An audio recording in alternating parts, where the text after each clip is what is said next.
Five Nights at Freddy's, Tales from the Pizza Plex. Number 3, Somniphobia. Somniphobia. It's just terrible, Bill. All these people gawking at the poor family's belongings. Bill eyed his wife. You mean like we are? Oh, hush, Mildred scolded, staring at the display of home items and several tables in the yard sale. If it gave her something to say with her weekly pinnacle game, then so be it. We're concerned neighbors, Bill. Maybe we could take something off their hands and maybe they'll move on as soon as they can. It's a shame about Josh, sweet boy. Bill scratched his jaw. Can't say I remember him much. Well, he was an odd one, quiet, kept mostly to himself, but now he's suddenly in a coma, in need of full-time care. He glanced around and added in a loud whisper, so sad that his parents have to move out of the state to get help from their family.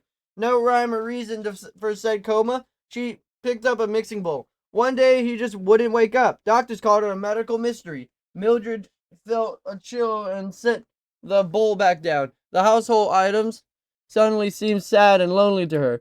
Maybe we can donate to help out. Bill poked up a broken sphere with an odd-looking character inside. He assumed it was one of those funny court jesters, wearing a cap and fluffy pants. With a frown, Bill set the ball down. I think a donation would be best, Millie. Let's go home now. Rad, what scares you the most? Cliffs, dude, Rad said, or ledges on tall buildings. I get the chills like I might fall over the side, and clowns, definitely. Such a cliche, I know, but I saw some creepy movies as a kid. Sam Barker listened as he sat in Brad, Jules, Larry, and Bogart on the bleachers and lunch on Fridays, and the spot for seniors to hang out. Sam and his friends had been waiting 3 years to get on this level of hierarchy. Freshman year, they'd been in the cafeteria. Sophomore year, they sat in the courtyard. Junior year, they ate in the front of the school with the steps, and now, finally, they're on the bleachers.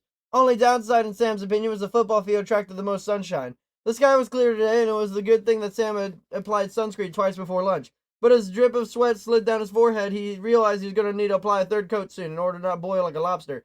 In his blonde hair and fair skin, he probably should have been wearing a hat at lunch now, just to be safe. He pushed on a vintage black-rimmed glasses up to his nose and carefully unwrapped the sandwich. He listened to Rad about his fears. Yesterday, the lunch topic had been the best feels of all time. Oh, Rad continued, and the most amusement rides that make you drop from way high up. I feel like my guts get left behind. So not good. I love those rides, Bogart announced, and then took a massive bite of his pepperoni pizza slice. Bogart was always wear shorts. There hadn't been a day in high school where his calves were covered, even when it was freezing outside. Jules stood against the side railing as he snacked from a chip bag. He didn't sit often and usually on the move. Larry chomped on a hamburger and fries as his mom had dropped for him before lunch. The guys always teased at him. His mom still brought him lunch during senior year. Sam had stopped telling him how much trans fat was in those meals when Larry had finally said, "Bro." Larry was a guy of very few words. His hair was long and frizzy. Sam didn't think he owned a comb. Rad leaned back on his elbows and had his legs stretched out and crossed in front of him. He wore his clothes 2 sizes too big, but managed to look stylish in them somehow. His white tennis shoes were always clean and bright. Sam wasn't sure how he managed that. He wore his dark hair overgrown, the ends nearly reached the shoulders. Of course, Rad wasn't eating. He usually skipped lunch, no matter how many times Sam told him about the benefits of 3 meals a day. Sam was actually surprised his friend was afraid of anything at all. Rad was so easygoing, it was probably why he was able to remain friends with Sam. Since everything bothered Sam, Rad had never seemed to pay any mind to the pal's cautious way of life. If Rad hadn't accepted him for who he was since elementary school, Sam felt like he likely would have drifted from the group. Jules, Bogart, and sometimes Larry just didn't fully get him. Sam studied the sandwich, organic turkey, no dairy, and gluten-free bread, with mustard and fresh organic lettuce, tomato, and pickles. He made it himself. No way would he eat from the school cafeteria. Who knew how many hands had touched the food prep, how many people were breathing on it? Not only that, but the school district had conform to organic ingredients and no preservatives in their meals. Sam had researched the upset stomach issues last year and realized gluten, heavy oils, and preservatives didn't sit well in his digestion. His frequent anxiety gave him nervous stomach. He also had to steer clear of caffeine and sugar, for his anxiety shot up into overdrive, and he couldn't calm or sleep through the night. He was on a clean, dairy-free, gluten-free, stimulant-free meal plan for the time being. He started packing his own meals when he wouldn't have to keep explaining to his mom. Talk about scary. Did you guys hear that Josh's family's moving away with him? Bogart asked. Yeah, bummer all around, Rad said and cleared his throat. What about you, Sam? What are your top things you're most afraid of? The world, Jules muttered under his breath. Bogart snorted. Sam ignored the comment and carefully chewed a bite of sandwich before speaking. I'd say small confined spaces, especially with the stream dark and large bodies of water. You mean like the ocean? Bogart asked. Sam nodded. Yeah, I never learned to swim. Your dad never taught you? Rad looked at Bogart and Bogart adjusted his hat. I mean, it's okay, Sam said. Everyone knew Sam lost his dad in 3rd grade. No, he never taught me. Yeah, I can't teach you, Sam, Rad told him. Sam shook his head. No thanks. Besides, it's healthy to have fears. Before the moment could get more awkward, Jules interrupted. So we're going to Missy's party or what? When it came to deciding what the group was going to do, possibly if possible, the group hardly did anything without everyone involved. Yeah, I'm in, Rat announced. Something to do. When everyone else decided to go too, although Sam would prefer to stay home, parties had not been fun sophomore year when everyone stopped playing party games and started worrying about what everyone looked like. But he was part of the group, so he was going anyway. Brad's party was Sunday, though he'd been chosen to hang out at Freddy Fazbear's Mega Pizzaplex to celebrate with the guys. Sam was pretty sure that was going to be more fun than Misty Salazar's party. Sam walked behind the guys as they entered Misty's house. He wore freshly ironed collared shirt and dark blue jeans. He always ironed the wrinkles in his clothes, and he felt uncomfortable wearing them. His hair was buzzed short, so he would never have to style it. His glasses were freshly polished to a vibrant shine. The music was loud, and there were a ton of kids. Sam did especially like parties. Large parties were attended by the loud kids, the social kids, and often the popular kids. The entire opposite of Sam and his group. Misty lived in a huge two-story home with a large backyard and swimming pool. That was where most of the partygoers hung out. As Sam followed the guys to the backyard, he made sure to keep a safe distance from the pool. Of course, there weren't any lifeguard in sight, and so many kids here, all types of accidents could happen. He shuddered just thinking about the possibilities. He sat at the table by the fence, positioning himself as far away from the enclosed water as possible. But the scent of chlorine still filled his nostrils. His friends meandered around, talking to others. Sam was fine sitting alone. He didn't really talk to other classmates unless it involved school, and mainly just hung out with a small group of friends. He wasn't the best at small talk, anyway. And he was so used to other kids ignoring him or not really being interested in what he had to say. Sam accepted for somewhat of an odd one out in high school. He didn't do sports, he didn't join clubs, he had a specialized diet, and he only wore certain cotton fabrics because polyester made him break out.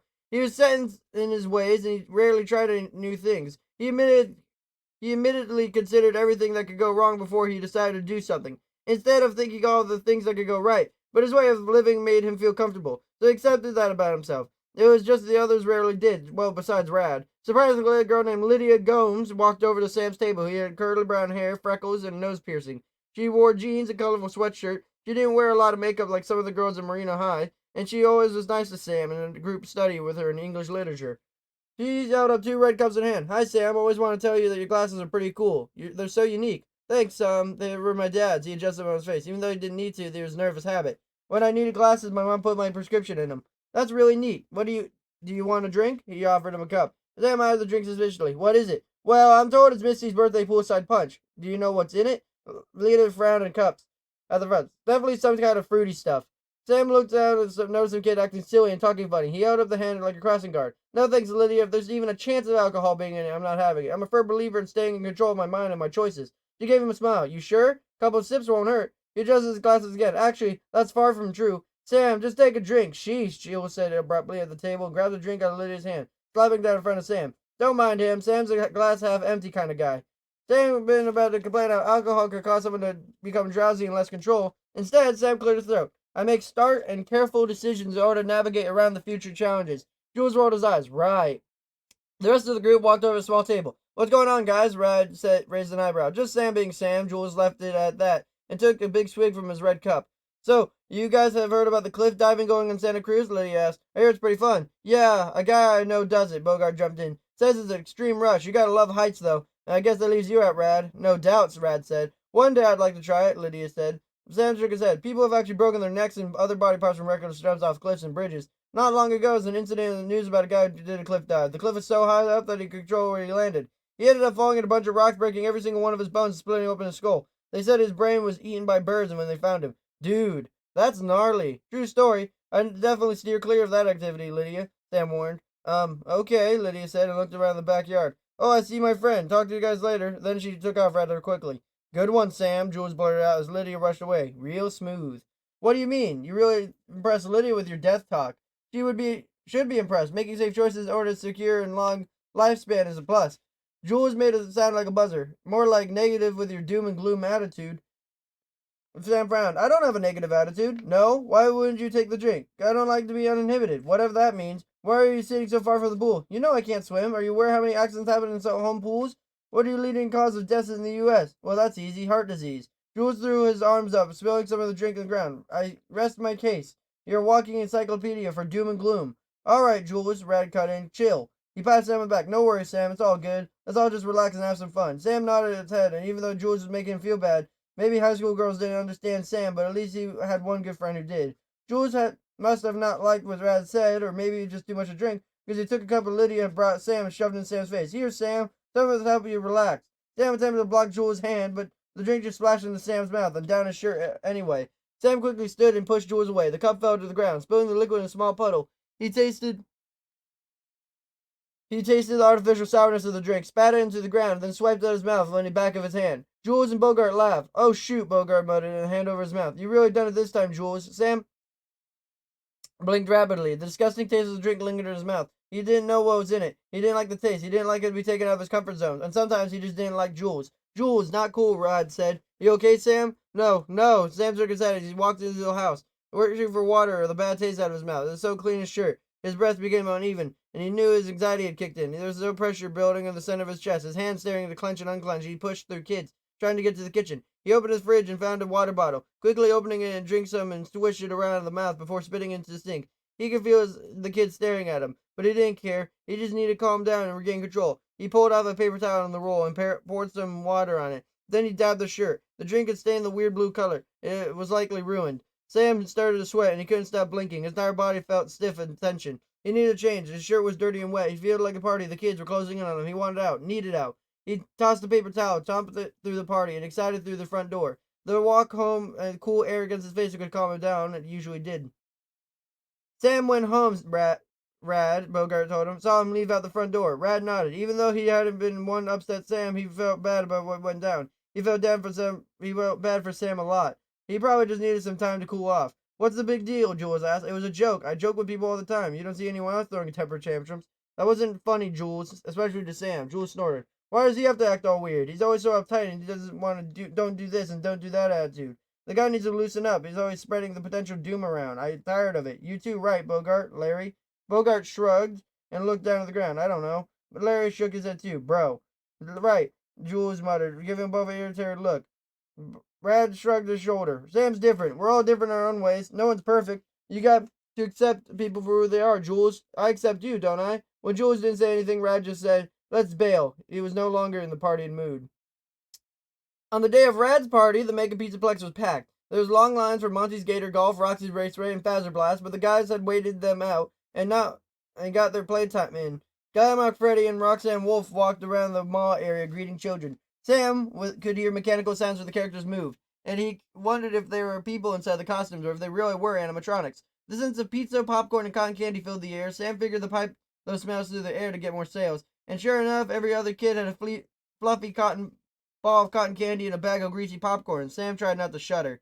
Chatter filled every inch of the space. People were talking, kids were yelling, and parents were scolding. Someone laughed really loud. Music played from all directions and sensory overload.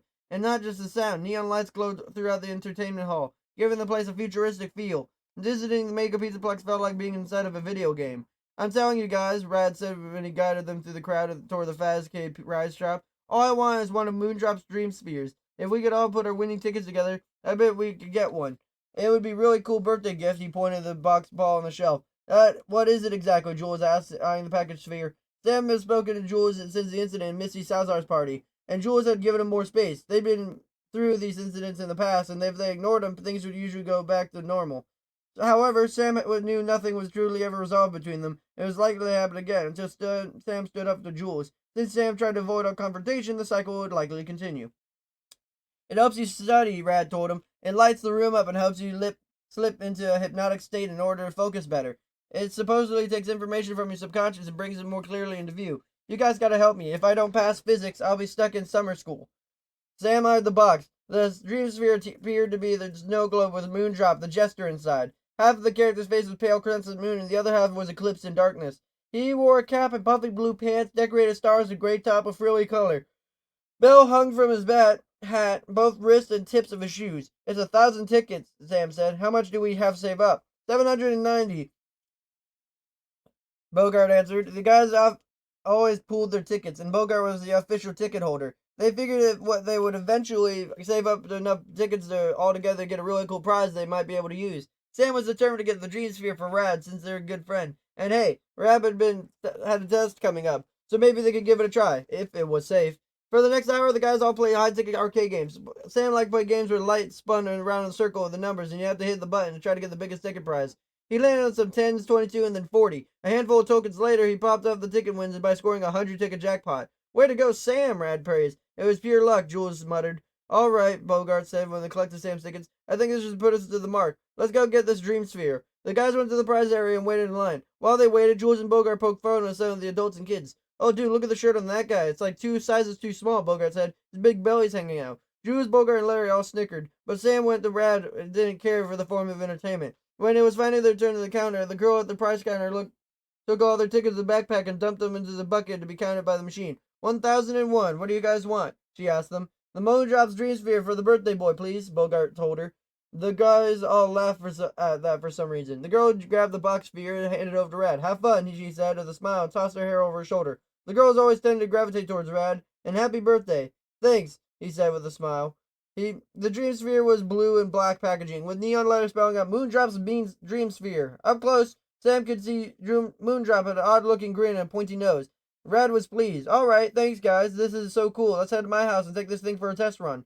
The Dawson's house was pretty roomy now that 2 Rad siblings were away at college, but it still felt full of family. Rad had a cousin who never far from his mother. His grandparents stayed over on the weekends, and he had a string of aunts, uncles, and cousins that visited often.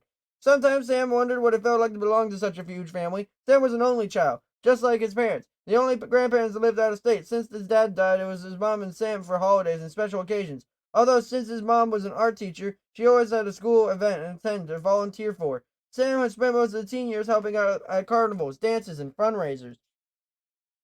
Rad's parents had left a note for buying his cake. As the guys settled into the living room, Sam felt the fine print of the Dream Sphere box. Warning, only use Moondrop's Dream Sphere for 10 minutes a day, Sam frowned. I wonder why. I don't know, but that's all we'll do, Rad told him. But you get time for us. Get your study notes, guys, and prepare to be hypnotized. Now Sam understood why Rad had asked them to bring their notebooks to his house before heading to the Mega Pizzaplex. Rad took the box from Sam and removed the sphere. The sphere was set in black platform and a button to turn it on and off. Rad plugged in the device and set it on the coffee table. Brutus, Rad dog, wagged his tail and waddled into the room. He was brown and Chatahoola mix, which a red spiked collar because Rad's mom thought it looked cute. If the dog named Brutus could ever really be referred to as cute. Rad knelt down and rubbing the dog's big head. A thick line of drool hung from Brutus's wide mouth. How you doing, boy? Brutus began to happily lick Rad's face. Sam adjusted his glasses. My dad told me his story once when I was little. He was a good friend in college and the parties and all that. One night the guy got pretty smashed and fell asleep on the friend's couch. They had a dog. That morning he woke up and the dog was eating his face off. Ooh, bro, that's sick. Rad frowned, looking a little disturbed. He patted his dog's head before pushing Brutus back. That's enough for you, big boy. Sam nodded matter-of-factly. True story, so I'm wary of dogs. You want to know what I'm wary of? Bogart asked. Guinea pigs. My cousin Howie had one. He'd like to feed him carrots. One day he looked away for a second. Chomp! Guinea bites off the tip of his pinky, thinking it was a baby carrot. All right, guys, Rad said, shaking his hand. Let's get back to the dream sphere, please. We're sitting down on the couch. Larry studied the sphere. This dream sphere wasn't actually going to work, is it? You're starting to sound like Sam, Jules said in an annoyed tone. Truth? Bogart said. I'll try anything about helps in real studying. Are you sure this is safe? Sam asked Rad. Come on, Sam. What could go wrong in a spinning globe with lights? Seizures, but only in some people with epilepsy. Otherwise, I guess not much. Oh, that's pretty rich coming from Captain Doom and Gloom, Jules said. Sam felt the room tense. It was too early to go back to teasing when the party incident was still fresh. Let's try it, Rad said, breaking the silence. I'll even put Brutus outside. He doesn't eat our faces while we're hypnotized. Bogart snorted, and Larry smiled. Putting Brutus outside was smart thinking, Sam thought. Okay, then let me just let my watch alarm for 10 minutes. Hey, Brutus, where's your toy? Brutus looked around the room and grabbed a big chewed-up rope and brought it to Rad. Certainly likes the truth on things, Sam observed. Time to play outside, boy, Rad told Brutus and took him out of the room. When Rad came back, the guys were all seated on the couches and chairs and up at the coffee table with notebooks on their laps. Let's do this, Moondrop, Bogart yelled. Make me smarter. If that's even physically possible, Jules said with a smirk. Only time will tell. All right, ready, guys? Here we go. Rad pushed the on button and Sam started the timer on his watch. The lights glowed as stream spheres shining on the walls and ceiling. Moondrop turned in a circle, waving his hands, and just his eyes glowed red. Shining lights flashed across everyone's faces. At first, Sam didn't feel any different. The lights were just annoying and made him blink. But in the next moment, lightheaded feeling came over him. He lifted his hand and moved slowly, as if the air was heavy and thick like syrup. You guys feel that? Bogart murmured. So cool, Jules said. Words began to float off the notebooks and into the air around them. Guys, Rad said in awe. Look at that! The notes transformed the words and numbers into pictures surrounded them. The ceiling faded away and was replaced by blue sky and bright, shining sun. They were standing on the sand dunes of the pyramids of Giza nearby. The sun beat down on them and the heat was scorching. It's hot here, someone said. Look, and the structure of the pyramids. Hey, is this from world history notes? Sam could no longer tell who was speaking, and the words might have been coming from him. If their voices were deeply monotone. Wow, it's like lucid dreaming. This is unbelievable. Dude, I'm like seriously in Egypt. The pyramids faded away and the huge airplane was taken off the runway. The guys ducked as the plane lifted over their heads. They were in awe, and the harsh sound of the plane vibrated above them. A kinetic equation involving the airplane's distance before taking off drifted across their eyes. The room turned into a warm restaurant kitchen and stainless steel countertops and a large brick oven. A cook took a pepperoni pizza out of the oven. Sam could even smell the pepperoni as the cook cut the pizza into fractions. Can I eat the pizza? I'm hungry again. Yum. A girl in the Renaissance era dress stood in the balcony shouting, "Oh, Romeo, Romeo." A man who brought her English literature? Oh man, who brought the English literature? I don't know. I didn't bring my Romeo and Juliet notes. I think it's picking up stuff we learned in class. This is getting trippy. Sam's wristwatch began to beep in the distant echo. You guys hear that? Time to shut off the dream sphere. Suddenly, the lights of the sphere shut off. Moondrop went still, and the guys sat for a moment, unexpected quiet. They stared at one another. Then Rad said, "That's the coolest thing I ever experienced." The group started laughing together. "I can't believe it worked," Bogart said. "I felt like I was literally in another world." "That was awesome," said Jules. "I remember everything, the facts, the equations. I'm like experiencing photographic memory right now." "Cool," said Larry. "I can feel really good," Sam said in awe. "Like it could learn anything and everything in a matter of minutes. Man, I'm surprised this worked. Amazed, actually." "This is the best birthday present, guys," Rad said. "Thanks, I'm going to pass all my classes this year. We have to do this every week. I'll even share the wealth. One of us has to take it home a week and then someone else next week. This is too fantastic to keep all to myself." Sam's hand went straight up before anyone could say anything. "I'll take it at first." He was almost surprised as fast he volunteered. But there was something really exciting about the dream sphere. It made him feel something he hadn't felt in years. He wasn't sure if it was excitement or eagerness or even having something freeing about it. But he just knew he wanted to do it again. "I guess Sam wants the dream sphere super bad," Bogart said with a laugh. "Figures," Jules muttered. Bogart adjusted his hat. "All I know is this: after seeing the pizza guy, I could eat more pizza. In fact, I could win a pizza eating contest." "Binge eating isn't safe," Sam told him. "I once read that a kid eating a hot dog eating contest. He ate so many in 20 minutes that he suffocated. When they opened him up, his stomach and intestines were packed so tight that the links of the hot dogs had slipped into his arteries, or airways. It took literally days to get all the hot dogs out." Jules rolled his eyes. "Sick," Larry said. "Sam, you need to let off the crazy stories," Bogart suggested. "Anyways," Rad unplugged the dream sphere and handed it to Sam. "Sphere's all yours, bud. We'll trade next week." Sam took the sphere and smiled. This week is going to be awesome. When he realized something strange, he could have sworn the sphere vibrated in his hands, ever so slightly. Sam heard the rock music playing from his mom's bedroom. Mom was painting again. "Sam, you home?" he heard her called out. "Yeah, Mom, I'm home," he yelled back. "I brought you food at Rad's party. He set a foil-covered plate in the breakfast bar." Sam and Mom lived in a two-bedroom, one-bathroom apartment. The bedrooms or living area were large, just the two of them, and comfortable home. Bogart's mom's art brought color into the space. The walls were bright blue and covered with vibrant paintings, and the living room couch was rustic orange, layered in a cozy blanket of fancy pillows. There were a few family pictures of the television stand of the dad and mom and him. The kitchen had a mini breakfast bar and a counter on the small island in the center of the kitchen area. The music cut off his room, strolled from her bedroom, her blonde hair bundled up on top of her head. She had blue paint on her cheek and wore a paint-splattered smock.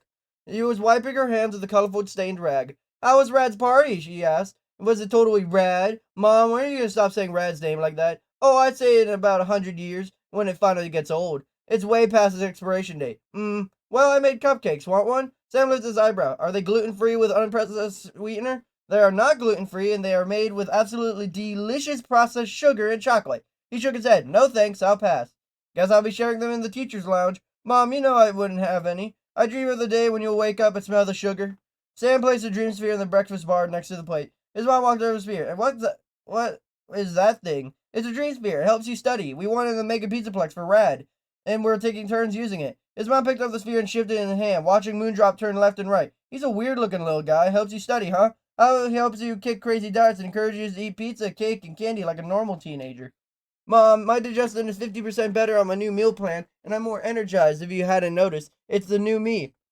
Mom made a show of staring face. "So, still the same kiddo to me. Handsome as ever, though." "Sure, Mom," Sam shook his head. He was used to his mom's joke. It was one of the strongest people he'd ever met. She'd somehow worked through the grief of losing her high school sweetheart and helped Sam grieving over his father at such a young age. While managing to help them survive, his dad had been a breadwinner in the family while his mom took care of him and allowed her dream to be a full-time artist. Her paintings hadn't really taken off, but her passion never faded. Even when she had to go back to work as a middle school art teacher, she had to squeeze in moments and paint herself nowadays. Sam didn't feel so bad hanging out with his friends when his mom was alone and gave her a chance to paint. "Thanks for bringing me food," Mom said. "Smells yummy. There's a birthday cake, too. Double the sugar and gluten-free. Gluten for me, even better." The next day after school, Sam set up Moondrop's dream sphere in the room. His mama stayed a little longer in the school to get things prepared for the following day. And when she had some time to herself, he placed the dream sphere on the bedside table and plugged the cord in a nearby wall outlet. Like giving the living room, his mom made sure his bedroom was scented with color. His walls were forest green and light wooded furnishing. She brought him a light brown bedding and the highlights of dark blue and green. His tall bookshelf was lined with some of his favorite childhood books and few toys that his dad had bought for him. He also had a ton of books on digestion, health, germs, and making smart choices. His favorite picture of him and his dad sat on the top shelf where they were sitting in a dad's motorcycle, probably out to go on one of their father-son rides.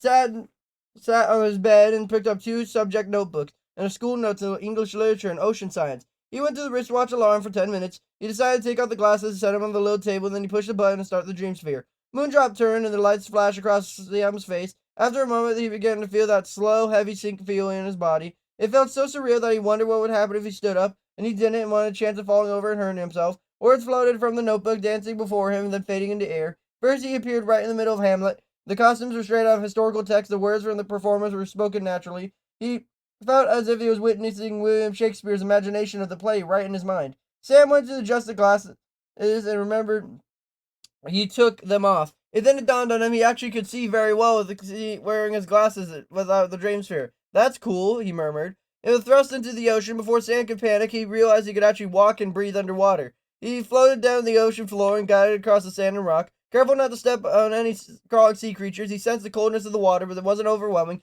A school of fish scattered away, and the pod of humpback whales swam close by, singing a song. Even though in the dream state, his mind specified that humpback whales' songs are made up of groans, grunts, and whistles most of the time.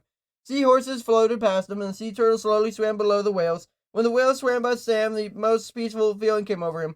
He reached out his hand and touched one of the whales. He could have sworn the eye of the whale actually looked at him. The songs of the whales seemed to glide through the ripples of the water. Suddenly, the wristwatch sounded, and the sense of loss overcame Sam as he pulled back from the lucid experience. It was an odd shift from dream reality to his present. He pushed the button on the dream sphere to turn it off and clicked on his alarm, but he adapted once again to the surroundings of his bedroom. A smile spread across his face. "That was fantastic," he yelled out. Sam jumped up and did a little dance as he looked himself in the mirror. He could admit that it was odd to see a full smile on his face, and he really transformed him. He hardly ever smiled. For once, he'd admit that he looked and felt happy. He even flexed his arm and wondered if he could start lifting some weights. He did cardio as recommended to maintain a healthy lifestyle, but maybe he could add to it. He'd definitely think on that. Sam's stomach growled. He was so energized that he got the idea to treat his mom to homemade dinner. He slipped on his glasses and went to the kitchen to cook one of her favorite dishes. An hour later, when she came home, her eyes wide in surprise. "Have I walked into the wrong apartment?" Sam smiled. "Nope, this is your home with your son making your favorite gluten and processed cheese lasagna. Be still, my heart, Sam. What has brought you this on?" Sam knew it was a dream sphere, but I just felt good and wanted to show my appreciation for all the things you do for me. So I cooked you dinner, and I even had time to straighten up the apartment. Mom's mouth popped open. "You cleaned the bathroom?" Sam squinted at her. "I'm not feeling that good." "Of course not." Mom walked over to the hand, put her hand on her face. "You don't seem warm. Are you feeling okay?" Sam shrugged her hand off. "Mom, stop. I feel fine. I'm just trying to do something nice." She smiled. "Sam, thank you. I appreciate the gesture. This looks wonderful. Let me change and then we can eat. What are you going to have?" He popped open the oven. I also have one gluten-free lasagna, minus the cheese." She laughed. "I'll be ready in 5.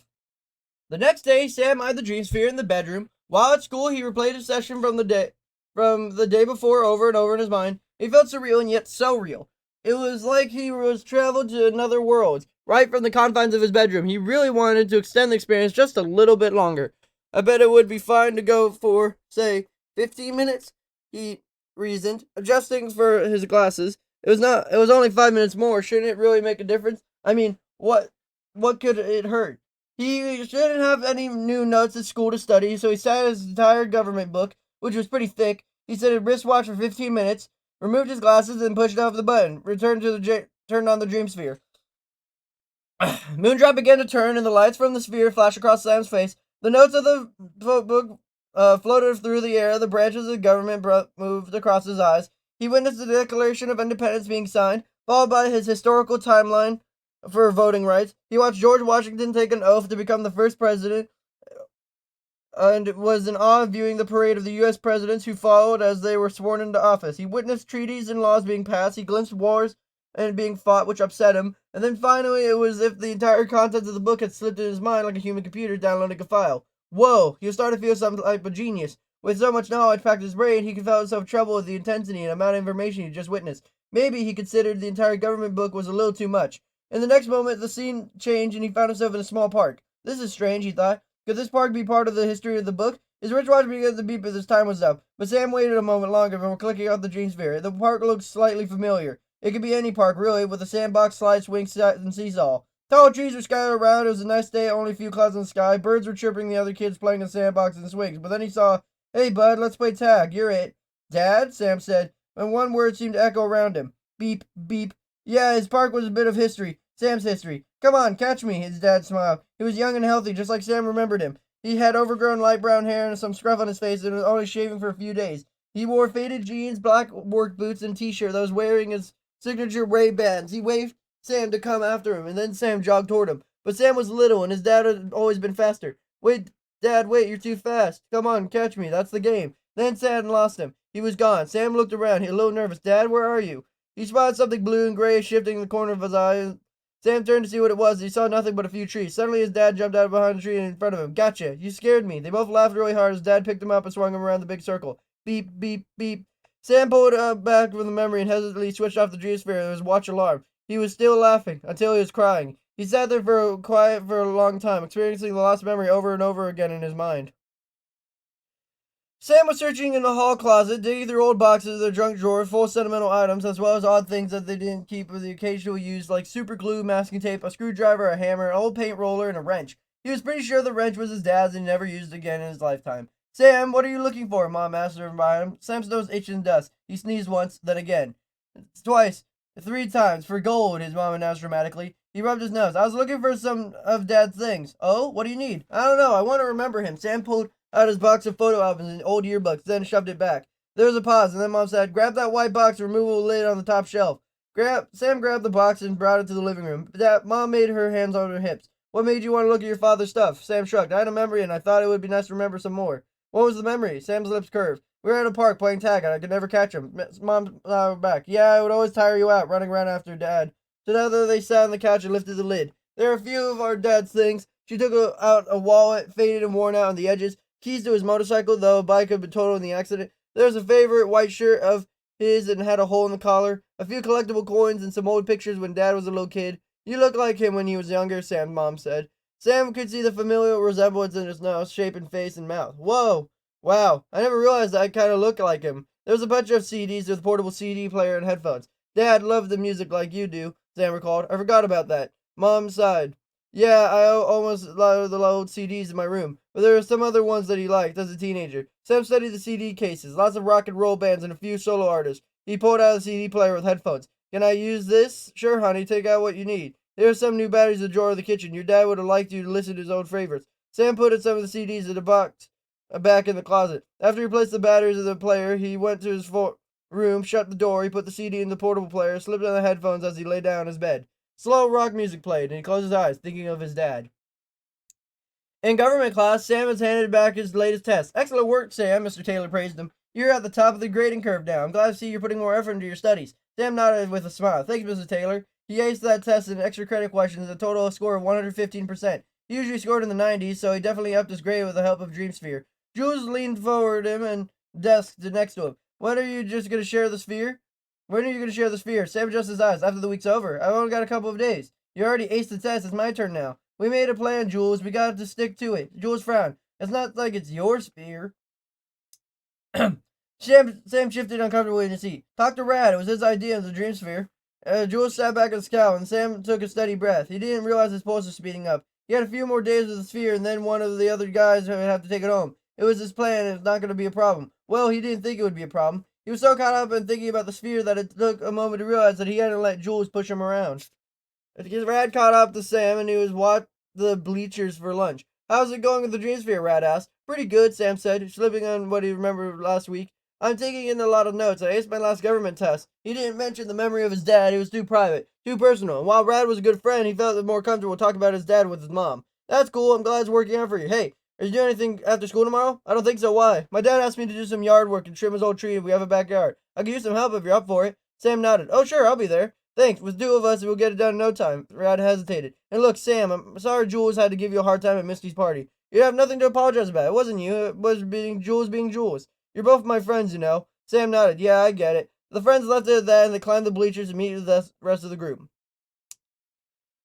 Sometimes Sam hung up with the guys after school and joked about a half hour, but today we went straight home. He was eager to dream sphere again, eager to feel good, eager to feel energized, eager for another lucid experience. He grabbed an apple, washed it, and then took it to the bedroom. A few notes and one subject to use as well. He wondered if another memory might pop up. A memory of his dad. He occasionally dreamed of his dad, but a dream always faded when he awoke. Sometimes he looked at pictures to remember him, but it wasn't the same as the vivid memory he'd experienced. It had been like he was really reliving the fun moment in the park when he was little. Back then, when he wasn't had a care in the world, where it had been laughter, fun, and joy, feeling joyful and carefree after a part of his life anymore, and was kind of sad when he thought about it. It was not that he didn't love his mom, but with Dad gone, there was his hole in their family that never seemed to fill, and the experience of vivid memory, the hole was briefly filled and overflowing. He wanted to experience it all again. He took a bite of his apple and set his watch for 15 minutes, then hesitated. When he last used his sphere, the lucid dream of his dad didn't come until after the first 15 minutes of study time. 5 minutes more hadn't seemed to hurt him. I'm sure 10 minutes more would be fine too, he said. There was a familiar voice in the back of his head telling him that might be not a good idea. Then he squashed it, and he couldn't always be Captain Doom. He might have followed 5 minutes of time with his dad in the dream state, but when he went over a couple minutes past 15, he felt fine. In fact, he felt fantastic each time he used the dream sphere. Even better after his gluten-free meal plan. He took a breath and reset his watch alarm for 20 minutes. When he slipped off his glasses, he pushed the dream sphere's on button. Lights spun and the heavy feeling sunk into his body, and the study notes came alive. He experienced the ocean science on a whole new level. He could see the oceans were very old, ancient. Billions of years of history could be told through the oceans. But Sam hesitated to take it for much information. He had a sudden thought that the mind could handle it all. Then the scene shifted. The apple had been eating floated up in the air. It was broken apart into sections of the stem, the core, seeds, and inner pulp of the apple and the skin. The nutrients of the apple listed before his eyes and the wealth of health benefits of the body. Wow, he said in awe. Looks like I need to eat more apples. Then the memories arrived. His mom and dad took him to the road trip amusement park. They rode fast rides, played games, and ate funnel cake. Dad wanted him in a stuffed giraffe and then sit on the shoulders as they walked through a swarm of people. He could see everything there in the height. He thought it was funny with the bell hanging from the tip among the crowd and the clown with fluffy red hair up ahead of them.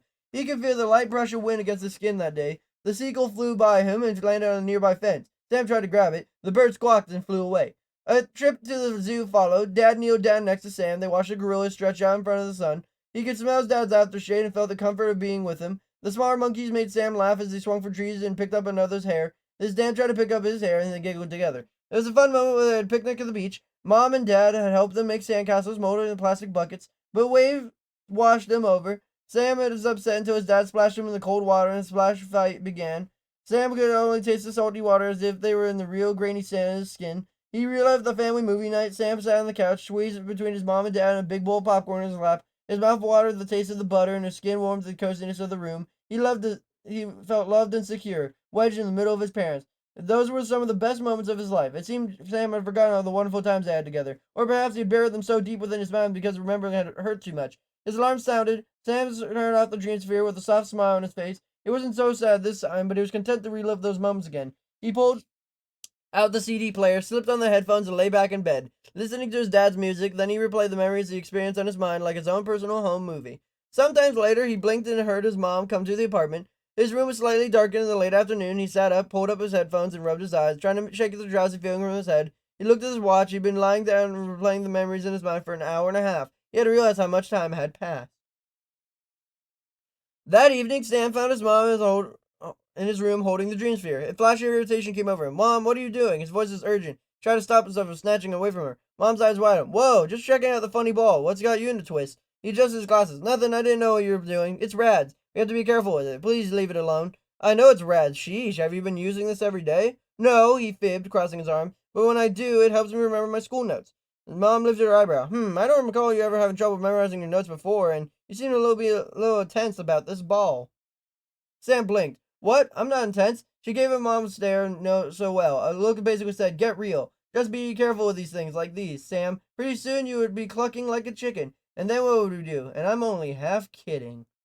So- Sam sighed. Sure, Mom. She finally set the spear down and left his room. Closing the door behind her, Sam felt a heartbeat start to slow down. He sat on his bed and picked up the spear. Moondrop stared at him with his red eyes. If she only knew how truly great you are, she wouldn't be giving me a hard time about you. He felt a strange vibration coming from the spear again and felt the urge to give the dream sphere another go, even though he'd already had the session of that day.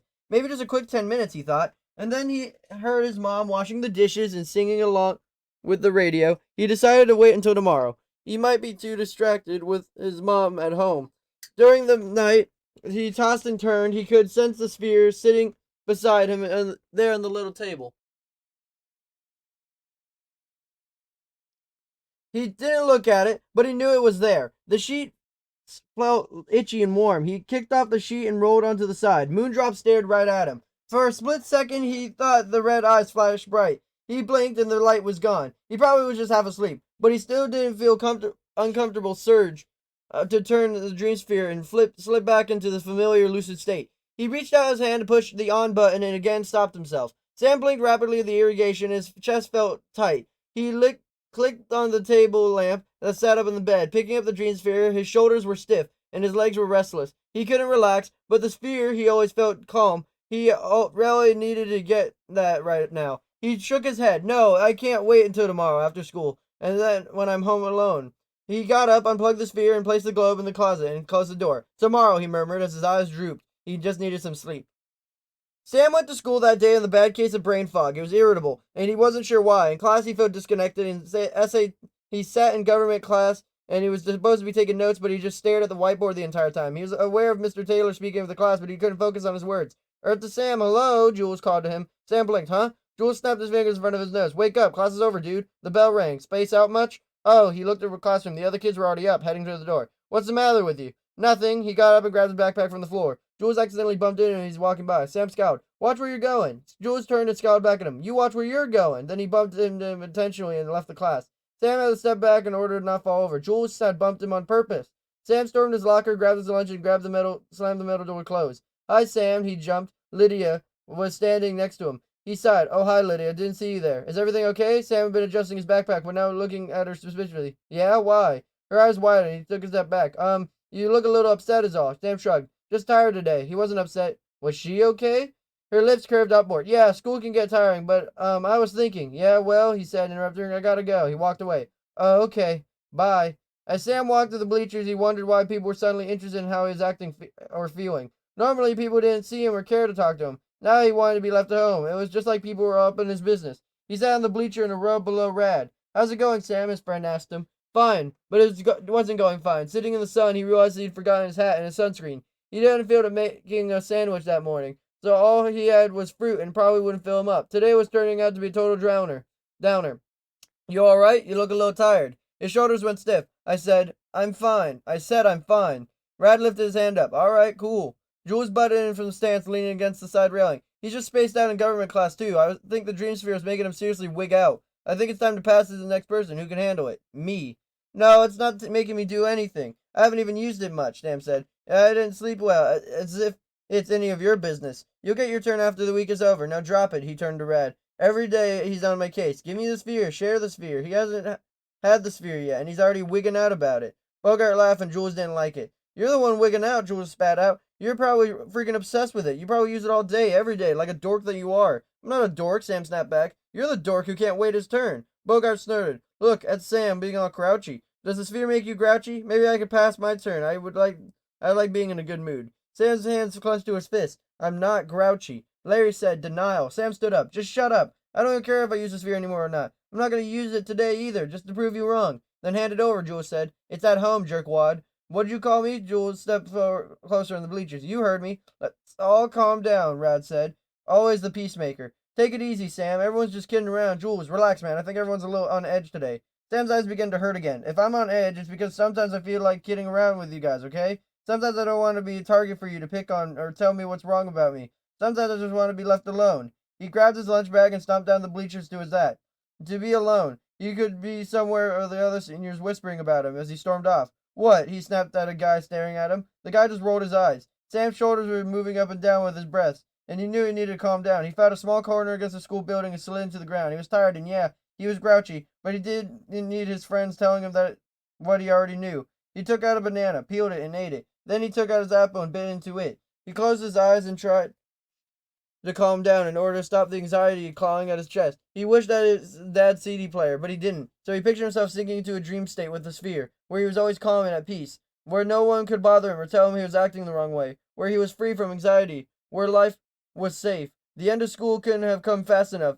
Sam turned off the phone and walked home. He didn't meet the guys in the parking lot. He felt off. He wasn't sure what the problem was. He could totally blame the guys. They were the same, always cracking a joke about someone, often about Sam, but usually Sam brushed it off. Usually Sam avoided confrontation. Today, he couldn't seem to do that, because of the lack of sleep or because he hadn't eaten enough. He stopped at the mini mart and looked for something to eat. But everything was processed and loaded up with sugar and chemicals. He eyed an energy drink, hesitated, and then walked to the coffee machine instead. He needed a quick energy boost. He brought a coffee and drank it on the way home. He shuddered because it tasted bad, but the caffeine could hopefully snap him out of the brain fog. He walked by the neighborhood shopping center. Cars drove by on the busy street. A kid rolled next to him on a skateboard. He saw an ad for Freddy Mega Pizzaplex at a buck stop. He looked at Gramlock Freddy, Roxanne Wolf, Glamrock Chica, and Montgomery Gator, all together looking happy and cheerful. He walked farther and he saw snow globes in the window for sale. Then the next window of the hanging bells. Everything reminded him of Dream Sphere. Moondrop's Dream Sphere.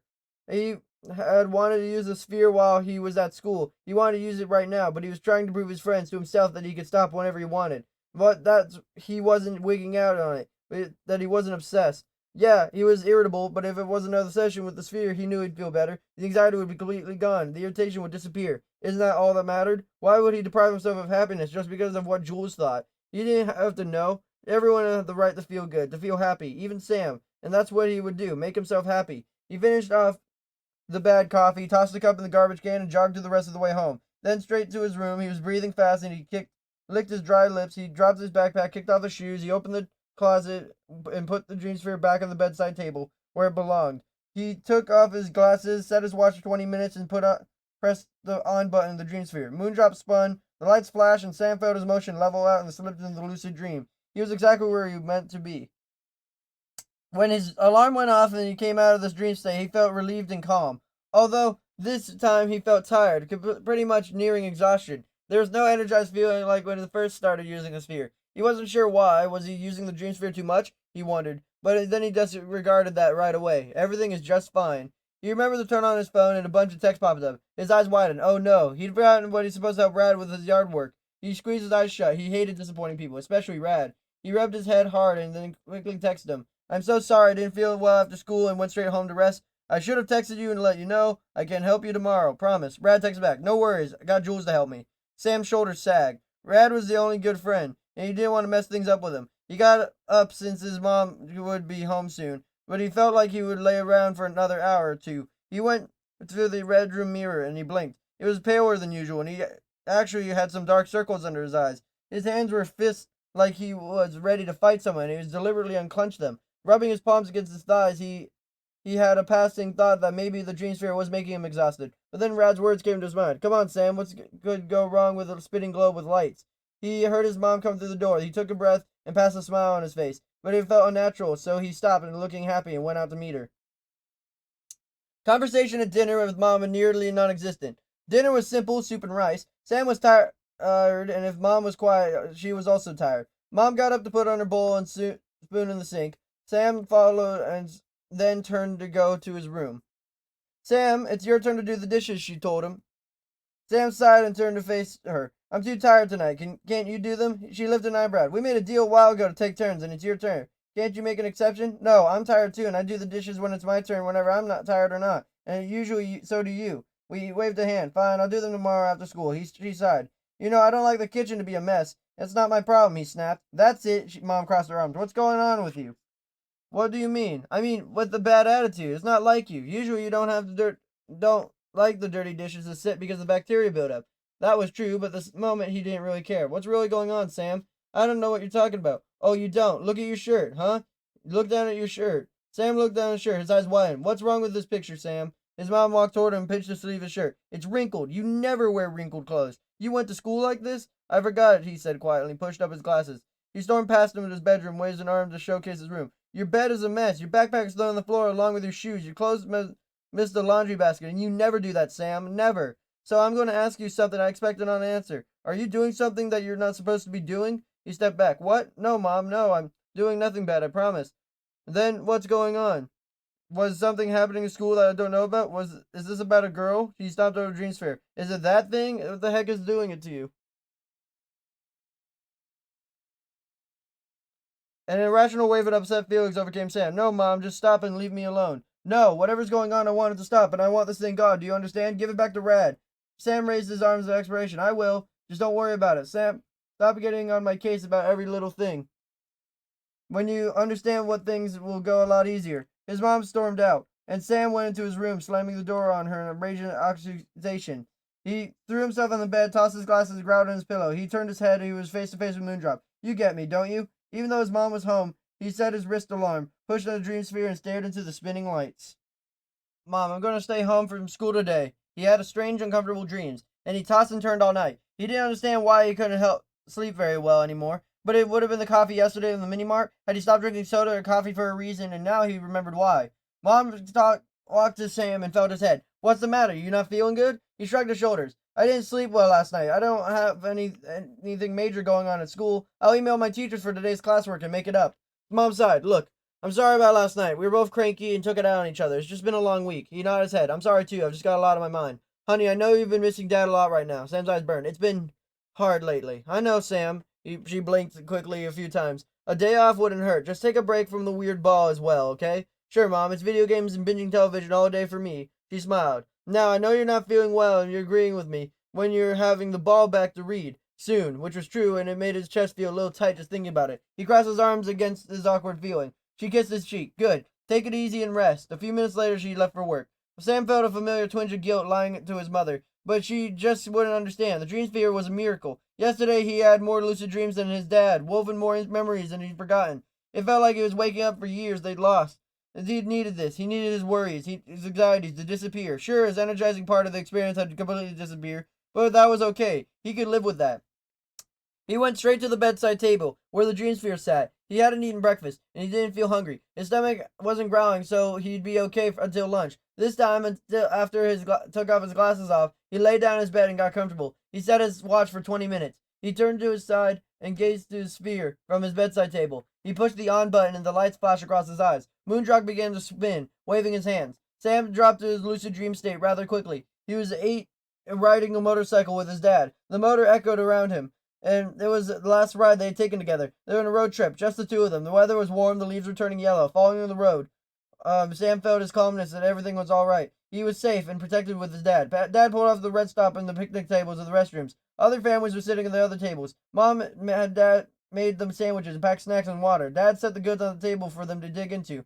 Sam, Dad started to say eating lunch. I'm glad we can have these rides together. Me too, Dad. You know, as you get older, I want you to experience things that you're out of your comfort zone. Don't be afraid to try new things. Go on adventures with your friends. Explore the world. Discover what makes you happy and experience it as much as you can.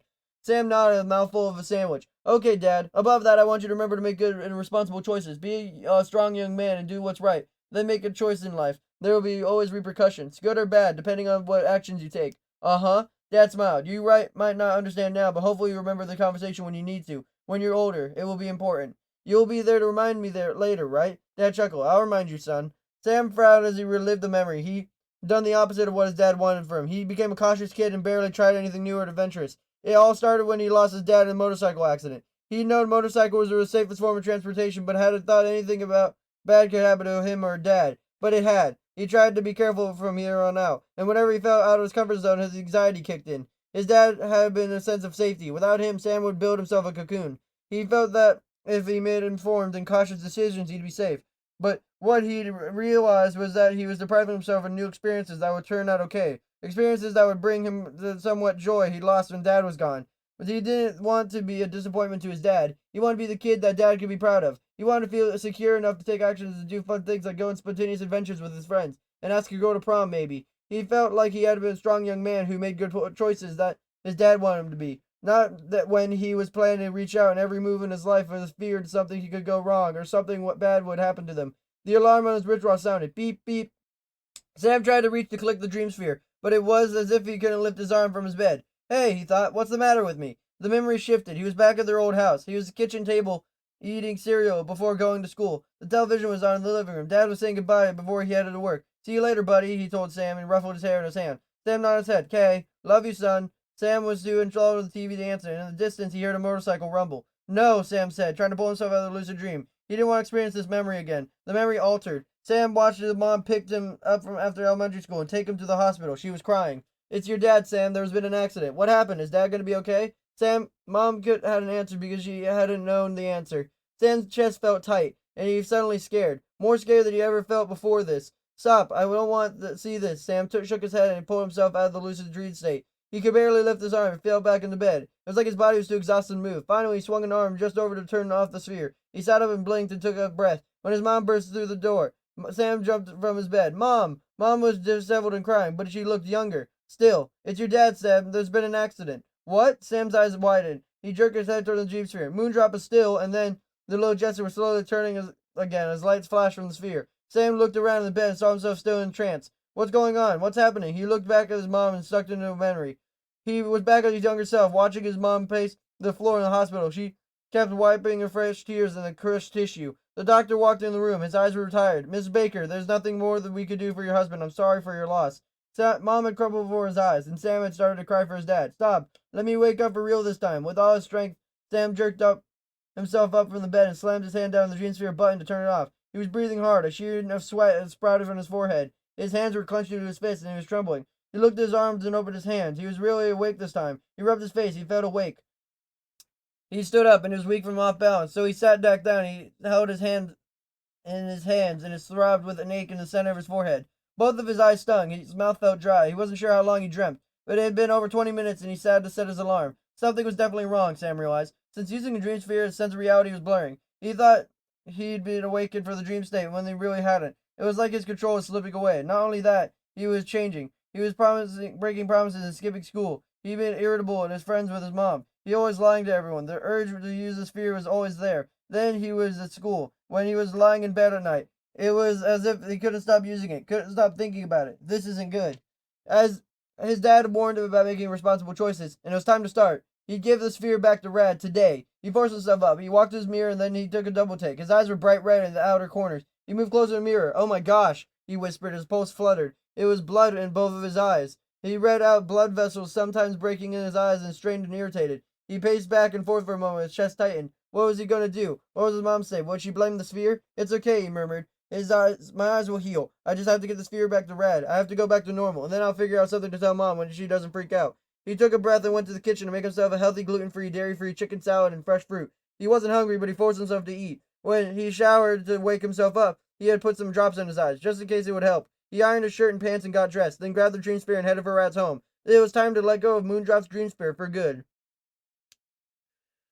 Sam knocked on the front door of Rad's house, but no one answered. He heard Brutus' deep bark, and he knocked again. Sam tried the handle. The door opened. Oh, someone forgot to lock the door. Brutus came to the threshold. Woof, woof, woof. Sam held up the hand. It's okay, boy. It's just me. It's Sam. Brutus tilted his large head. He seemed to recognize Sam, and then he turned and ran, or waddled off.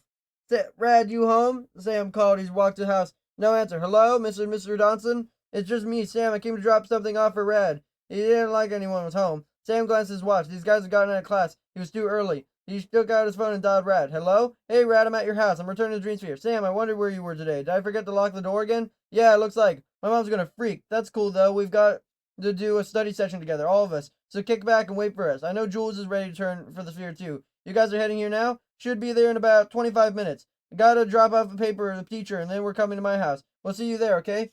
Great. Sounds good. Sam clicked off the call on the sphere Rad's coffee table. They took a breath on the couch. He started to trap his fingers on his knees, and he eyed the sphere. In the quiet of the house, he thought he heard the dream sphere vibrate. He picked it up and felt it warm.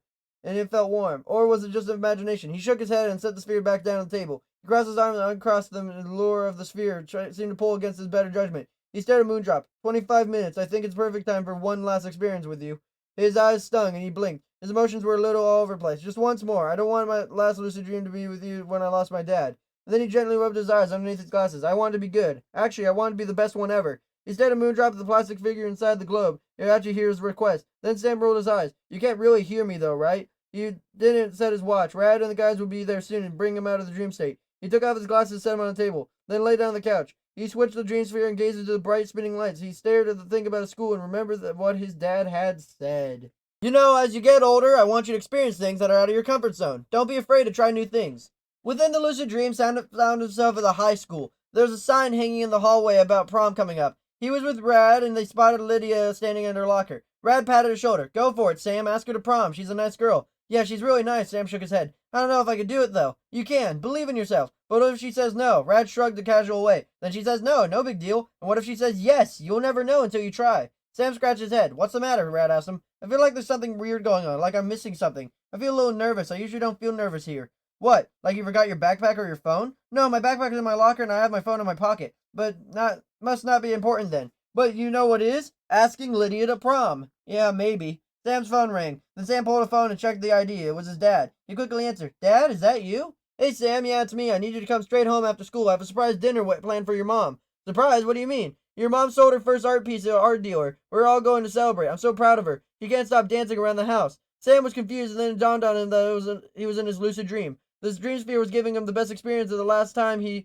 just as he requested. Moondrop had heard him. His dad was alive in his dream. His family was together. His mom was selling her artwork. His dream reality was now as wish his life would be. He grinned. Okay, Dad, I'll be there. It's just great news. I love you. His dad laughed. I love you too, son. See you after school. Dad clicked off his call, still smiling. He looked at Rad. I'm going to ask Lydia to prom, he said. If she says no, it'll be okay. It's not the end of the world. At least I know I tried. Right, Rad smiled back. Go for it, dude. Sam confidently walked up to Lydia. She was shutting her locker door. Hey, Sam, she said, with a smiley face. Hey, Lydia. He cleared his throat. Then he felt the beginnings of anxiety claw at him. He took a breath and pushed the uncomfortable feelings back. I was wondering if you'd like to go to prom with me, if you haven't been asked by someone else, and if you're planning going at all. I would like to go with you. Lydia's cheeks turned pink. Sure, Sam, that'd be fun. I would like to go to prom with you, too.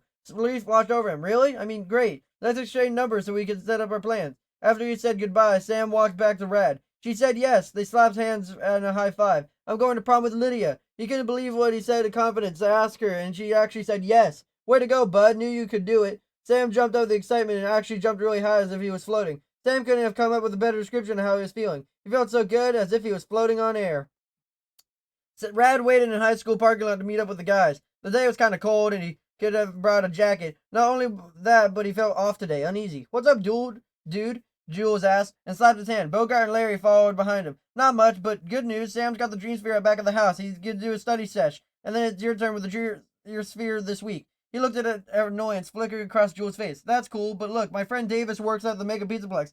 He says they got in an awesome new arcade game that he says he's got to try before the long lines start. Let's head over. It'll be fun. Bogart said, I'm in. Larry said, cool. Rad scratched his chin. Well, I told Sam. Don't worry about Sam, Jules told him. He didn't even come to school today. He's not going to be up for the Pizzaplex. Sam can miss out this one time. Rad looked at the guys. They all stared at him, then gave a nod. Okay, let me text him. I'll just let him know we'll meet up with him later. He sent out a quick text to Sam in group chat. A group took off to Mega Pizzaplex. Mega Pizzaplex, here we come, Bogart announced. I'm so going to conquer this new game. Sam's dream continued. He heard his phone around the distance of the text, but he ignored it. Now it's testing day. It was taking his SAT. Apparently there were so many answers he didn't know. He looked around and saw other kids biting their pencils, rubbing their heads, having some trouble with the questions like he was. But this was Sam's dream, and he got what he wanted. His dad's voice drifted his mind. I want you to remember to make good, responsible choices. Be a strong young man and do what's right. But that was in real life. Sam reasoned. In his lucid dream, he could pretty much do all he wanted without repercussions. I want to know all the correct answers to the SAT, he whispered. Information began downloading into Sam's brain. His eyes widened as he suddenly knew all the answers to the question. He zoomed across the essay questions like a champ. He strolled up to the teacher and everyone stared at him. You completed the entire test? Miss Hooligan asked in an astonished expression. Sam handed over the test material. Yes, thank you. Then Sam strolled out of the classroom for an early lunch. He went to the locker, then he opened the metal door. The Moondrop's dream sphere was inside. Sam jerked in surprise and suddenly shut the door. How's the dream sphere here in my lucid dream? He wondered. Why is it in my locker? His phone rang. Sam took it out and checked the screen. It was his dad again. Not now. He clicked off the call and looked around him. No one was close by, and he opened the locker again. He had an idea. You're my sphere, he whispered to Moondrop. No one else. Let everyone else forget about you. Only I will get to use you. Moondrop's eyes flashed red. Sam smiled. He took out the lunch and shut the door, then set off toward the bleachers. When Sam got there, the eyes were talking about who was the strongest in the group. It was me, Jules said. I'd say I'm the strongest out of everyone. We all know I'm already the fastest.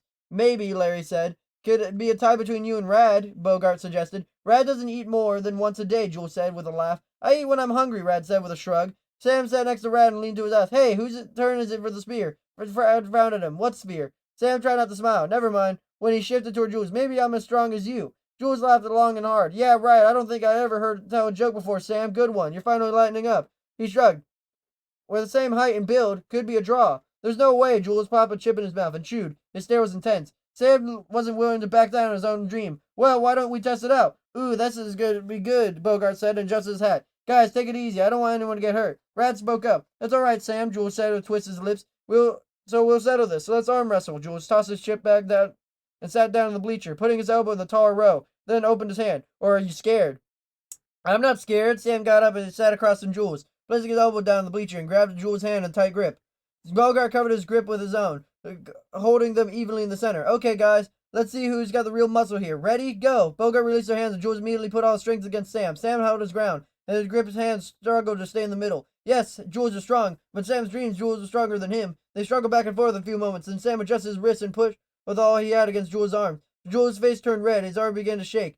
Sam gritted his teeth and shoved Jules' hand down in the bleacher and released. Sam wins! Sam's the strongest, Bogart shouted. Holy cow, what do you know? Crazy, Larry said. Sam grinned and shot up his arm in victory. Yes, I beat you. Jules scowled. I want a rematch. I had a cramp in my arm. 2 out of 3. Jules, come on, Rad said. Sam won. It's all good. Then a miracle happened. Jules shut his eyes, blew out a breath, and just let it go. He looked down at Sam and nodded. You're right. It's cool, Sam. He offered a handshake. You won fair and square. Sam took the peace offering, and they shook hands, but he couldn't help himself getting to the last jab. Glad you accept that I'm stronger than you. Jules scowled, then Sam smiled. The phone rang again. Then Sam mentally pulled back with his lucid dream. Wait, he thought, is that Rad's house phone ringing? Then there's Rad and the guys. Well, shouldn't they have been at Dawson's house by now? Sam tried to pull himself out of the lucid dream to turn off the dream sphere. He couldn't move. He could hear a few birds outside Rad's house. Someone starting up a lawnmower. Could he even hear his own breath? He tried to lift his hand on the couch and couldn't budge. This isn't funny, he said aloud in a dream. What's not funny, dream? Rad asked him with a frown. Let me out, Sam struggled to move his entire body back in the Rad's couch. But he was like a frozen stiff. Then something had been bothering Sam finally bubbled in his brain. He hadn't plugged in the dream sphere. He had forgotten. But it had started spinning in its own anyway. How the heck is the dream sphere working by itself? Woof. Sam's eyes widened. Brutus, he yelled out of dread. Don't come near me. What's the matter with you, dude? Bogart asked with the bleachers. Chill out. Brutus isn't here, Rad told Sam. He's at my house. There's nothing to worry about. You're good. Wake up, Sam yelled to himself as he stood up at the bleachers and ran down as fast as he could. He stared at the pinch of his arm. He rubbed his face with his head. He even slapped himself, trying to wake himself up. He could feel his heart pound in his chest, and he started to blink really fast. Please wake up. I don't want to be in a dream sphere anymore. I know I was using it too much. I was using good and responsible choices. I know. Please let me get up. He felt a sharp pain in his ear. Ow. He slapped his hand there. Ow. He heard the guys call for him in the bleachers, but he ignored them. He needed to wake up from a dream state. He needed back to real life reality. The terrible pain erupted in his cheek. Ah. He grabbed his face, and it didn't feel anything wrong with his skin, yet the tearing pain was there, excruciating, throbbing. Brutus, he wheezed as he passed his fear. He ran all the way to the school bathroom and ran into the kid exiting the door. He shoved him aside. Watch it, jerk, a kid yelled. Sam crashed through the door, feeling unbearable pain in his neck, on his arms, and his fingers. He ran to the mirror. For a moment, relief washed over as he looked at his face. He looked fine. He looked like himself. His cheeks were red with exertion. Sweat had beaded in his forehead. His eyes were wide. I'm good. I'm all right. Then he saw Moondrop wearing a star cap step into the reflection of the mirror from behind. What? How? What are you doing here? Before Sam could turn and look at the jester, he felt flesh torn from his jaw. He could hear the echoes of growling and chomping of Brutus on his face. Let me up, wake up, please. Sam screamed as he felt his nose rip off. His lips were being pulled and shredded. His teeth were gnawed and scraped. He felt warm blood drip down his face and neck. Panic and despair crashed over him like a wave. Shaking, Sam gripped and sank harder into Brutus had his face off back in reality, but he stared in the mirror. Nothing was visibly wrong. Sam screamed one name. Brutus! In the mirror, Moondrop had a smile on his face, half of it hidden in the shadows. The jester waved, the bell on his wrist chimed, and then Sam went very still. He let go of the sink and stood up straight. The terror disappeared and he felt completely calm and at peace. He turned and smiled at Moondrop. Everything's fine, Sam said with wide eyes.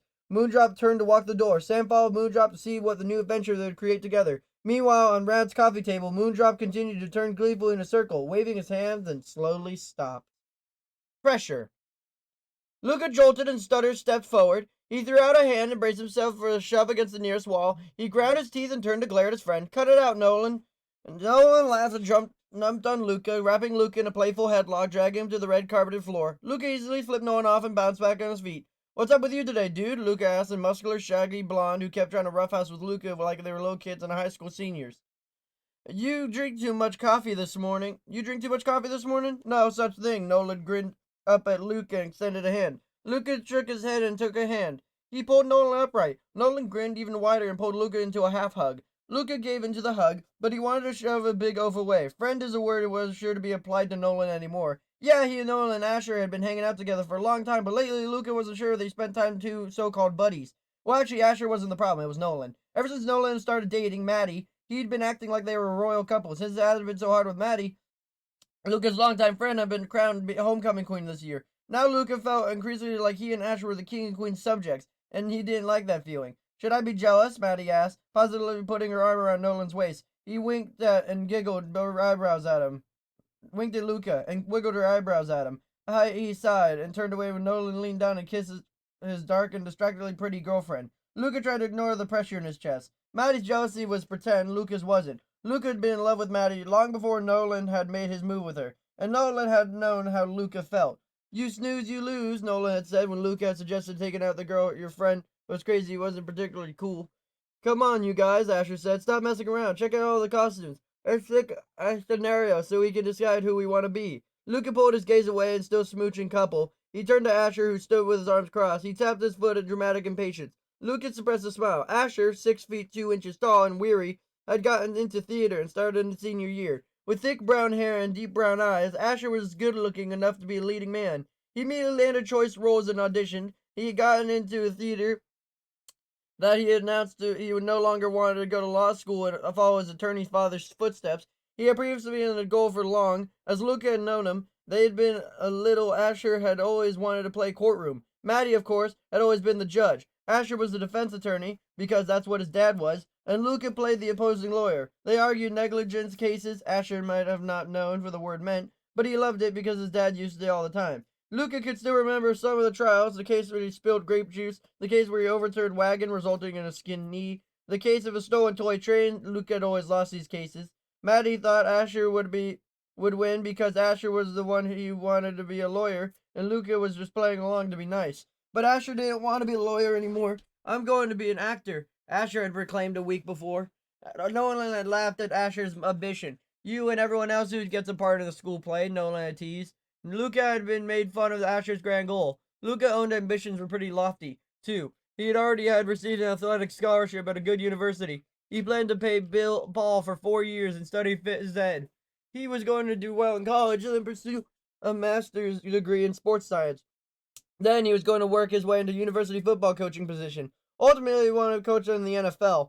Luca was a good wide receiver. He was great at fast and agile. He wasn't, however, big or strong. He was 5 feet 10 inches tall and lanky. He knew that sometimes these guys his size made in the pros, but Luca wasn't aggressive enough or confident enough to be one of them. He didn't, however, think that the smarts of the coach of a level. Besides, because he figured every dream would have support behind it, Luca wanted to encourage Asher's new inspiration. Go for it, Ash, he told his friend. The only problem with Asher's new passion was that his theatrics had started bleeding into the rest of his life. Luca had noticed Asher's gesture and facial expression were becoming more and more exaggerated. Now, for example, Asher rolled his eyes and oblivious, still kissing Nolan and Maddie, and looking to the ceiling as if seeking divine intervention to part the two lovebirds. He sighed loudly and wandered away. Luca reminded where he was, but ignored the couple. He turned his eyes to several rows of animal costume suits and plainclothes costumes. He had to admit it was impressed by all the choices. When Nolan shoved Luca, they'd been entered a costume closet. The first stop was in Freddy Fazbear's Mega Pizzaplex role-play venue. Urban Legend Role Players Auditorium, a huge room, which looked like an obsessive, crazy rich person's mega closet, was filled with hanging rods, shelves, and cubby holes. All these were stuffed with animal suits and heads, clothes and shoes, and other accessories. Everything was neatly organized and color-coded. According to Asher, who had read up on the game before they arrived to play it, the color codes were associated with the various role-play scenarios offered to the auditorium. Once you choose what story you wanted to play out, you pick the costumes accordingly. As Luca had looked around, several kids and teens darted through the rows in costumes. They chattered excitedly as they examined their choices. Luca spotted his first few classmates checking out the Golden Freddy costume, and he smiled at the group of little girls arguing over who could wear the Chica costume. Chica, the yellow chick, holding an animated cupcake, appeared to be all three girls' favorite Freddy character.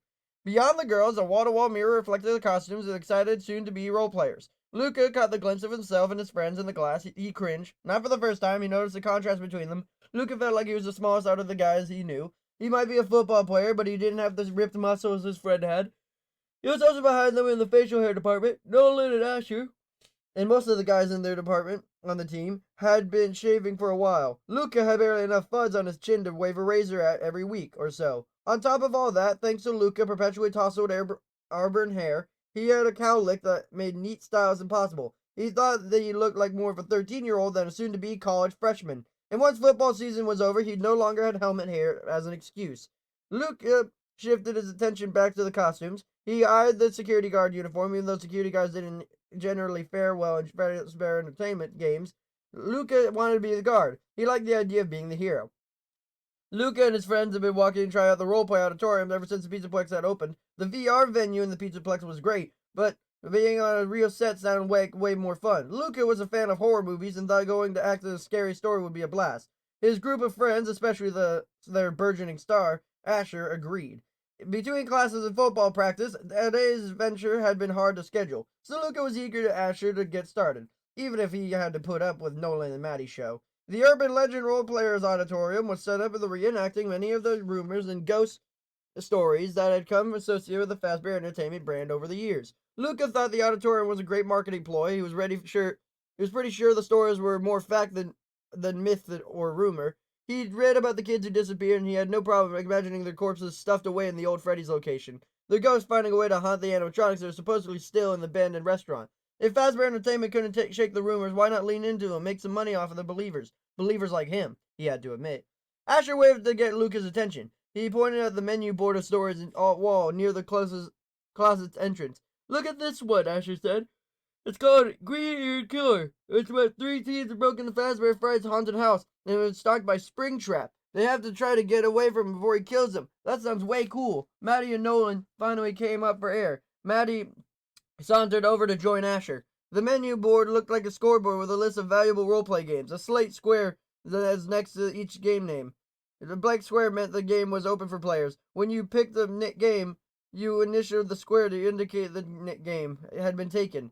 I thought we were going to act out the actual haunting, Luca said. You wanted to act out the haunting, Maddie said. That's because you're obsessed with murderous animatronics. She flipped her long, wavy black hair over her bare shoulder. And murderous animatronics are just stupid.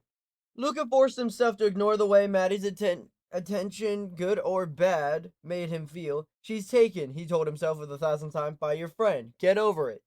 They aren't stupid. Where do you think Fazbear Entertainment got the ideas for all their games? You want to think they just plucked the notion from dangerous animatronics out of the clear blue sky? You think it's a coincidence that nearly all their game scenarios have to do with security guards or trespassers trying to avoid being killed? Look at that. Luca pointed at the menu board. Most of the stories have to do with trying to survive a night in the security office. Trying to stay alive while patrolling the old restaurant and trying to keep the music box going so the ghost doesn't get you. Luca got himself getting worked up. He was sick of me to defend his interest. It's genius, actually. Fazbear Entertainment is trying to make the light of all stories. And why's that? Because there's truth in them. They keep coming up with games that have crawling through vents and slamming doors and hiding inside costumes because they know that there's animatronics out of control and killed people. It's all true. Nolan stared at Luca with raised eyebrows. Dude, you should find, like, Grayson from algebra. You say the word cabal or you pull a tinfoil hat out of your pocket, I might puke. Luca rolled his eyes. Grayson was a geek who talked way too much in class and was always trying to evil corporate conspiracy and extraterrestrial mind control. I'm not a conspiracy theorist. I'm just saying that creating games in light of bad reputation is a great way of downplay the lies, Luca made air quote, being told about the company. Much ado about nothing, Sure said. Exactly, Luca nodded. Well, yeah, well, whatever, Maddie said. I want to be a damsel in distress. Let's play Green-Eared Killer. I'll be one of the teens. She walked up and put her initials in chalk next to the game on the menu board. The costume code is dark green. She linked a hand around Nolan's arm. Come on, stud boy, let's go pick our costumes. Nolan grinned at the nickname Maddie had recently started using for him. He affected the cocky swagger as the couple headed down the row of costumes. Asher and Luca exchanged a going-to-gag look and followed Maddie and Nolan obediently.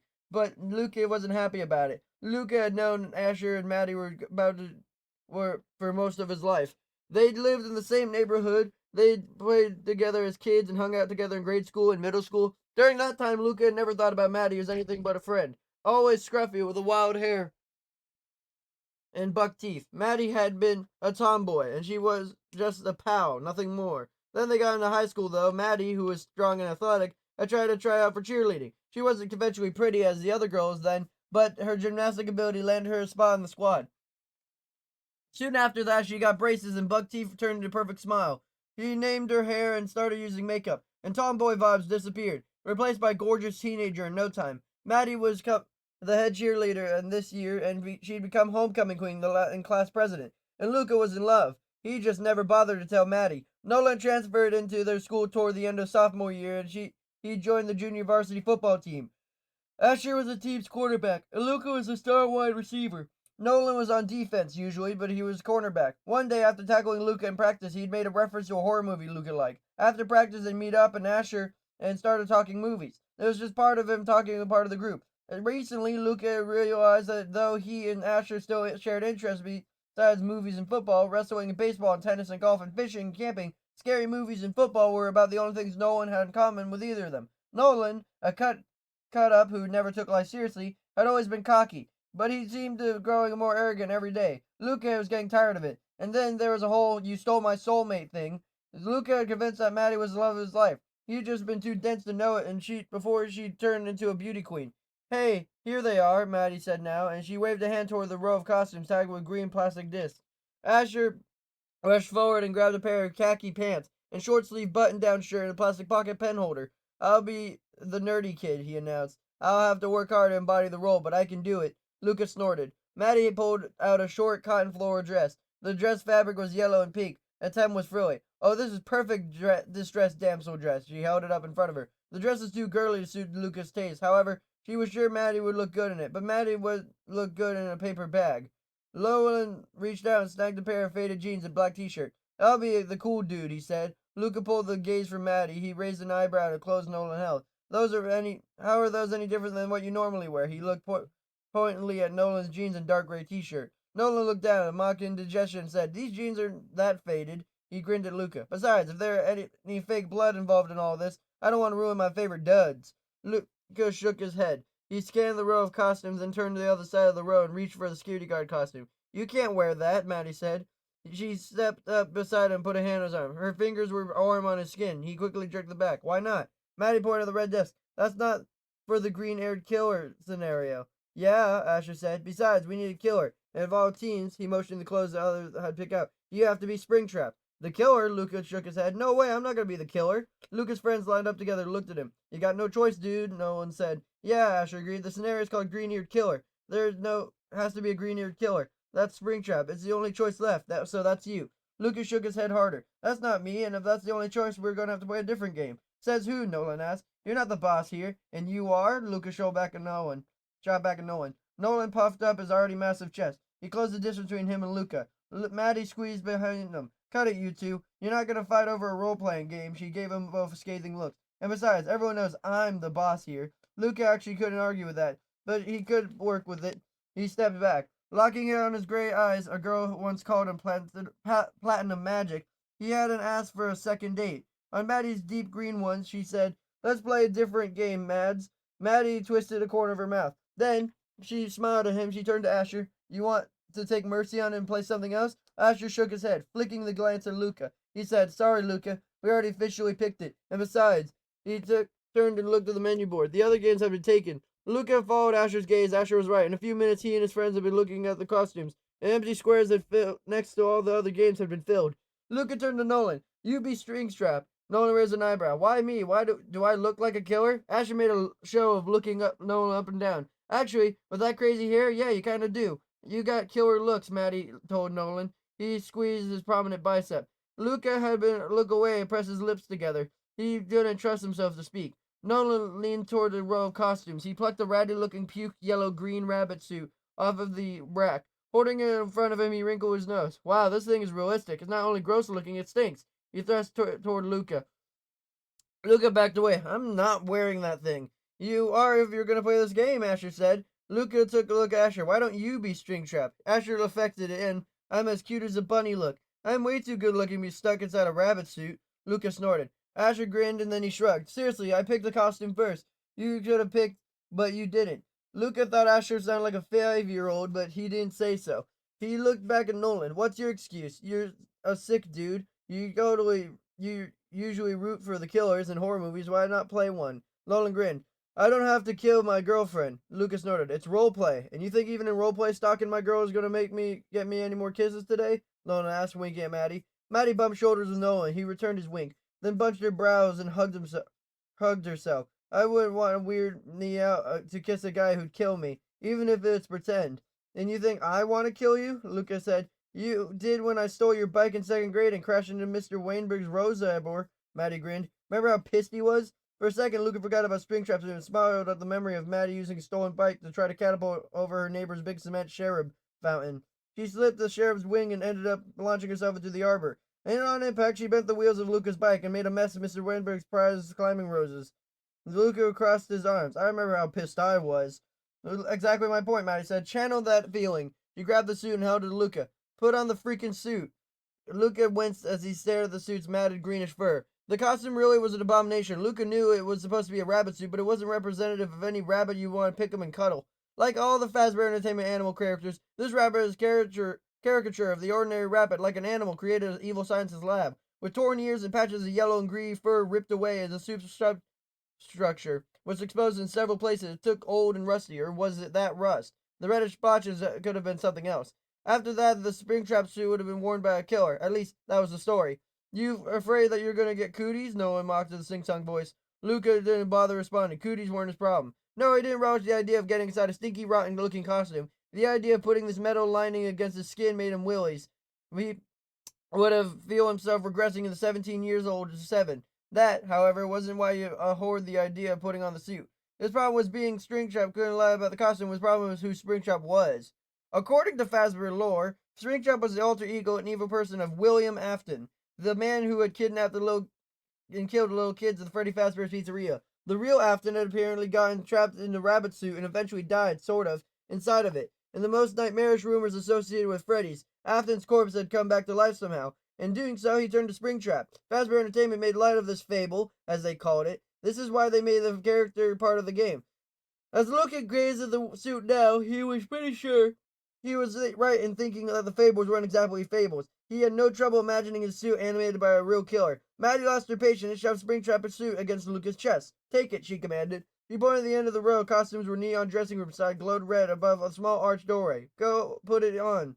Without understanding why, Luca grasped the suit when Maddie let go of it, but he almost immediately dropped it. The suit's fur felt crusty. It was scrummy, too, like it was covered in some kind of invisible slime. Luca managed to hang on to the suit, but that didn't mean it was going to put it on. He looked at his friends. Why don't we all play teens, and we all just pretend Springtrap is after us? Oh, give me a break, Asher heaved a big sigh. What would be the point of that? He stepped forward and poked Luca in the chest. I thought you wanted to do this. You were into it when we first talked about it. What's wrong with you? Luca just frowned at Asher. Nothing's wrong with me. I just don't want to pretend to be a creepy murderer, that's all. I wanted to do a security guard, Luca cringed inwardly. He hoped his friends had heard the whine of once in his voice. He was starting to sound like a 7-year-old. What? Is pretending to be a killer scary? Nolan asked. He emphasized the word scary in a tone that made it clear that he thought Luca was being a coward. Yeah, Asher said. It's too up close and personal for you.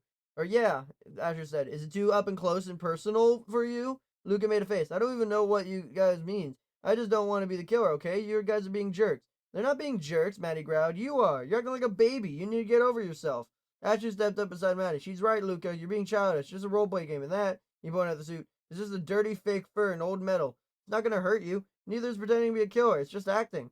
Luca looked from Asher, Maddie to Nolan. They were standing almost shoulder to shoulder now, and like a phalanx of soldiers, commanding them to step in line and follow orders. Why couldn't they just understand how much he didn't want to do this? Why did they just get how wrong it was pretend to be a murdering maniac?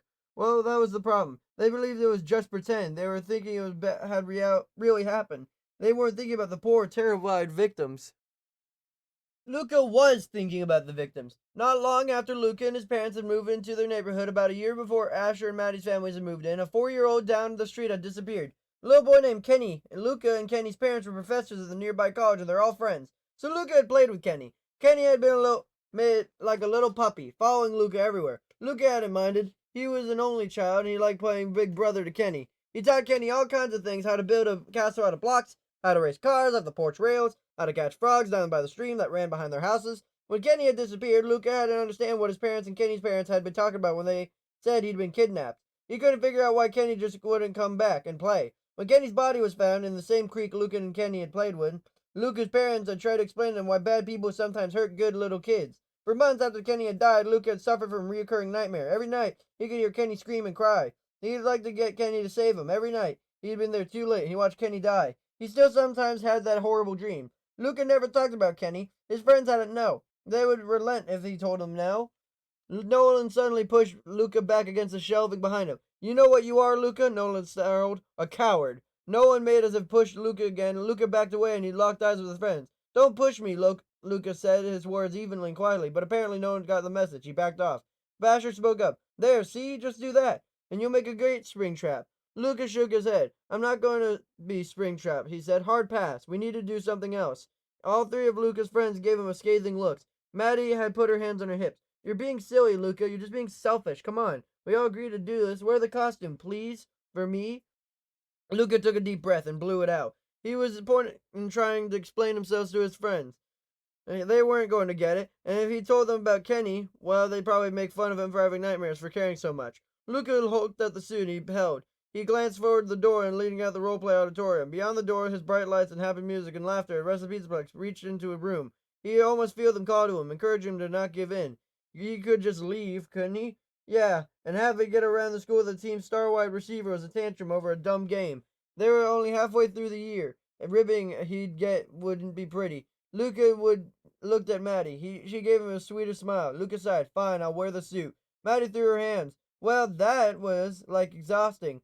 You thought we were asking you to kill the Pope or something. Asher looked ahead at Luca. Drama much? Nolan gave Luca a hard look. Then he pointed to the dressing rooms. Go put it on before you chicken out again.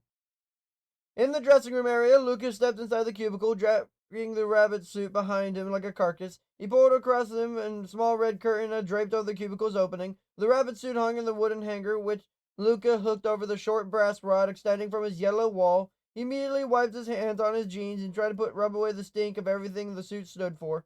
Luca stared at the decrepit rabbit costume. Was he really going to do this? Luca couldn't hear Nolan and Asher banter next to the couple cubicles as they put on their costumes. Yeah, right, Luca muttered. Costumes. All they had to do was put on different street clothes. We hear you grousing in there, Nolan called out. You better be putting that suit on, and if you're not, I'll come in and do it myself. You and what army? Luca shot back. Nolan and Asher laughed. Yeah, yuck it up, jerks, Luca thought. They weren't the ones having to put on the evil costume. Luca looked at the suit again. Exhaling loudly, he reached for it. Wearing the Springtrap suit was opposed to the other costumes did have one advantage. Whereas Asher, Nolan, and Maddie had to shed their clothes and put them in the locker before they get dressed for the game, Luca could put the suit on over his clothes, even over his shoes. Big and baggy, the suit looked like it would fit a guy even bigger than Asher. The disgusting rabbit suit came in two pieces. One piece was a big ghoul-eyed, toothy mouth, broken-eared head. The other piece was the rest of the rabbit's body. His part of the suit was kind of like a hideous onesie for demented adults. The onesie had hidden closures up at the front, so it wasn't hard to get on. All Luca had to do was step into it. Once Luca shoved a tennis shoe clad feet inside the oversized rabbit feet and stared into a pull of the suit upward, he discovered that it was designed to expand and contract. Both the fur and the metal skeleton beneath the fur stretched and accumulated his height as he brought it up to his legs. Then he got the suit to the waist. He only had to contort the little, shrug one, then the other shoulder into the rabbit torso. His stomach rolling in the reluctance and dread, Luca closed up the suit. He looked at himself in the mirror. From the neck down, Luca no longer Luca. He was a moldering rabbit that looked like an escapee from an apocalyptic track heap. He had the neck up. Luca still looked like Luca.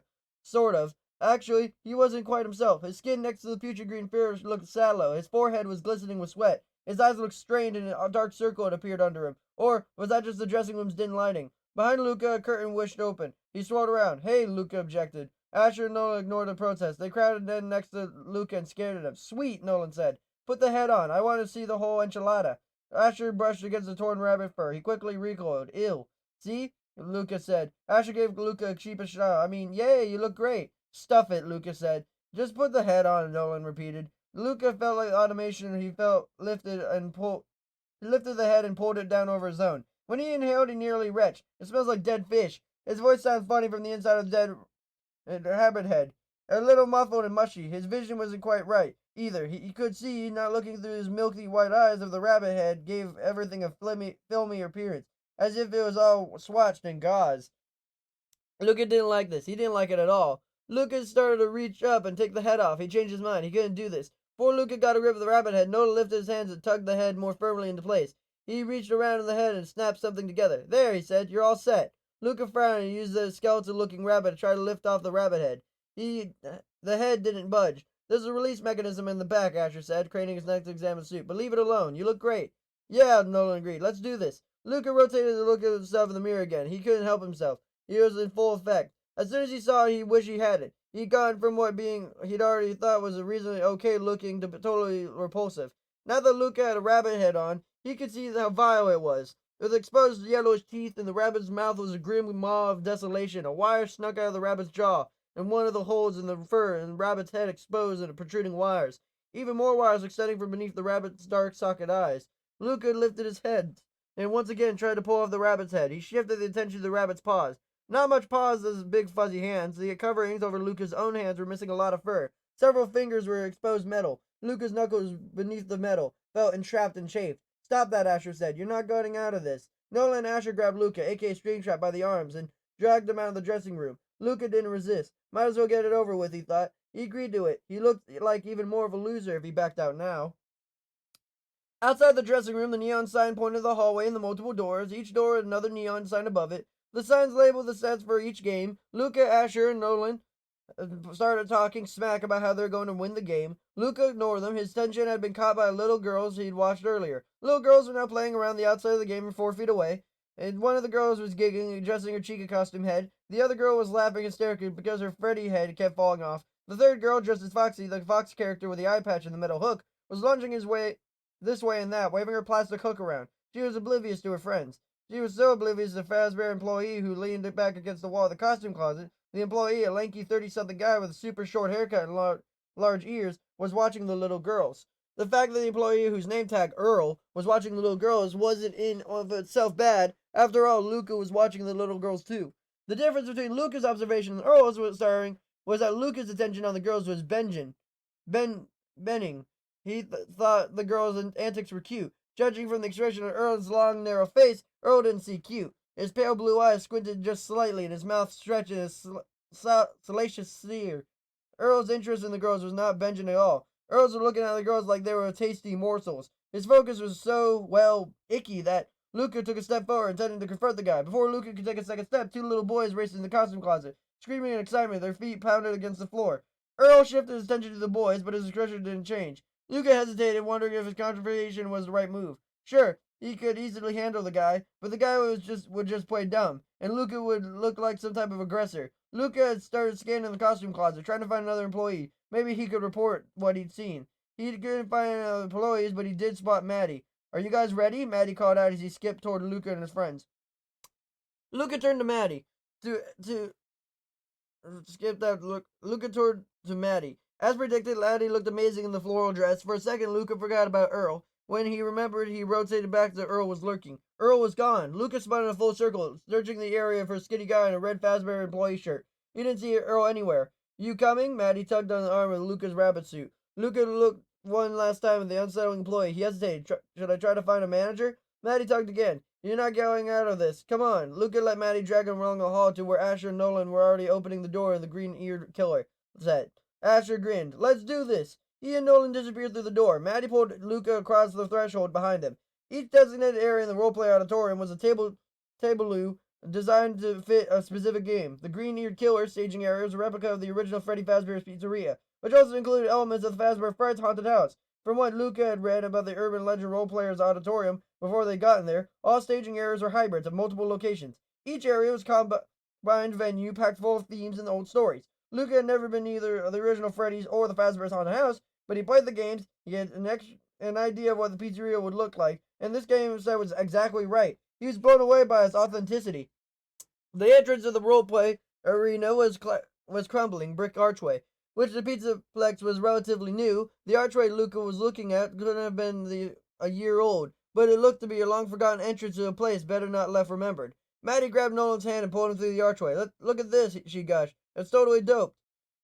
Luca and Asher trailed behind Maddie and Nolan, their feet making tapping and scuffling sounds on the black and white checkered linoleum floor. Luca couldn't see the whole place from where they stood, but he figured there would be a dining area with a stage and backstage area, an arcade, a Pirate's Cove kitchen, an office, a back hallway, storage rooms, party rooms, and a network of large ventilation ducts running through all of it. All these rooms, at least in the games we played, were designed to look old and eerie. They were dimly lit, packing with disturbing Fazbear decor, and populated by knockoffs of the original animatronics. The actual haunted house of the games based on the house were all chock full of jump scares. Luca assumed the set would include them as well, although in the game that they were playing, Springtrap, i.e. Luca, was a real jump scare. So, how does this work? Maddie asked. Asher turned to the circle. He spotted a sign next to the archway, and he stepped over to read it. Luca didn't follow him. He was just trying to convince himself that he was already in a disgusting rabbit suit, getting ready to chase his friends around the pretend haunted house. Why had this seemed like a good idea when they planned it? Okay, Asher said. According to the instructions here, he indicated himself, Maddie and Nolan, are supposed to go down the hallway, he pointed. There's a little room down there that's the backstage area of the game. Once we close the door basically becomes where we're going to be break into the haunted house. Even though we're breaking in after dark, the venue's attractions are going to somehow get activated. So it's going to be like a haunted house with a chaser. Springtrap's the chaser. Asher pointed to Luca and gave Luca a thumbs up. Luca didn't move. Was he supposed to? Maddie pointed at Luca. Asher glanced back at the instructions, then he looked at Luca. You're supposed to go to the safe room. It's a small room in the end of the back hallway. You're supposed to go in, close the door, and then wait for the door to open again. Then you come and chase us. Apparently there's a knife, not a real one, of course, and then there's some place you're supposed to pretend to try to stab us or grab us or whatever. Then Luca didn't respond. Asher said, got it? Luca nodded, and he did. Something rough rubbed the back of his neck. He tried to adjust the rabbit head. The rubbing stopped, but the skin on his neck felt scratched. Asher read aloud some more instructions. It was something about how long the game lasted and how you left the game. Luca had only laughed listening. The scratch on his neck distracted him. Asher studied the game instructions for a few more seconds, then turned to Nolan and Maddie. There's some stuff about what says we can handle Springtrap. Luca turned toward the instructions. You might as well know the defense strategy. Asher blocked the view. No fair. You don't need to know anything else. Well, you're on a timer, guys, Maddie said. Let's do this. Come on. She grabbed Nolan's hand and motioned for Asher to come with them. Asher turned Lucy away in the game's instructions. Luca shrugged. What did he care anyway? He just wanted to get this over with. Asher lifted a fist and offered it to Luca. Good game, right? Asher said, just like he did before they took a field at the games. Luca raised his fist and buffed Asher's. Good game. Something poked the other side of Luca's right wrist. He unclenched his hand and dropped it to his side. He watched Asher trot after Maddie and Nolan. Luca looked around. He shrugged. He knew he'd find a way back off the hallway near the rear of the dining area, so he headed in the direction. As he took his first step, the distant pop resounded through the set, and the lights dimmed. Shadows stretched out in front of him. Luca took a deep breath in a few steps. He winced. He winced. The Springtrap suit was not at all comfortable. Although it had expanded to fit him, it now felt like it was widening around his body. The metal framework was poking with a myriad of paces. He felt like he was wearing a broken cage. Luca tried to ignore the unpleasant sensation of metal prodding him through his shirt and his jeans. He crossed the black and white tiled floor and headed down the short hall. Even though the haunted house was dark and gloomy, Luca could see well enough. He marveled at just how chilling the place looked. The set, like a dilapidated archway, was relatively new. It felt, however, as if Luca was inside of a building that had been ravaged by time. Nothing about the place felt fake. The walls Luca passed as he moved further into the set looked dirty and moldy. The cobwebs stretched far across the murky corridors and hung limply in barely flickering wall sconces. The mottled walls were decorated with old Freddy posters and decayed parts from Fazbear characters. The parts animatronic heads, limbs, hands, and feet, along with wires and gears, were caught up in netting and dangling from filthy strings. Occasionally they were pinned to a wall with incongruently gleaming knives. Luca idly wondered if the knives were faked as the one that he was supposed to use. Luca didn't linger near any of the walls. He walked as fast as he could to the cumbersome and camp suit. Finally, he reached for the dining area. The dining area looked like it had been abandoned in the middle of a birthday party. Half-eaten pizzas and half-drunk sodas sat in red and white striped tablecloths next to bright yellow napkins. Freddy Fazbear birthday hats were strewn on the tables and chairs. The chairs were askew. Curious, Luca reached out to touch the pizza he passed the table. Even though he didn't fully feel it through the suit's decayed-looking rabbit paws, he could tell it was made rubber. Clever. From down the hall behind Luca, a cracked thump warned him that his friends were starting to break in. He picked up his pace so he could get to the safe room before they reached him. At the far side of the dining area, a stage ran the length of the room. Its curtains were pulled partly back, just far enough to reveal statues. At least Luca figured that there were statues of Freddy's original animatronics. Freddy, the bear with a top hat, Chica, the chick wearing an apron and holding a plate of toothy cupcake, and Bonnie, a purple guitar playing bunny, clustered near the center stage. They were unmoving. The way their gaze was aimed toward Luca made him look like they might start performing, or worse, any second. Luca turned away from the stage. He spotted a back hallway, but he's suddenly reluctant to go where he was assigned. Started the reason why he didn't want to come to explore, right? Defiant of his friends and the rules, he headed to the opposite direction, toward the arcade area. Unlike the arcade in the Pizza Plex, which was filled with so many bright lights and emitted so many bleeps and dings and tiny music, and the din was overwhelming, the arcade was dark and quiet. All the games just looked broken, and they were covered with a hefty layer of dust. Beyond the grimy arcade, the purple and gold starred curtain to Pirate's Cove was locked, but the hem of the velvet fabric fluttered. Luca stared at the movement, but he shrugged it off. It wasn't like Foxy was actually back there. Maddie's high-pitched giggle echoed through the set, and Luca heard a whole low rumble of Nolan's voice. Asher said something in response to Nolan, and Maddie laughed again. Luca could hear his friend's footsteps in the main hall. They're getting closer pretty fast. Luca had to move. Luca headed toward the back hall and trotted through the inky tunnel. But once it was out in the dining room, Luca hesitated. He couldn't help himself. It was the infamous hallway, the one the killer used to take the kids to their deaths. Well, actually, it wasn't the hallway, but the reproduction, obviously. But Luca would have sworn it was a real thing. Not only did it look like narrow, dingy hallway of urban legend infamy, it felt like it could easily be conduit to the very bad place. Behind Luca, his friend's footsteps reached the dining area. He started to stride down the hall, and his steps faltered. He stopped and listened. Sibilant sighs wafted through the hallway. They carried with them the sounds of sobbing, childlike pleas. Luca frowned and shook his head. It was just an audio track, he reminded himself. It was a fake haunting's house. A chair scraped across the floor in the distance. His friends had reached the dining room. Luca started trotting down the hall. As he jogged along, something inside the rabbit suit gouged at Luca's forearm. He sucked in his breath. "What was that?" Maddie asked. He wasn't really close, but she was closer to Luca than he should have let her get. He would have been in the safe room a long time ago. Maddie's question, however, although he didn't know it, was a good one. What was that gouge that Luca just felt? He didn't have time to think about the question in long because next to the thing Maddie said was, "Oh, look at the animatronics." Luca heard Maddie's leather flats tap across the bare floor. Her footsteps reached the base of the stage. "This is so cool." Luca listened to Maddie trot up the stairs and stage just as he reached the doorway of the last room at the end of the hall. Although he could easily hear his friends from where he was, he knew they didn't hear him. They couldn't see him either. The hall was dark at any subterranean passageway. As Luca ducked in the little room, he heard Nolan call out, "Be careful, babe. This place has surprises." Luca pulled the door closed. As soon as the door settled in place, it clicked. Luca reached out to try it open. The handle wouldn't turn. The door was locked. Although being stuck in a locked room wasn't ideal, Luca wasn't too worried about it. He figured the game wouldn't lock the door at the prescribed amount of time.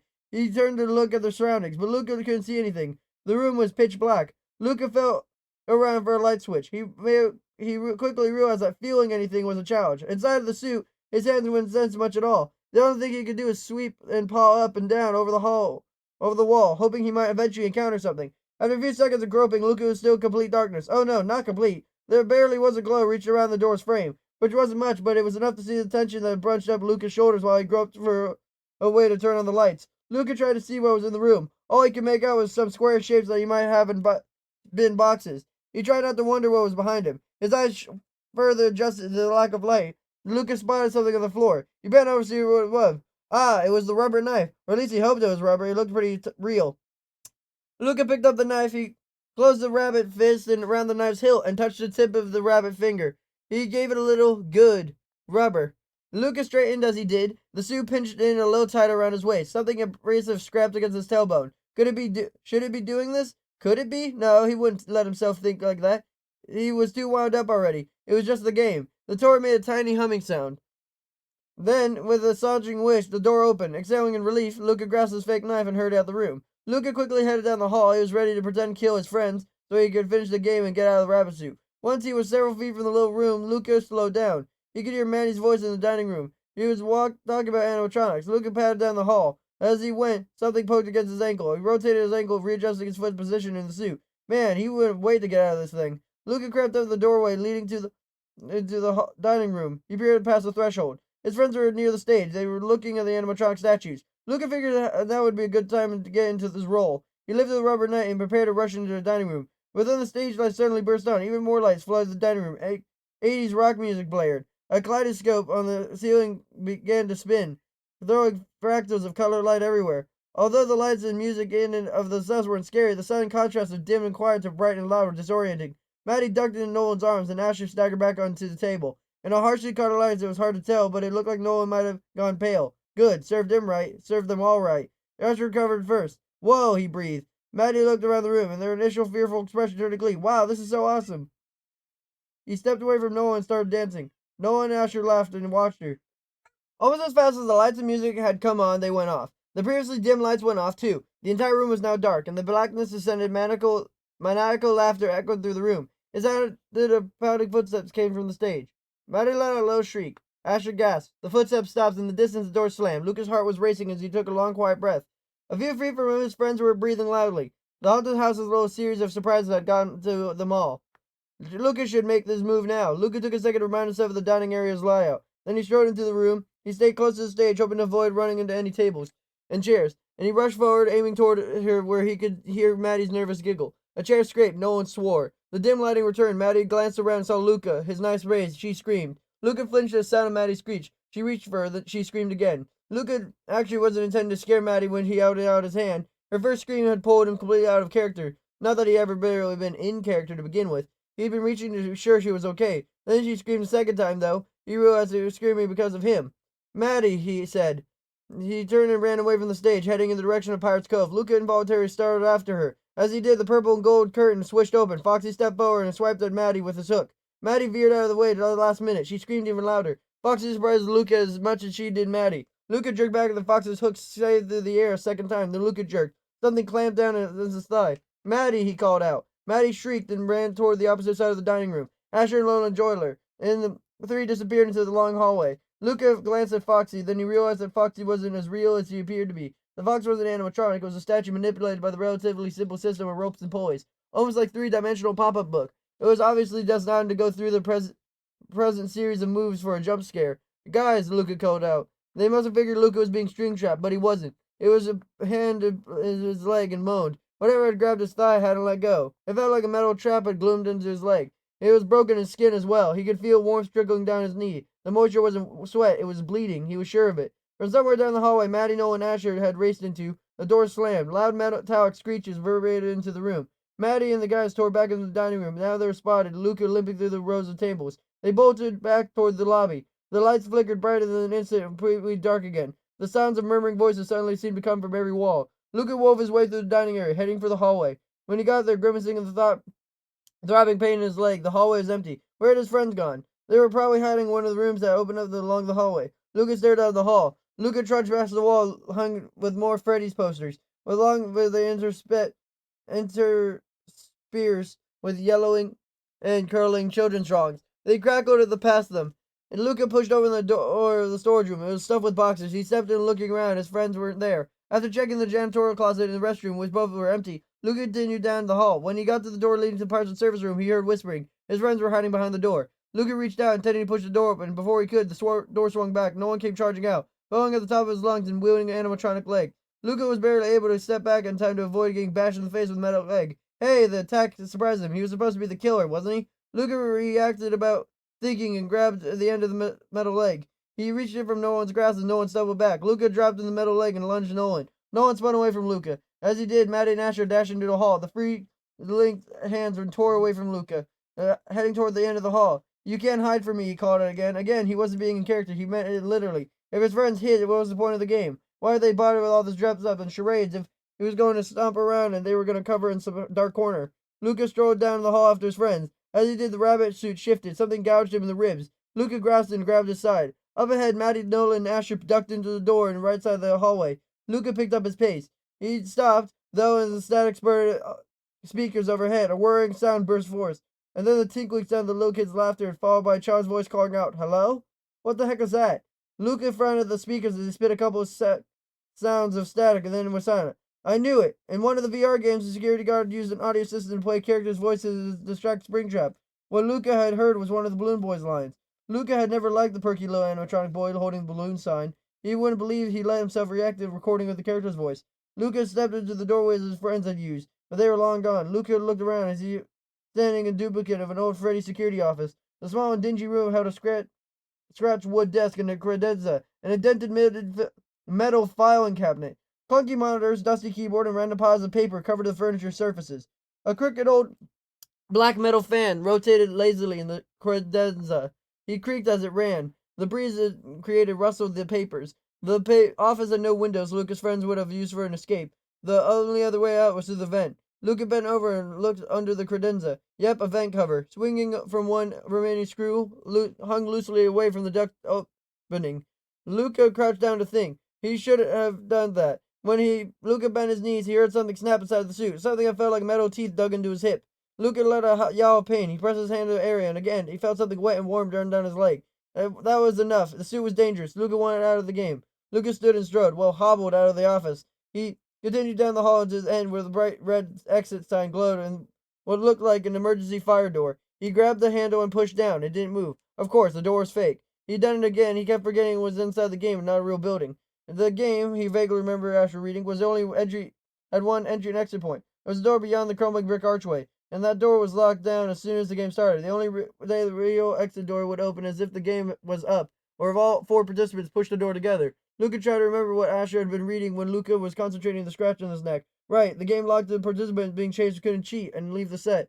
All four participants would agree to halt the game if they wanted out before the time was up. Okay, so Luca had to find his friends, tell them he wanted out. But where were they? Luca cocked his head and listened. Maddie was an avid talker. He figured he would be able to hear her chattering somewhere. For several seconds, all Luca heard was silence. But when he heard Maddie's giggle, he shifted and got a sense where the sound was coming from. Given how muffled the sound was, he figured the friends were still in the ventilation system. He thought about going in after them, though the open duct over the credenza they were strong head start.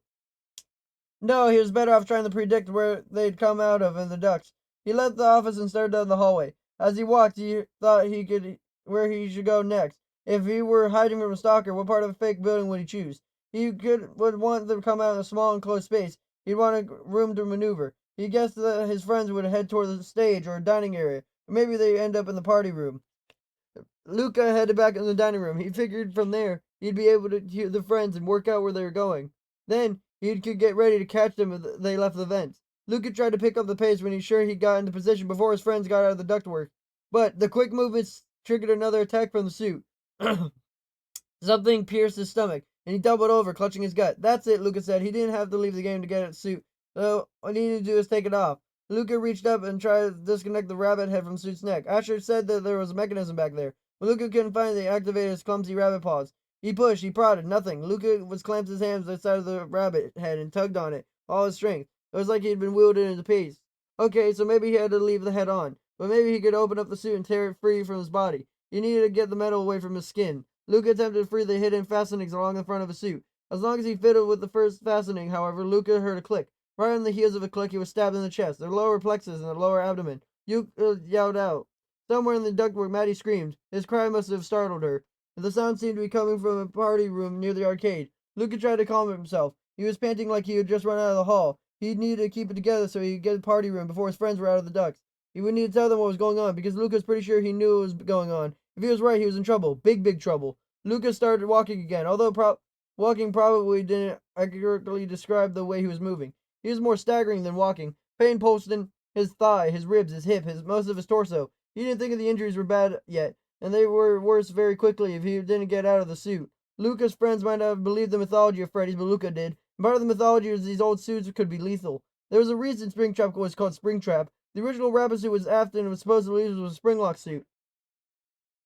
Springlock suits were multiple-use suits, and their function to either animatronics or as costumes, depending on which mode was chosen. In costume mode, the metal of the suit acted like a collar stray or corset. It provided a sort of lining of the suit in animatronic mode. The metal could engage, meaning that it would spring inward to provide structure and animatronic character. The suits were discontinued long after they were created because the locking mechanisms were often faulty. They would get triggered by the movement of costume's occupant, and if they were triggered fully, the metal clamps would shoot out and impale the occupant fatally. Luca was wearing one of the original Springlock suits. He suspected it since the suit was first poked at him. He tried to convince himself he was wrong, but had been feeling the ragged edges of a poorly constructed costume. He told himself, surely Fazbear Entertainment would have to put a real Springlock suit in the costume closet. At least, that's what he had tried to believe, but he'd known, deep down, that he'd always known. And now he couldn't delude himself any longer. He had to face the fact that if he wasn't careful, and if he didn't get out of the suit soon, he might be doing more than just replaying the story of William Afton. Luca's breath sharpened into the staccato gasp as he fully realized the predicament. He knew he grew panicking wouldn't help, but the panic was stronger than his ability to reason. He hadn't wanted to be Springtrap. He knew legends. He knew the suit meant better than any of his friends. Luca's vision darkened as his mind raced. Get a grip, he commanded himself. You don't have time for this. Luca forced himself to slow his breathing. He needed to move quickly and carefully to intercept his friends. In the suit, Luca couldn't spare his shoulders, and when he was, in fact, afraid to do so. But he tried to do so mentally. Pushing his words back to his mind, he stepped carefully into the wall, used it for support as he inclined toward the party room. He moved gently as possible, afraid to activate more of the suit. As he took one more step than the other, Luca realized the fear that was holding out the real reason the pace of breathing. The pain was the cause, either. It was really just getting his heart rate was going in anger. Why would he let his friends talk him into this? At the double doors of the party room, Lucas stopped and listened. The muffled scrape and tap came from another side of the door. Lucas slowly pushed the door open and looked into the room. It was shrouded in pools of darkness. The room's only illumination came from a faint spill of light stretching just from the dining room. Lucas waited for his eyes to adjust in the murk. When he tried to ignore the throbbing pain in his legs and torso, the party room was similar to the dining room, and the held table was covered in the red striped tablecloths. These tables, however, were long banquet-style tables instead of smaller 4 or 5 or 6 seaters. Also in the dining room was his room labeled looked like it had been abandoned mid-party. The tables had some kind of half-eaten foods and drinks, crumpled napkins, and scattered party hats. The party debris there, though, beyond the tables, faded. Crinkled streamers littered the floor like straw. Deflated balloons flopped to the end of the strings, drooping from the ceiling. Dust covered the wrapped presents were piled near the end of one of the tables. Some open presents lay on empty chairs and were strewn on the floor amid the streamers. But these were freakish, menacing versions of mini animatronics, headless dolls, crackled handheld games spit out of the gaping boxes. Walking flat-footed as silently as he could, Luca entered the room and started around with some of the 3 extended tables. A shuffling sound came from the far side of the room, stopped him. When the sound didn't continue, Luca went a few steps farther. A clunk and whispers turned him into a statue. If Luca was going to get his best friends into understand the crisis, and it was a crisis, he figured that he'd wait until they were right in front of him. They couldn't understand him if he called out. The soothe muffled his voice, and between that and his pain, he knew that he would be close to them to understand. A clicking and a metallic tink were followed by more whispers. The whispers were louder now. He could hear the conversation. It's stuck, Asher whispered. Well, whack it, Maddie said. I did, Asher said. Move over, no one said. It's just a man's job. Maddie giggled. Luca figured his friends were intent on going through the conversation, but they wouldn't notice any sounds that he might make. So he started moving again, patting around at the end of the tables and get closer to the back wall of the end of the table as he got closer to the back wall of the room. There he would see the wall held a large grated vent cover. The whispers had coming from behind it. Maddie's giggle, something rustling, a sharp intonation led up in a loud bang. The vent cover vibrated, but didn't come off the wall. You must not be much of a man, Asher said, not bothering to whisper. Shush, Maddie scolded. Be nice, and besides, Luca could be out there. You mean Springtrap, Asher corrected. Could you two hush and move over? Nolan asked. I need room to maneuver here. Why don't we try another vent cover? Maddie asked. Well, you've tried 2 already, Nolan said. I'm tired of crawling around in here. Maddie let out a squeak. Sorry, babe, Nolan said. More rustling, a small gasp. Okay, there, Nolan said. Luca settled into the wall next to the vent cover. He put his back to the wall and waited. He heard Nolan grunt, and then a vent cover flew off the wall. It arched a few feet from the room and clattered to the floor. Nolan's feet poked out through the vent opening. My hero, Maddie whispered. Why are you whispering? Asher said. If Springtrap is out there, it's not like he didn't hear that. Nolan slid out into the room. Luca considered grabbing Nolan as soon as he was out, but no one was the least likely to pay attention to anything Luca said. Asher and Maddie would be more responsible. Nolan was also the strongest of the 3. He wouldn't hesitate to grapple with Luca and shove Luca around. Manhandling his friends was no one's idea of being funny. Not only was Luca weakened by pain, he was afraid that fighting Nolan would set off more of the suit's locking system. Luca held his breath. If he remained still and tucked into the wall shadow, no one might not notice him until the others were out of the duct. Nolan bent over the stuck hand inside of the duct. He made an exasperated sound and yanked his hand back. Not you, idiot. First, ladies first. Sorry, Asher said. More rustling came from the inside of the vent. Nolan extended his hand again. Oops, Maddie said. Don't look, Asher. This dress is really short. Eyes are closed, Asher said. They better be, Nolan said. Luca gritted his teeth. Nolan pulled Maddie out of the vent. He immediately wrapped her arms around her and gave him a long kiss. A little help here? Asher said. He went from inside the vent. Nolan and Maddie ignored him. Asher grumbled and began wiggling out of the vent, opening the aid. Luca hated watching Nolan kiss Maddie, but this kiss served Luca. Nolan's eyes were closed, and Maddie's back was to Luca, and they were only a couple feet away. Luca reached down and grabbed Maddie's arm. Maddie immediately broke off the kiss. She screamed and tried her best to wrest herself from Luca's grasp. Luca held on, but she started to lean toward her, willing her to listen to what she needed to tell her. But as he did, something inside the rabbit head clicked. Suddenly, metal gripped Luca's skull, and his face piercing through the scalp of the skin around his eyes. His nose and his mouth, his entire head were encased in what felt like a serrated vase. It felt like hooked prongs were now fastened the rabbit head to Luca. The pain was scorching, as now a dozen fiery red pokers were trying to burrow their way into his face and cranium. He screamed. Even though Maddie was still screeching, they managed to yank her arm free as Luca buckled into his new agony. Nolan pulled away from Luca. Asher, now off the vent into his feet, grabbed Maddie's other hand. The three turned to run from Luca. Wait, Luca tried to call out, but the word didn't come out right. It couldn't. Two of the searing metal clasps had secured themselves into Luca's face, curled it to his mouth. The third one jabbed through his lips. He could barely move his lips and tongue. Wait came out was ah, and unintelligible as he managed to make the end of the gurgle because the blood was filling his mouth. Luca coughed and swallowed the blood. He gagged and tried to speak again. All he could do was make another gargle noise and the sound of a ghostly moan. Nolan, Maddie, and Asher were well away from Luca now, thundering around the ends of the table and heading for the door of the party room. Although they were running, all three were laughing. Maddie's laugh was light and airy. Nolan's was deep and throaty. Asher chuckling, and he turned to look at Luca, was following Maddie and Nolan in front of the room. Way to get into character, Asher called the three, striked into the dining room, nearly tripping over another in the delight.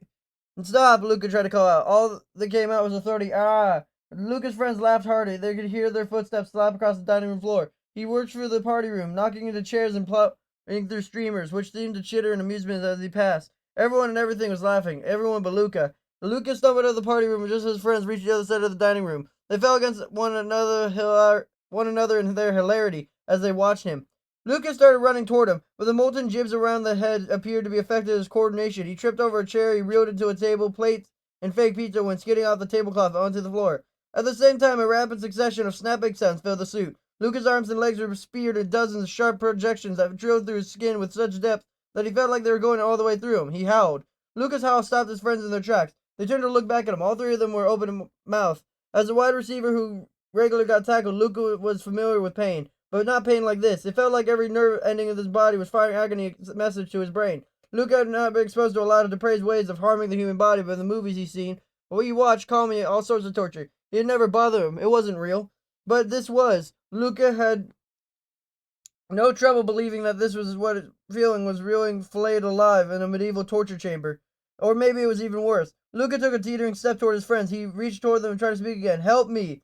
The words came out as L-E, and behind the words were more gargling sounds, verbal from the back of his throat. He tried to clear it and made a phlegmy choking sound. Maddie said loudly, "That's gross." She grabbed Nolan's hand and pulled him toward the swinging door in the back of the dining room. Asher followed the couple. In an open doorway, he paused and looked toward Luca. He grinned. "Asher," he called out. Asher's name turned to Arrer, and even that butchered version of Asher's name disappeared into the moan. The pain was Luca's head was becoming even more excruciating. After Asher waved at Luca and appeared through the swinging door. Luca pushed himself off the table and he stumbled into. He shoved the side of the chair with his foot. Looking at the chair, all Luca wanted to do was sink into it. Actually, he wanted to fall into the floor and just wail. No, he really wanted to get out of there. And to do that, he had to reach his friends. He had to try to get them to understand what was happening to him. Luca took a step, groaning in the effort. Then he paused. Maybe he should just stay where he was. Eventually, his friends would have come back there through the exit of the game. Maybe they'd find him and haul him out. With them, thinking he was still playing his role. There was just one little problem with that idea. The spike-like pieces of metal that embraced Luca's head like a foul, burr-filled helmet left multiple stab wounds. Luca could feel the bore holes through his scalp and the skin on his face. He could feel one at the top of each ear. And now, since the suit's last assault, Luca's entire body was being turned into a sieve. Down both arms and both legs, that felt like relentless screwdrivers were drilling through his skin, fascia, and muscles. He was being skewered. Every wound in Luca's body bled. He could feel that too. Thick, warm blood ran along the sides of his face and trickled down the neck. Blood flowed obviously in his arms and legs. How much blood had he already lost? How much was he losing now? He felt lightheaded and woozy. Luca wasn't sure how much longer the game was going to last, if he passed out before it was over. No, he shouldn't wait where he was. He had to go find his friends. Gathering his strength, Luca managed to get through the dining room. He made it to the swinging door, then he reached the door. He fell through it. Then it opened. He wasn't trying to be quiet about it anyway. Stuff was no longer his repertoire. The swinging doors led to a huge restaurant kitchen. Stainless steel counters that covered stacks of pizza boxes. A row of pizza ovens, dark and cold, stood open and empty. Luca flew out of the room and jolted around the end of the corner. hoping to find his friends crouching behind him, but no one was there. Scanning the kitchen, Luca realized his vision was even more obscure than it had been when he first put on the suit. Blood had pooled in his eyes. He felt like he was looking through a grisly red veil. He couldn't rub his eyes to clear them because of the absurd mangy rabbit paws couldn't reach through the milky orbs of the costume head. Luca blinked several times as he tried to clear his eyes. On the third blink, he spotted another swinging door. He wobbled in that direction. Once again falling through the door, Luca found himself at the back of the hallway. They're looking toward the dining room. He saw his friends at the other side of the doorway, separating the hall and the dining area. They stopped, and Asher was messing with something on the wall. Luca opened his mouth to call out, but before he made the sound, the speakers hissed and static again. Then a spooky voice came through the speaker. There just isn't room in here for both of us. Maddie's giggle drowned out the sound of more static before the speakers once again went silent. That's way too freaky, she said. Asher laughed. Where do you think he is? Maddie asked. Asher stepped away from the wall. He looked down the hallway, and he saw Luca. Luca ran as fast as he could. Only about 20 feet separated him from Asher. Crossing the distance quickly, he would have been a problem. Luca had known for his speed and agility on the football field. On the football field, however, Luca wasn't hammered by a rabbit tooth trying to kill him. Now he wasn't able to get up to speed as he needed. Instead, he pitched and rolled down the hall as if he was trying to cross the deck of a ship, heaving as a tropical storm. As Luca moved, he reached out an arm, and he called out, Ash! Only a nightmarish soft ass sound came out of his mouth. Even so, Asher didn't turn and run. Instead, he gazed at Luca with wide eyes and a happy smile. Incredible, dude, you're nailing it. Come on, you moron, no one yelled at Asher. We're supposed to be getting away from him, not admiring his moves. Asher laughed. Sorry, it's just that he's doing such a great job. Luca fell toward Asher, attempting to leap to his friend. If he had to tackle a clueless guy to get his attention, Luca was okay with that. At this point, Luca wasn't concerned about his movement triggering the suit. The suit was already triggered. The damage was done. Luca's only hope was to get help before the damage was irreparable. Asher scurried out of Luca's reach at the last minute. Luca fell into the door jamb. He tried to grab it as upright, and his friends raced up to the stage. He's kicking some serious stalker butt, don't you think? Asher said as they ran. Maddie, absolutely, he's like an ultimate monster. Shut up, you two, Nolan snapped. Come on. Maddie huffed. Don't tell me to shut up. Sorry, Nolan said. Asher laughed. Dude, you're in trouble. The sound of his words moved away, and Luca and Asher ran. Shut up, Asher, Nolan said. His voice came from Luca even from an even greater distance. Luca's friends were moving farther away, but he could still hear them. Hey, Asher said. You told me to shut up. Told me to shut up, Maddie. Oh, he's allowed to do that, Maddie said. She laughed. Asher was about to retort Maddie's words, but Luca couldn't hear them. His friends had gone beyond his hearing range. His conversation was now just a disjointed rumble. Lucas sagged back against the wall. His friends just thought he was in character. So much was worse things for him. The better they thought he was playing the role. How was he going to convince them that he wasn't playing anything at all? How could he let them know he was deadly serious? This whole thing was supposed to have been a lark. How had it gone so wrong? Luca pushed off the wall. He knew exactly how it had gone wrong. Luca paused, eyeing the console that Asher had tinkered with. It looked like a control panel operated lights and audio. Luca gazed at the panel longingly. If he would have used it to communicate with his friends, what would it do? He couldn't speak. The best he could do was gurgle over a loudspeaker. They think it was all part of the act. Besides, the rabbit paws wouldn't manage to control it. Luca painstakingly made his way to a short flight of steps to the stage. He stopped and listened. Maddie's voice, high and spirited, filtered through the curtains at the back of the stage. Luca clumped by an animatronic sculptures and pushed his way through the folds of the heavy fabric around him. Past the curtains, Luca found himself in the backstage, an area stacked with boxes surrounded by hanging rocks, holding several Freddy character costumes. The costumes were similar to the ones in the costume closet, but these were fuzzy with dust and smelled of mildew.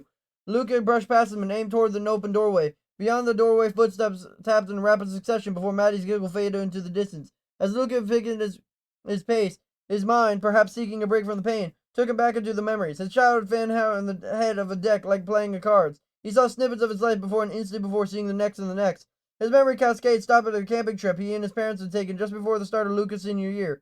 The camping trip came so early into his thoughts that it activated his senses. He could hear the crackling fire and the smell of wood smoke. He could see the clearing of the thick forest and tall fir trees. He could feel the moss between where he sat. He could taste the sticky sweetness of a marshmallow he roasted to perfection. It's about groupthink, son, Luca's dad said in Luca's inner memory movie. They'd been talking about why one of Luca's friends, Remy, was recently been arrested for stealing a car. Luca had been known him for a long time, and he was always been a straight-up dude. Luca had just asked Dad why Remy had got caught up in a group of guys who thought stealing cars with a Prop 2 drag race was a good idea. There's nothing about the dynamics of a group that can override the clear thinking, Luca's dad had said, getting into the subject. An individual's inner compass can go wildly askew when he or she is part of a group that gets fired up and go to a direction of any other time would feel completely wrong. People in those situations take actions they normally wouldn't take. They listen to others' ideas instead of their own. Groups tend to dampen the inner voice, the one that tells us what's true for us. What's true for us? The four words echoed around inside of Luca's head, and the memory movie went dark. The pain came rushing back, and Luca grasped. His breathing was again coming fast and hard. He could barely take a step without moaning. Luca made it through the door, and he found himself in a huge storage room. The room was stuffed with stacked boxes. There was stage dressing. Or was the storage area real? Did it matter? Luca stopped to listen. Where was his friends in the room? For a few seconds, the only thing Luca could hear was the sound of his own ragged breathing. He forced himself to be still and hold his breath. When he did, he heard nothing. He exhaled. His friends weren't here. There was no way they would be that quiet. Luca turned to retrace the steps, but his legs gave out. He collapsed to the floor. In the distance, Luca heard what sounded like distant buzz of an angry bee. He raised his head and strained to listen. The thud followed a buzz, and then Luca heard what sounded like a throw of laughter. His friends were so far away, there was no way he'd reach him. He just was too weak. Luca dropped his head to the floor. He closed his eyes. Asher let the door to the green-eared killer game fall shut behind him. He stared down the hall behind his friends, watching Maddie dance around Nolan. Their eyes were bright and their smile was wide. That was great, wasn't it? Can you guys believe how awesome Luca was? Not bad, Nolan agreed. Asher slapped Nolan's back. Not bad, he was stellar. All he had to do was run around in the dark, fake restaurant. Luca did all the rest. You're just mad that he was a star and you were a bit player. Kind of like on the field. Nolan turned and shook a fist at Asher. Shut up, Ash, you're not funny. Asher ignored Nolan's threat. He rolled his eyes and waited for an arrogant hulk to turn back around. Yeah, I kind of am, Asher said when Nolan slung his arm around Maddie. Maddie laughed and glanced at Asher over his shoulder. Yeah, you are. Asher grinned. Then he stopped and looked back at the door of the game. Should we go in there and get him? He's probably skulking in the storage room. He had no idea the game is over. He'll figure it out eventually, Nolan said. I'm hungry. Let's get change and let's go get pizza. If Luke is not out before we're dressed, he's as smart as you'd think he is. He'll assume that where we went and find us there. The word pizza. At the word pizza, Asher stopped caring about Luca's absence. Asher loved pizza, and he was starving. Luca's eyes flooded open. He looked out of soft gray shadows. His mind was mushy. He felt disembodied, like a consciousness was floating around the ether. Somewhere between awake and asleep. Where was he? He started to sit up. Luca returned, abruptly, appallingly. His body's stinging pulsations flared from his head to his toes. He fell back. He tried to open his mouth and cry out. His mouth wouldn't open. Everything came back to him. Luca remembered his situation. He was stuck inside a springlock suit, and it was killing him. How long had Luca been lying there? Where were his friends? Were they still playing the game? Were they hiding somewhere, someplace waiting for him to come and stalk him? Wherever they are, they probably weren't going to come back into the room again. Luca had to move. Groaning, Luca tried to push off the floor, but he couldn't do it. He felt like his muscles had turned into mincemeat. In that way, he was supposed to, they did. Luca figured like spike-like mechanisms of the suit had dug deep into his muscles, probably very nearly shredding them. Luca ground his teeth again and commanded himself to rise above the pain and go in the spite of it.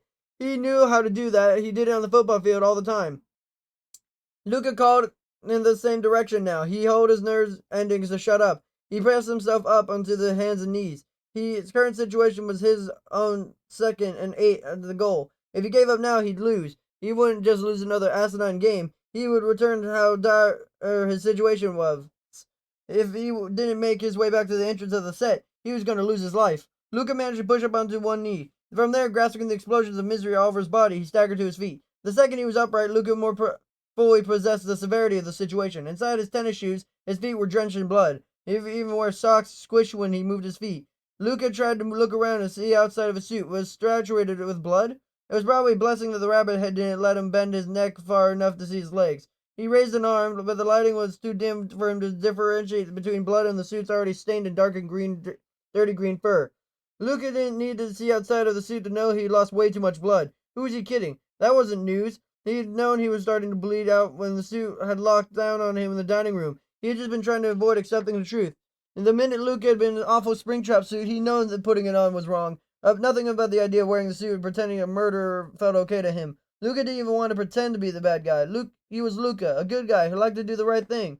Today, he hadn't done the right thing, and he was paying for it.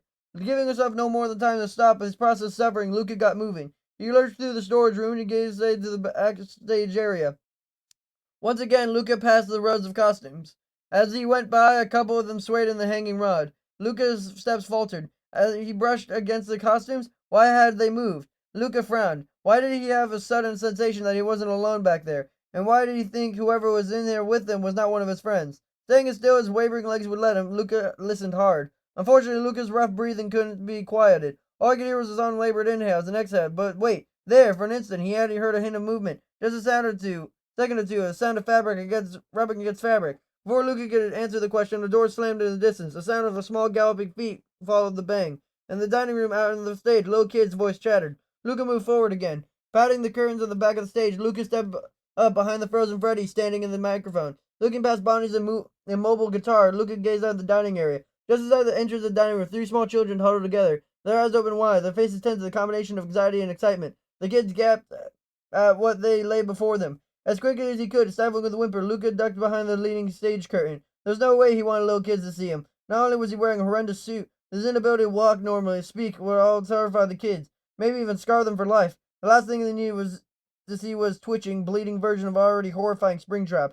Luca figured he'd wait until the kids went somewhere to hide before he made his way to the game's exit and pounded on it until someone came and let him out, or until he died, whichever came first.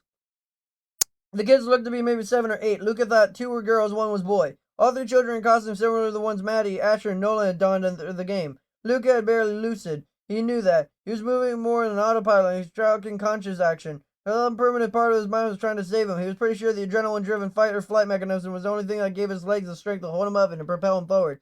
But when Luca saw the kids, his reasoning mind managed to come back alive.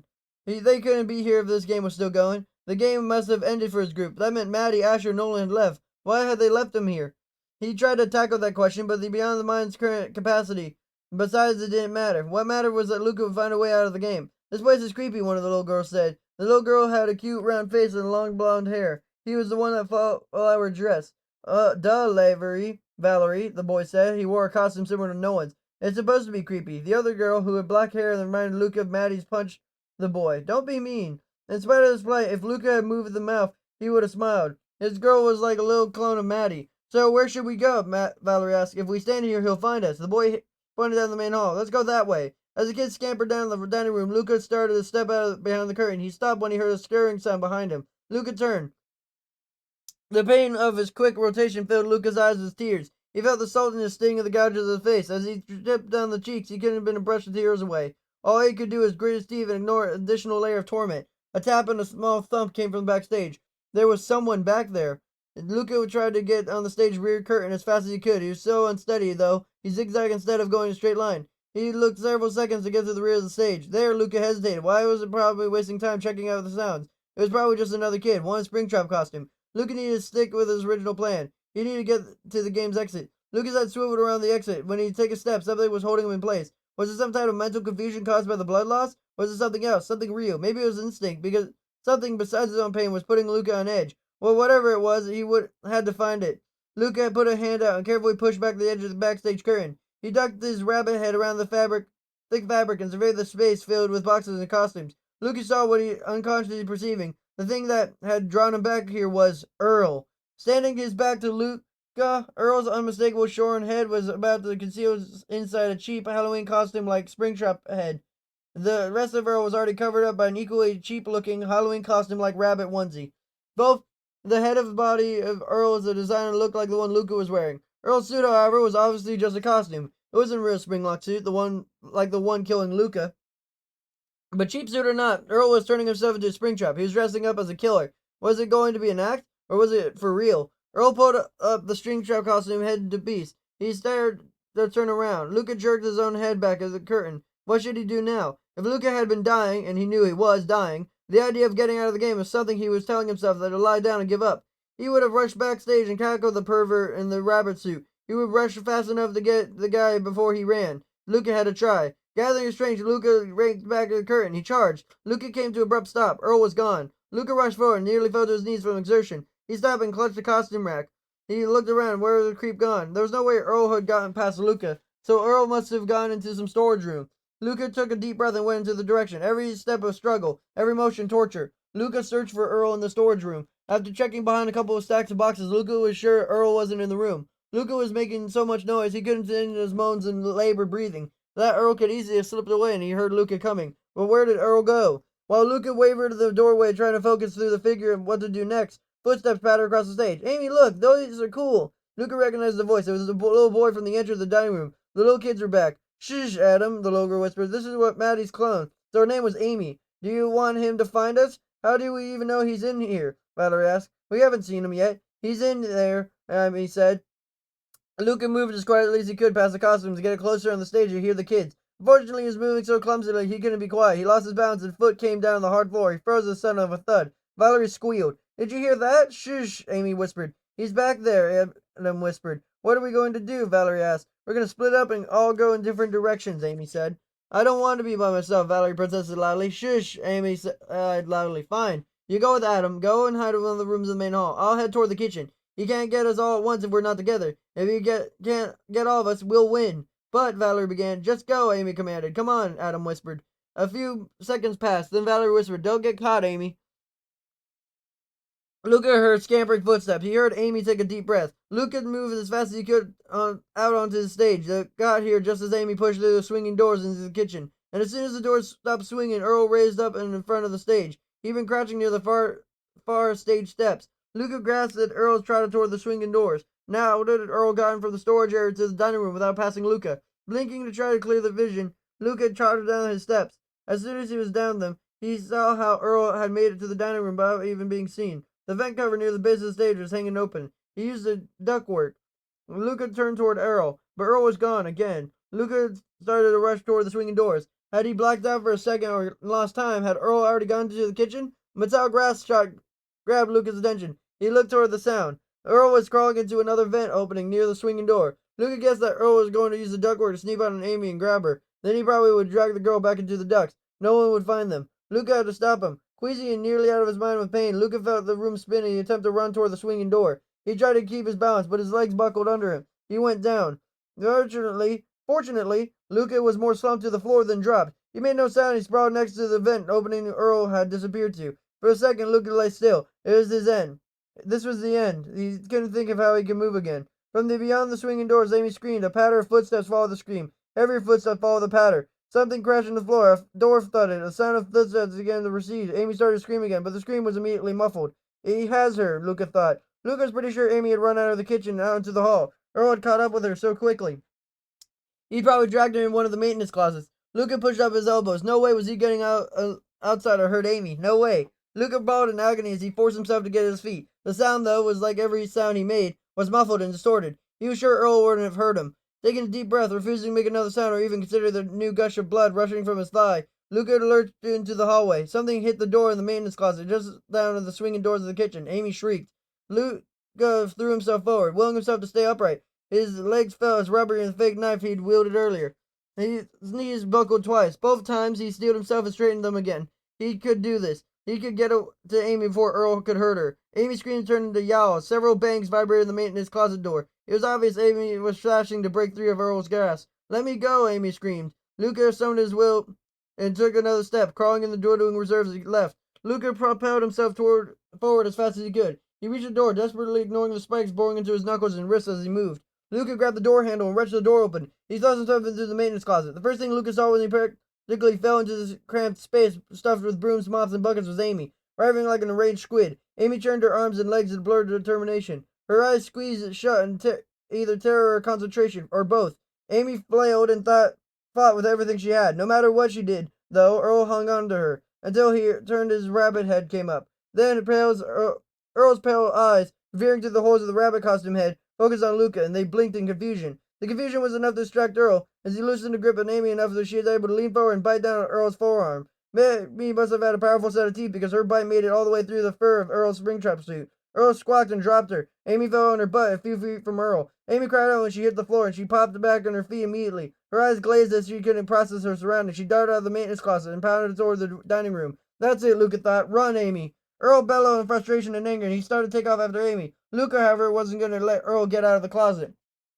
Luca jerked himself forward and didn't tackle the man. Instead of tackling Earl, though, Luca fell into him. He had work, too. Luca's off-balance dive took him and Earl to the floor. Although Earl tried to throw Luca off, Luca didn't give, and Earl the chance to gain purchase. Instead, Luca bent himself around Earl and wrapped him in Nelson hold. Earl scrabbled to get free, but even though Luca was dying, his waning strength and the suit's heavy metal was greater than Earl's skinny frame and could muster. Luca had Earl pinned, so he used his advantage. Luca wrapped his ruined rabbit paws around Earl's neck and squeezed as hard as he could. Earl tried to buck free with Luca's stranglehold, but Luca's hands were locked into place. As if his hands would merge in the metal of the suit, they hooked into Earl's neck and tightened inexorably until Earl's airway was permanently blocked. Earl's body thrashed against the floor and kicked out of the broom's mops that he hadn't seen in a lifetime. During that lifetime, Lucas' memories pulled out of his mind one last review, showing the scenes of his past. Lucas' hope of the future unfurled in inner vision. These hopes wouldn't be fulfilled. They was going to achieve anything if he were sure he'd do. Finally, Earl won still. As soon as Earl stopped moving, Lucas let himself give in to the inevitable. His body, everything except his hands,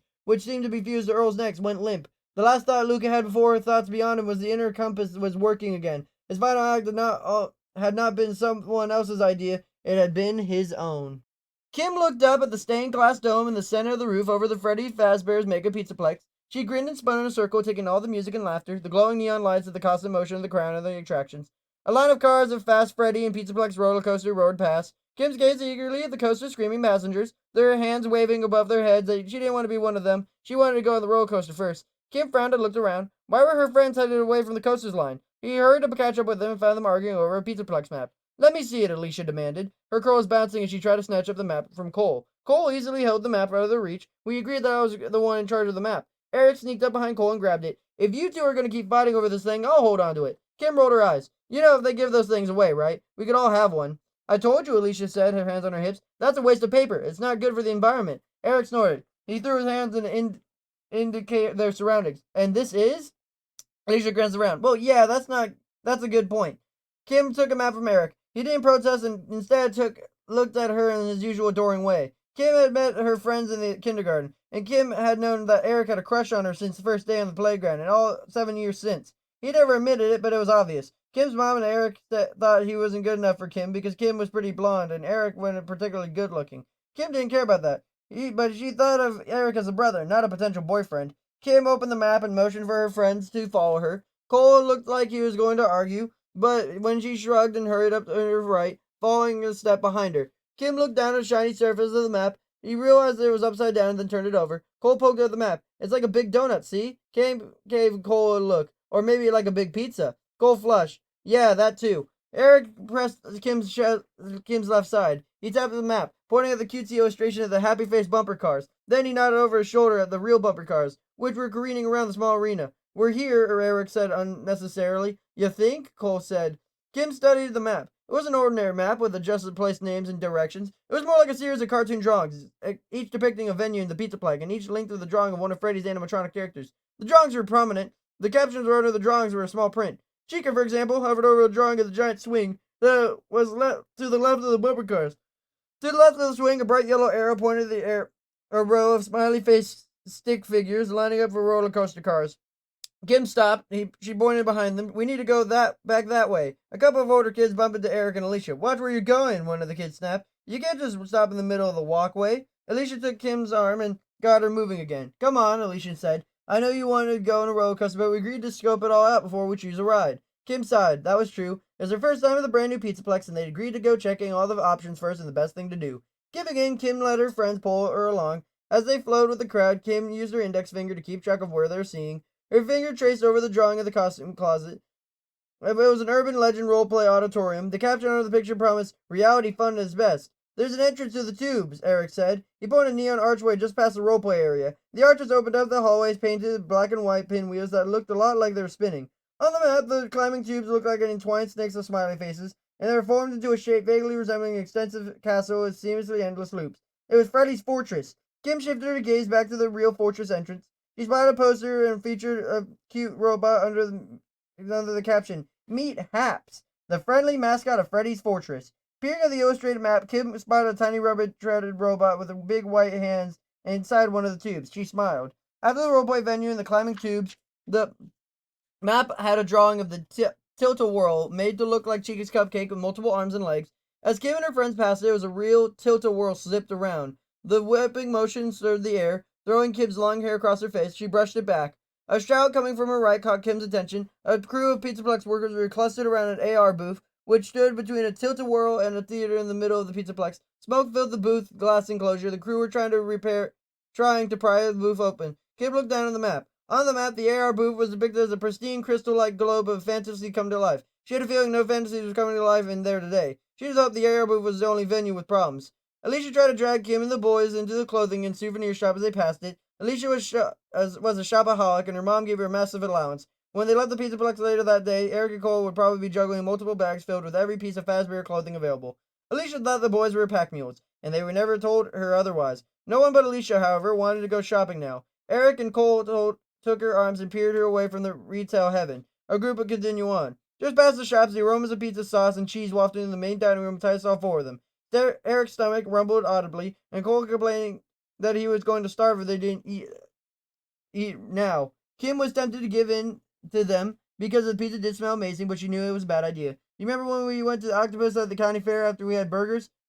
Kim asked her friends. The boys went pale, and Alicia laughed. Of course they remembered. Whirling around with full stomach was never a good idea. Let's wait until we do the after we do the rides, Eric said. Good thinking, Kim smiled, as she looked down at the grinning Freddy Fazbear holding a pizza and marked the dining room on the map. As they continued on wide-eyed, Kim and her friends passed the carousel. On the map, the carousel looked like a giant sombrero. Adorable caricatures of Freddy's animatronic characters sat along the ride rim with a hat-like image. After the carousel, they passed the arcade. Eric stood chattering all the arcade games. Kim looked at the map and saw Eric had listed the games memorized. Next to the arcade on the map, a drawing of two crossed laser guns indicated the laser tag arena. Cole pointed at the drawing. We're definitely going there. Finally, Kim saw the roller coaster line stretched out toward the main walkway and pulled her friends toward it. Okay, we've been around the whole pizzaplex. She waved the map. Only thing left is the theater. She tapped a drawing of the fairy tale-like castle. She looked at the map again. Oh, this is little play kids play area underneath it. Can we please go in the roller coaster now? Eric looked at the map. Are you sure that's everything? He told her head to look at the underside of the map. There's an index. Can I see it? Kim shrugged and handed Eric the map. He pushed his thick-rimmed glasses up in the nose and ran a finger under the index. Kim tapped her foot impatiently as she watched more kids lining up the roller coaster. Exploring was fun, but she was ready to go on a ride. Come on, Eric. Kim tried to take back the map. Wait a second. Eric clutched the map. His nose wrinkled concentration as he flipped the map on the side multiple times. What are you doing? Alicia asked. Eric held up the map, pointed at the index. There's something listed in the index that isn't on the map. He put his pudgy finger on the index listing. Kim read over his shoulder. Belora's Fitness and Flex. Eric turned the map over and ran his finger over all the illustration and attractions, showing the friends that Belora's Fitness and Flex wasn't depicted. It's not here, see? Cole frowned at the map. He's right for a change. Eric elbowed Cole. Alicia looked around. Yeah, we didn't see it when we circled the whole place either. Cole shrugged. Maybe it was a plan, but didn't include it in the final construction. It's weird that they put it in the index, though, Eric said. Kim lost her patience. Whatever, she grabbed the map and stuck it in her jeans pocket. Come on, let's go on the roller coaster. We'll check out Belora's later. This time, no one argued, so Kim led her friends to the end of the line. The map was forgotten as they craned their necks to see the high-tech cars that they soon be riding. 5 months earlier. Grady took one last look at the carousel as he checked the attraction of the to-do list on the clipboard. He felt his eyes on him and looked up. A shiny painted wooden foxy on a carousel seemed to be staring at Grady. Grady glared at the pirate fox and quickly slung his canvas service toolkit over his shoulder and turned away. He knew it was silly, but he wasn't a big fan of the animatronic characters. He didn't like that they all had big teeth and that they were looking like they were planning on something that wouldn't be good for humans. Truth was, Grady didn't love robots in general. Artificial intelligence had never been a good idea to him. He didn't think it was good for robots to have too much control. Giving Foxy one last "I'm human and you're not, so there" glare, Grody stood out into the black and white tiled floor of the Pizzaplex's main hallway. His footsteps reverberated through the empty entertainment center. Grady started to whistle, but the building's carnivorous space twisted the sound to an almost eerie wail. It's just too creepy, he thought. Actually, the whole domed facility kind of what got to Grady, though the Pizzaplex would soon be a place of fun and frivolity, at least according to the advertisements. Right now it's just a vast warehouse crammed full of dormant games and rides. It reminded Grady of an abandoned amusement park in the empty circus tent. He had no trouble imagining ghosts lurking behind all attractions. When Grady had applied to the Fazbear Entertainment answering an ad at a technician, he hoped for a nice cushy condition at the computer terminal, rarely next to a window. He hated feeling panned in, like he had no idea of being a behind-the-scenes programmer. Unfortunately, the job was a troubleshooter rather than a programmer. It was a hands-on position that required working directly with Freddy's games, rides, and entertainment venues. That meant that Grady had to be there in the big silent Pizzaplex day after day, preparing it for the grand opening. And once Pizzaplex opened, Grady would be the one of the maintenance techs. So much for that window with a view. Someone tapped Grady on the shoulder. He yelped and whirled around. Whoa, sorry, Grady. Didn't mean to scare you. Grady relaxed when he saw one of his fellow technicians, Ronan, a big, super fit guy with bushy black hair, who looked more suited to be a bouncer than a techie. Grady shuffled his feet. You didn't scare me, he said, been surprised. Like the way he'd been surprised to learn Ronan's favorite pastime was knitting. The Pizzaplex gave Grady the willies, but he wasn't actually scared of anything he'd seen so far, no matter what his imagination conjured. He knew there weren't any ghosts around here. Besides, the truth was the only thing that really scared Grady was that one thing really actually terrified him. Tate asked me to find you, Ronan said.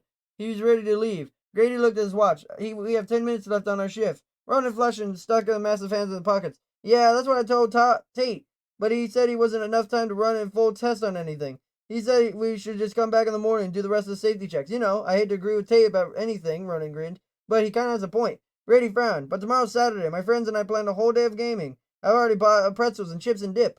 Grady looked up at Ronan. I would have invited you, but I knew you'd say no. Ronan might have looked like he would have been an action movie star, but he hated violent video games of all kinds, and therefore wasn't up for Saturday raids. Ronan's rugged face crumpled, making him look like a scolded puppy. Sorry, he said. I'm working on a sweater for my cousin. No problem, Grady said. Heavy footsteps flooded toward Grady and Ronan. They both looked toward the laser tag arena, which was tucked to a pool of darkness 100 feet away. Tate jogged into view, his long blonde hair flying around his head. What are you waiting for? My girlfriend got 2 huge steaks and is waiting for me at the lake. We're gonna fire up a barbecue. Come on, let's lock it up and get out of here.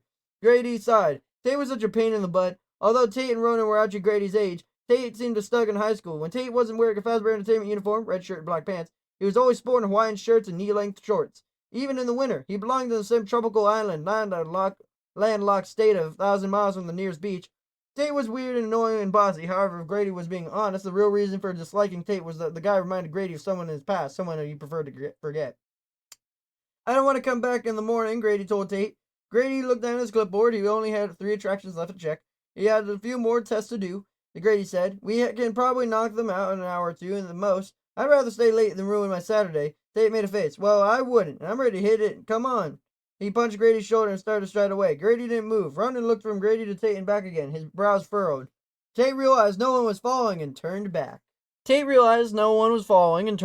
Seriously, dudes, let's go. I'm staying, Grady said. I'm not, Tate said. Ronan's brows rumpled even more. We're not supposed to split up, he said, and no one is ever supposed to be here alone. So that's the protocol. It stared and highlighted in the employee's manual. Tate quirked an eyebrow at Rowan. You read that thing? Didn't you? Ronan asked. Tate flipped his fingers dismissively. I skimmed it. That means he looked at the cover, Grady said. Ronan laughed. Ha ha ha, Tate mocked.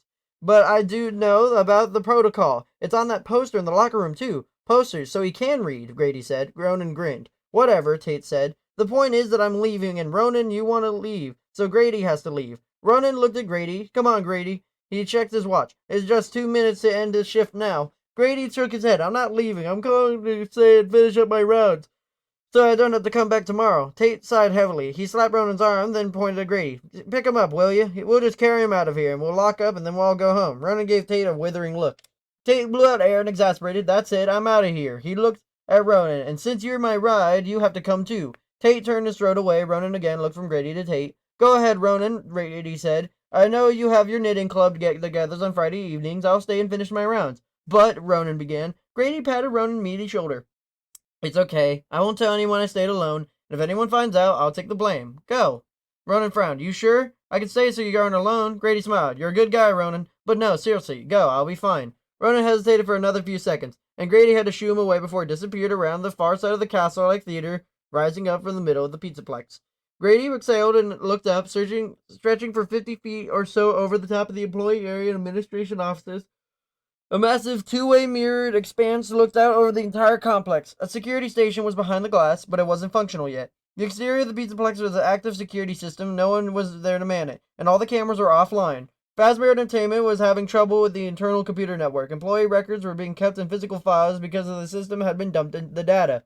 It kind of the dark ages, but apparently the programmers were working on it. A door slammed in the distance and the pizzaplex was silent. Grady turned to the circle and gazed at the dim surroundings. Then the pizzaplex opened in a few months. It wouldn't be so dim. Nearly every game and ride of the attraction of the place is swathed in neon or LED lights. The place would be lit up like a carnival in steroids. When it was full swing, lights would glow and flash on nearly every available surface. The pizzaplex wouldn't be quiet for a few weeks either. An extensive network of speakers was wired throughout every venue of the place. When the pizzaplex opened, multiple resources of music would vie with roars and hums and dings and rides and games. The shouts and laughter of families and the screams of little kids would fill the gaps around the rest of the noise. Grady had no trouble imagining what it would be like. Now, however, the only sound Grady would hear was the huff of his own breath. The only lights were on the security lights. They cast anemic glows along the walkways and over the various attractions. During the day, it was clear outside. The sun shone through the stained glass at the top of the dome ceiling. The stained glass at the top of the dome ceiling. Today, however, wasn't clear, plus it was nearing dusk. Pretty soon, most of the pizza pucks would be in shadows. The idea gave Grady the goosebumps, but then again, it didn't actually scare him. As long as he had a way out of wherever he was, Grady was fine, but he had to be locked inside. Grady shivered and quickly checked his pockets for master keys. He and every other technician carried. They excelled when he cheered the jagged metal edges and heard their comfortable jangle. Okay, he was okay. Grady lifted his clipboard and looked through its list. Grady had 2 games left to check in the arcade, skee ball and hoops. After that, he needed to just test Balora's fitness and flex. This shouldn't take too long.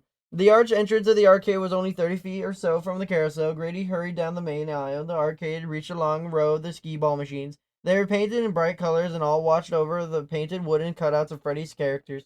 According to Tate, machines number 2 and number 5 weren't working properly. Instead of fixing them, Tate had passed on the task to Grady. For the next several minutes, Grady creatively cursed Tate for his ineptitude.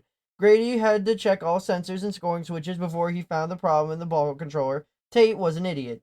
Grady finished fixing both machines, then returned to the first one to play the game. The techs were supposed to play the games to be sure they didn't have any glitches. It was one of the perks of the job. Unfortunately, Tate tended to be concentrated on the playing part, and when there was a problem, he fobbed it off onto Grady or Ronan. Jerk.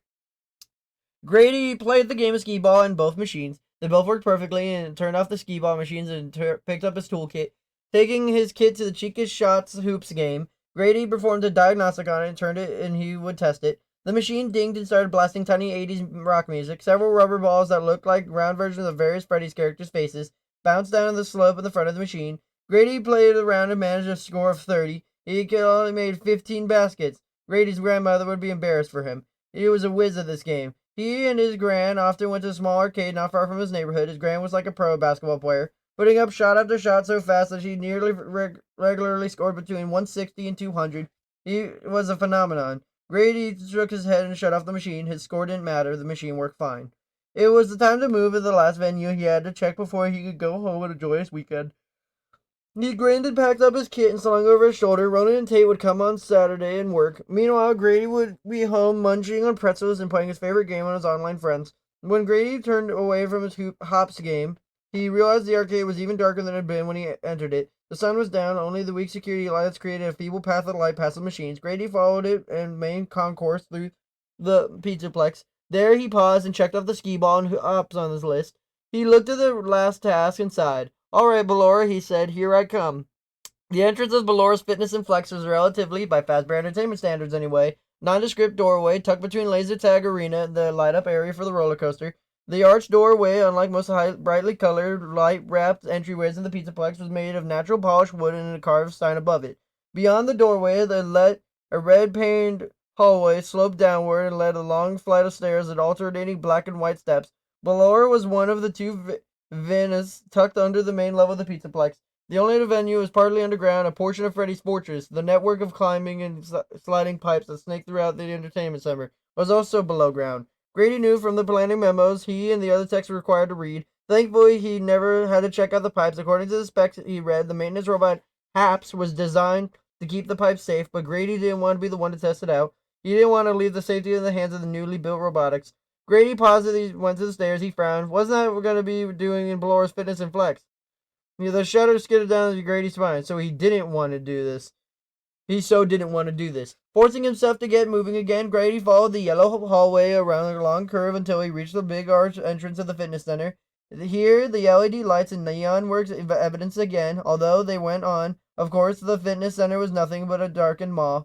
Grady cleared his throat and stepped into the arch, using his muted security lights to find a maintain control panel for the center. He opened the panel and flipped the switches and turned on all the lights in the area. Shining red, neon, and yellow, LED lights blinked on. White spotlights flooded the space that nearly blinding glow. Grady took a deep breath and surveyed the venue he most dreaded working on. He tried to ignore the fact that he was shaking. Ballora's Fitness and Flex was an exercise venue different from anything Grady had seen before. Like climbing a wall, it was a vertical attraction. The starting platform was 50 feet up in the air, reached by a long ladder, and an intricate series of serpentine tubes led to the platform on the floor. The tunnels were made of clear plastic. They tapered from the couple feet wide at the top and they appeared to be barely wide enough for a teenager to squeeze through the bottom. All of them were visible behind the transparent wall that enclosed them. Grady shivered. It looked like an ant farm. The idea behind the venue, Grady knew, was so force participants to wriggle and pull themselves through the tight spaces, requiring them to twist and turn and stretch themselves around the curves of the tunnels to get to the bottom. All this physical activity was designated to provide aerobatic straightening and flexibility conditioning, and theoretically, a lot of fun. Grady was more skeptical about the fun. It was a creative idea, Grady had to admit, but it was still exercise. Grady hated exercise. When Grady, Ronan, and Tate first sat down at the divvy of the list of attractions that needed to be tested, Grady had been a hard pass on Dolores. My idea of exercise would walk into my gaming chair to my fridge, he said. It doesn't sound like I'm the right person to test a fitness center. Tate lifted a brow and cocked his head at the crowd, conceited at the point. Then he gestured to Ronan. I don't think Mr. Universe here could make it through the narrow tunnels. Ronan said nodded. Unfortunately, it's designed more for kids and ordinary-sized adults. Grady had pointed to Tate. What about you? Tate tossed up his hands in insecure apology. Bad knees, I'm afraid, and I'm a lot taller than you are. It makes a lot more sense for you to do it. Grady had shaken his head. I hate small spaces, he realized, as soon as he heard the words that come out in a whiny voice, as if his 5-year-old self had piped up to protest. He cleared his throat. Tate poked Ronan on the shoulder. I bet Ronan's not a fan of them either since he didn't fit in them, Tate chuckled. It had taken every ounce of will Grady had not to launch himself across the table they sat at, wrap his hands around Tate's throat.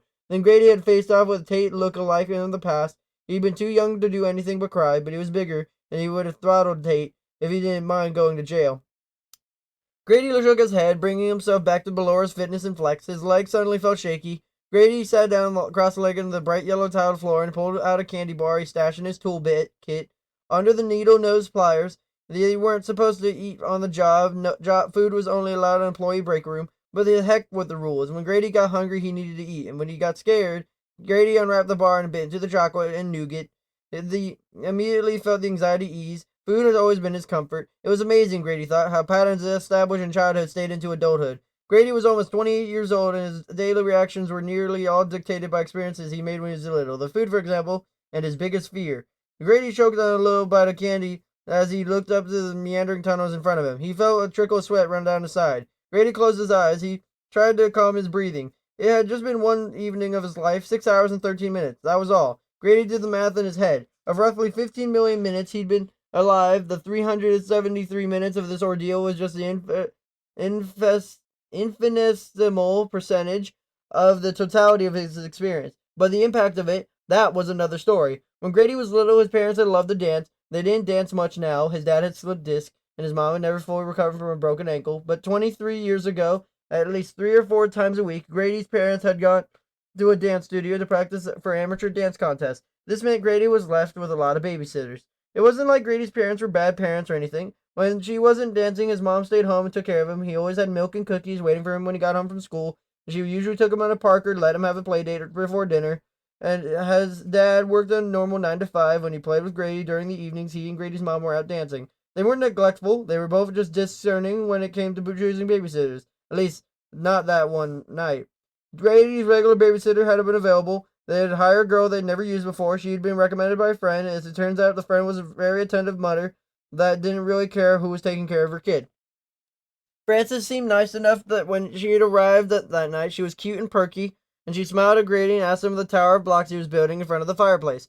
She told him that they'd play a lot of fun games while his parents were out. Right after his parents left, Frances made him a peanut butter sandwich. Grady had been halfway through his sandwich when the doorbell rang. Grady heard Frances' delighted giggle when she opened the door and wondered what she was so happy about. He hoped that she'd be happy about it too, but he wasn't. When Frances returned to the living room, he took a teenage boy in tow. A boy dressed in baggy shorts and flowered sloppy shirt, was tall and skinny, and had scraggly long blonde hair. Thinking about it now, Grady thought it was uncanny how much Tate resembled the boy who had showed up that night, the boy that had been Tate's cocky grin, and when he arrived that evening, he had considered to use the grin on Grady. As soon as she spotted Grady, the boy gave Grady a dismissive glance and then grabbed Frances and kissed her. Grady had looked away. He didn't like to watch kissing. This is Boone, Frances said and told Grady. Boone, this is Grady. Boone had ignored Grady and kissed Frances again. Then Frances had giggled and half pushed Boone away. She didn't look like she really meant it. Boone had looked down at Grady. You like hide and seek, kid? Boone had asked. Grady, looking for peanut butter off the roof of his mouth, nodded eagerly. Good, Boone said. Then weirdly, Boone had disappeared down the hall. Grady didn't know much about 5 years old, but he knew he wasn't nice to wander around someone else's house. He once tried to do that when his mom took him out to visit a friend. When Grady wandered off and explored the unfamiliar surroundings, his mom had called him back. It's not polite to look around other people's houses without their permission, she told him. That was what Boone was doing. Grady could hear Boone opening and closing doors. Grady was going to tell on Boone when his mom got home. Boone finally returned, and when she did, he held out a hand. He finally smiled at Grady. Grady jumped up, forgetting all about Boone's bad behavior. Grady was ready to play. Boone took Grady's hand and led him to the living room. Grady wasn't sure what was going to happen next because hide and seek didn't usually start with a hand holding, but he wasn't along when Boone walked down the hall into the linen closet. When they got to the closet, Boone opened the closet door. Before Grady could react, Boone shoved Grady under the bottom shelf of the closet. "You hide here," Boone said.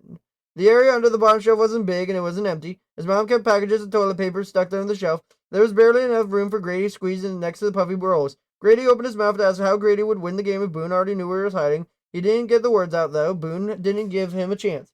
Boone shut off the door, leaving Grady in a tiny dark space. "Now," Boone said, his voice muffled at the door. "We can seek for some fun times," Boone laughed, and Francis giggled.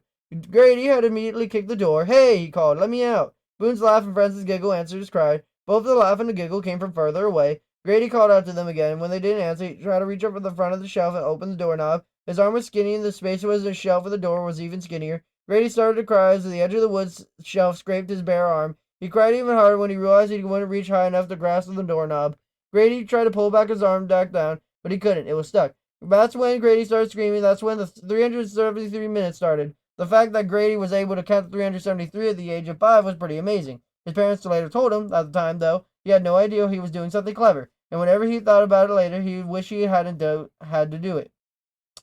Grady knew that it was 373 minutes because he learned to tell time the week before, and his parents had given him a big orange watch, the time that old-fashioned clock face, not with the kind with just numbers, as a reward for how fast he learned. The watch had glow-in-the-dark hands that he'd used at night. Thanks to those hands, Grady could see the minutes going by even in the near darkness of the closet. After his initial panic, Grady had managed to change his position, pull his arm down a little. He couldn't get it completely unstuck. Later, when he was older, he realized that his arm was swollen when he got scraped and bruised on the way up. When he was 5, though, all he knew was his arm really hurt and he was trapped in the dark, and he was terrified. The air in his linen closet smelled like his mother. It was really flowery and sweet. It wasn't a bad smell, but Grady's nose itched. It reminded him of how his mother, who had been there to help him, somehow smelling her but knowing she wasn't there made everything worse. Grady screamed and screamed and screamed. He was so scared. Why wouldn't Boone and Francis let him out? No matter how much he shrieked, they didn't come. Grady screamed for 62 of the 373 minutes. Eventually, though, the screams and the fact that the peanut butter had made him thirsty closed up his throat. From that point, he could only concentrate on trying to breathe. By then, his nose was stuffed up from crying. He couldn't get a full breath of air. He thought he was going to die. Grady didn't remember a lot about this ordeal at the point on. The point that he could remember well was watching a big hand of the orange-faced clock move from 1 minute mark to the next. According to Grady's mother, she and Grady's dad had come home half an hour earlier when they said they would. They found Francis and Boone asleep on the couch together. When Boone finally admitted where he stashed Grady, the boy had been barely conscious. Grady hadn't spoken for days after that. Grady never found out exactly what happened to Francis and Boone. He just knew his friends were pressing charges at the time. Grady wasn't sure what it meant, but he hoped it hurt Francis and Boone a lot. When all was said and done, the only injury Grady got from this time in the closet was a sprained wrist and a sore throat. From the unseen damage to this real problem, he was in therapy for months before he'd let anyone close to his bedroom door. He even had issues with the parents closing and locking doors of the house, and the car was worse. Soon, any small space was a problem. Those months had been hard on Grady and his parents. Sometimes they acted as they felt guilty about what had happened, and sometimes they acted exasperated by Grady's problems.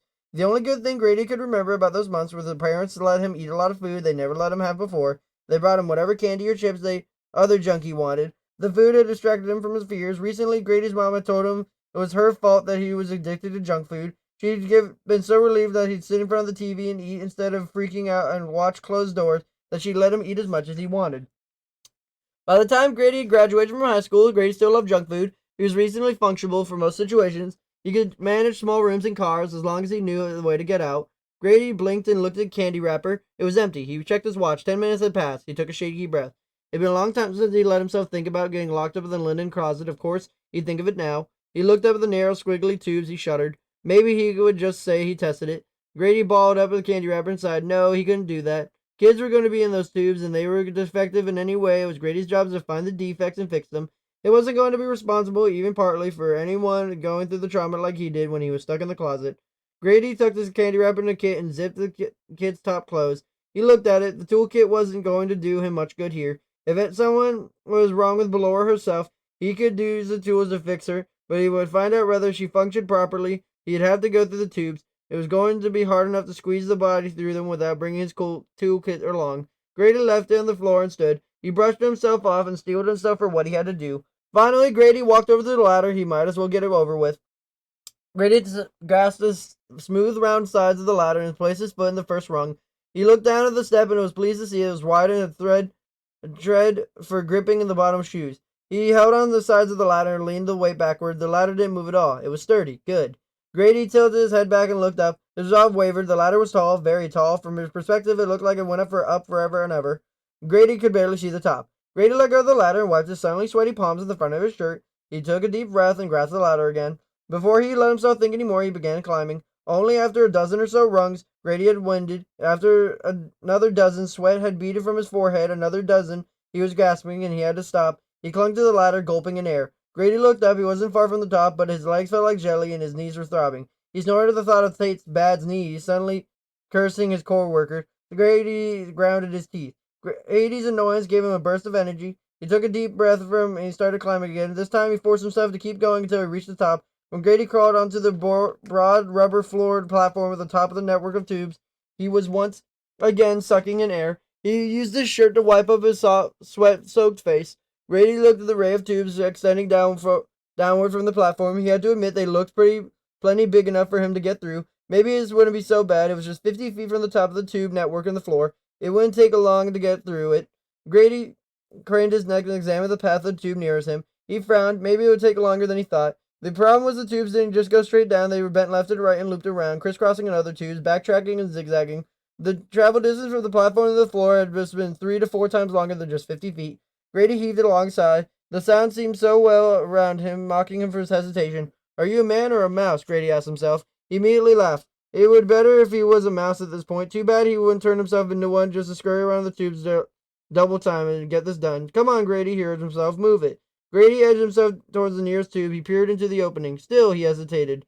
He was just getting ready to bend down into the tube when the click and whoosh startled him into immobility. He whipped his head around and watched wide-eyed as the torso of Ballora, the animatronic mascot of the fitness venue, popped out of the hole in the platform. Her long eyelashes fluttered as she turned her metal head and aimed her purple eyes at Grady. "Hello, hello, welcome here," Ballora sang in her sweet yet raspy woman's voice. "It's time to play, nothing to fear." Ballora's low ditty was in minor key, and he dropped down to the end of each phrase, and it was no way reassured him. Grady had found it kind of haunting.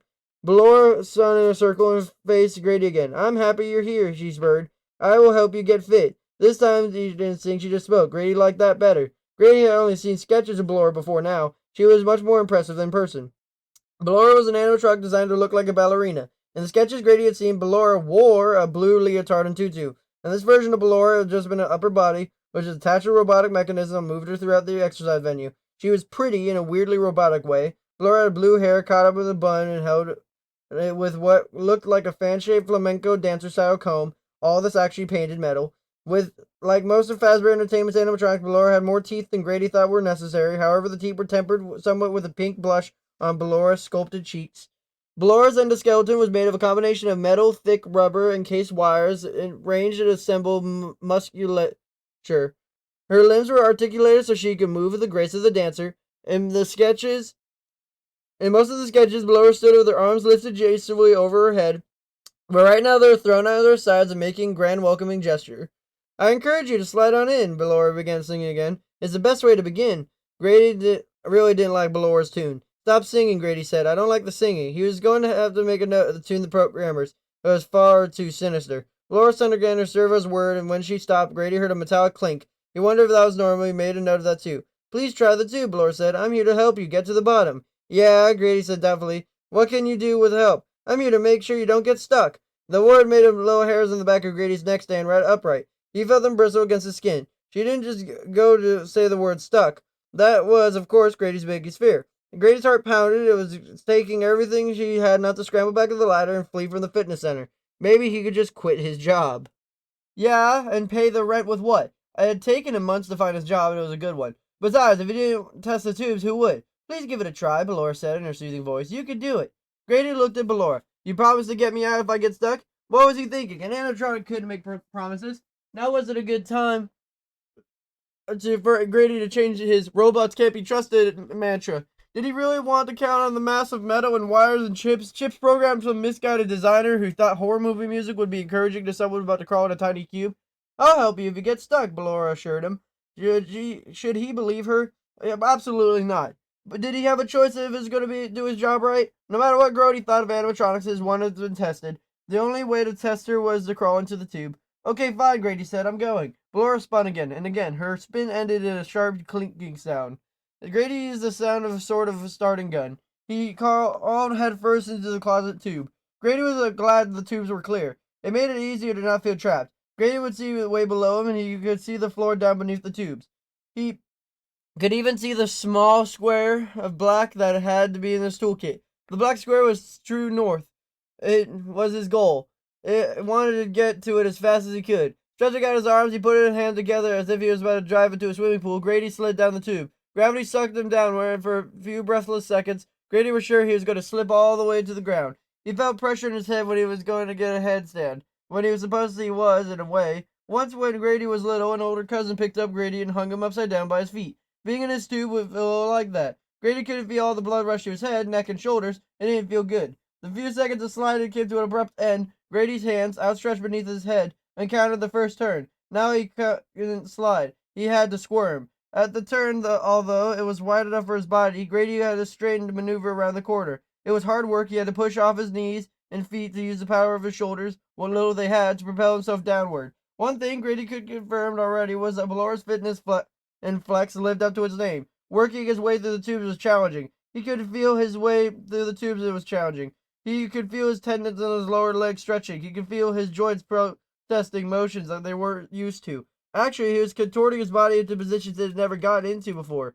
Grady grunted and panted as he army crawled back and forth. It was always downward along a slick surface of tube. He noted that the plastic sleekness was very helpful. Getting through the tube would have been far more difficult if the surface would have made of anything that gripped. It also helped that Grady was sweating like he'd run a mile in 100-degree heat. He could feel perspiration saturating in his uniform shirt, and more than once drops of sweat fell from his nose. When he inhaled, he smelled a fetid body odor. What was something else that would notate in his report? What steps would he have taken to make sure these tubes didn't reek of boys' locker room? Surely Grady would be the only one to sweat inside these tight spaces. Grady squirmed and skidded. He flexed and he pulled. Twice he conked his head and he tried to lift his upper body to get more speed in his glide. Several times he whacked his elbows. He had a feeling there had to be a more graceful way to get through this sinuous maze. Maybe instruction pamphlets would be passed out on anyone who got into the tubes.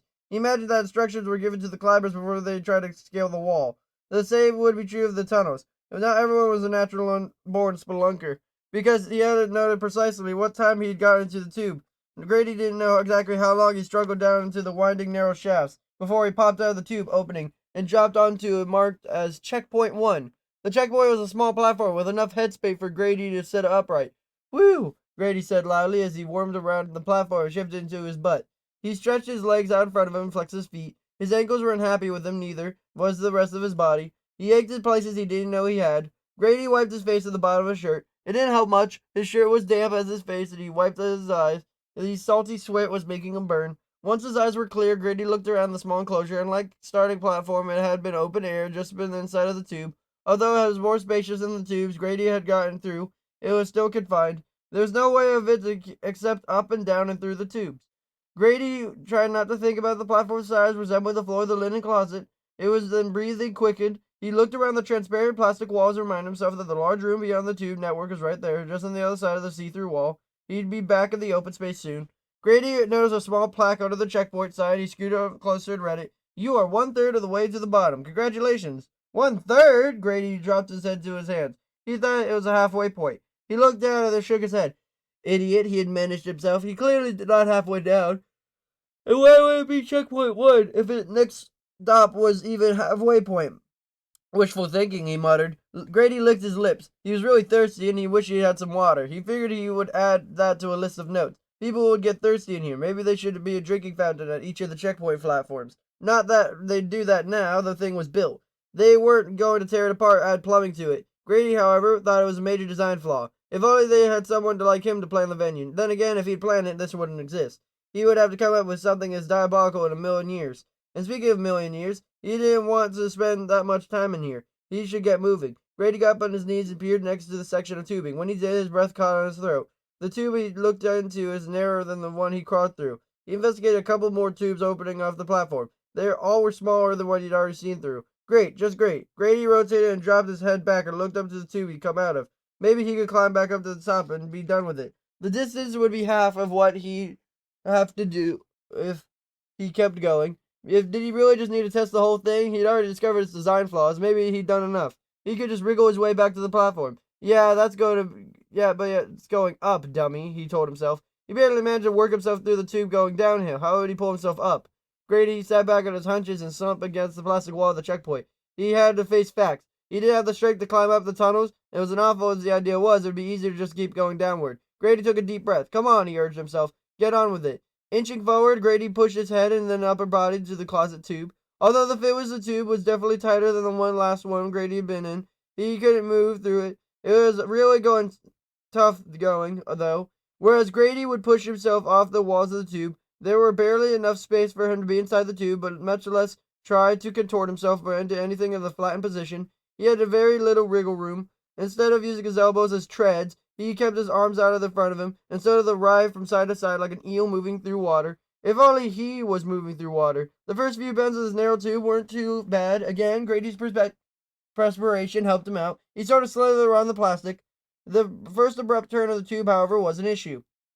It arched back in the opposite direction, requiring Grady to bend almost double around it, and then he bent in the middle. The tube narrowed even more. He was, just as he most feared, stuck. Grady sucked at his gut and jiggled himself from side to side. He wrenched himself back and forth. Nothing worked. He wasn't budging. He had something to grab onto. He might have been able to yank himself downward. Then he tried to grip the tube surface. His hand slipped. His sweat wasn't doing in his favor now. Haiti thrashed for several seconds before getting more freaked out. Finally, he screamed, "Help!" He has no idea why he was screaming. He was alone in the pizzaplex. Not a soul could hear him. No, wait, what about Ballora? In his panic, Grady had forgotten about the animatronic. "Ballora," he called out. "Help, I want out." Then nothing happened. Immediately after his yell, Grady screamed again, "Help me!" He was trying to berate himself for the stupidity of trusting a robot. He heard a humming rumble along the tube below him. A clank sounded just a few feet from him, and then Ballora's torso snapped into view a couple feet below Grady's head. He twisted his neck to look at her. Ballora blinked her purple eyes at him and fluttered her lashes.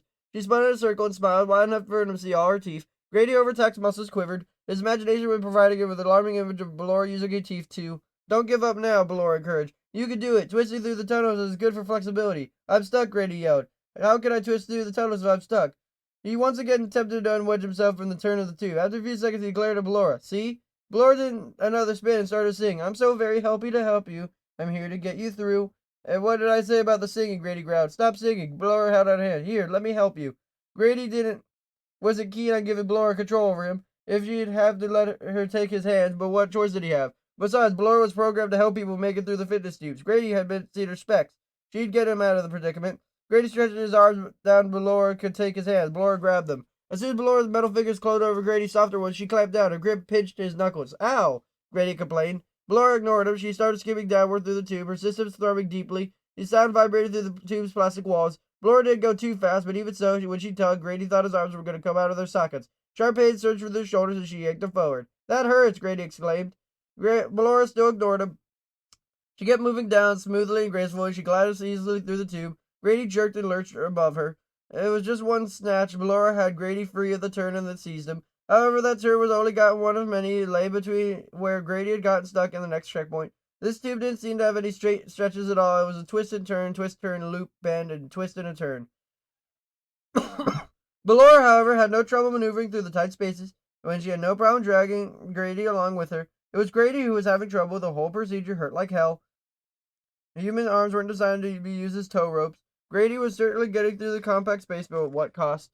After a few tugs, Grady's shoulders were on fire. "Ow, ow, ow," he chanted as Ballora hauled him along. Following several more twisted turns, Grady's ows turned to groans and moans. It was groans that quickly turned into screams. The pain in his shoulders began spreading and radiated down his arms and up through his neck. This is about what a rack must feel like, Grady thought. During the particularly grueling turn, his eyes were filled with tears, his breath came fast, he was getting nauseous. The pain was unlike anything he felt before. "Stop, Grady," finally shrieked. "Stop it." "Almost there," Ballora sang out. Grady gritted his teeth and closed his eyes. He focused on his breathing, in and out, in and out. After a few breaths, Grady found himself another small platform. They just reached checkpoint 2. Like checkpoint 1, it was a small platform enclosed within the tube. It was a small platform closed within the tube. Ballora let go of Grady's hands and immediately tugged himself. He sobbed in relief and in continued torment. Just because Ballora had stopped pulling on him didn't mean Grady felt better. His shoulders were screaming bloody murder. Grady rubbed his shoulders, and rocked back and forth. He sniffled like a little kid. It hurts, he moaned. Ballora did not reply. She did not reply because she was gone. As soon as Ballora got ready in the second checkpoint, she disappeared. Thank all the gods and goddesses in all the lands. Grady breathed out, and one of his RPG lines he gingerly tried to raise and lower his arms. He winced at the twinge and a hot pain and pulsated in his shoulders. He screwed up his face, now probably torn a rotator cuff or something. Grady half smiled. Now that he was sitting up and he wasn't being stretched like human taffy, his sense of humor had returned. He found it funny that he might have an injury common to athletics. Grady had never thought he'd tear a rotator cuff. It was far more likely he'd get carpal tunnel from too much time at the computer. Hey, I wonder if this will make me more appealing to women, he said out loud. He laughed at the idea, but was his laugh just a tad maniacal? Maybe. He decided to stop trying to be funny. It was being funny all that funny anyway.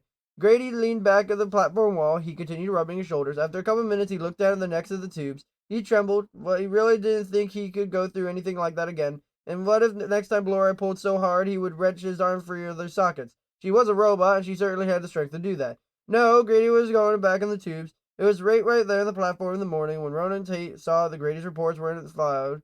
They'd check the venues he was supposed to test, they'd find him, and they'd get him out of there. Grady shifted position. The burning in his shoulders were lessening a little. Grady realized that his face was smeared with tears and wiped them away. He sniffled, wishing he had something to blow his nose on. He also wished again that he had some water and some food. Grady looked down at the platform. He frowned. Just how would they get him out of here?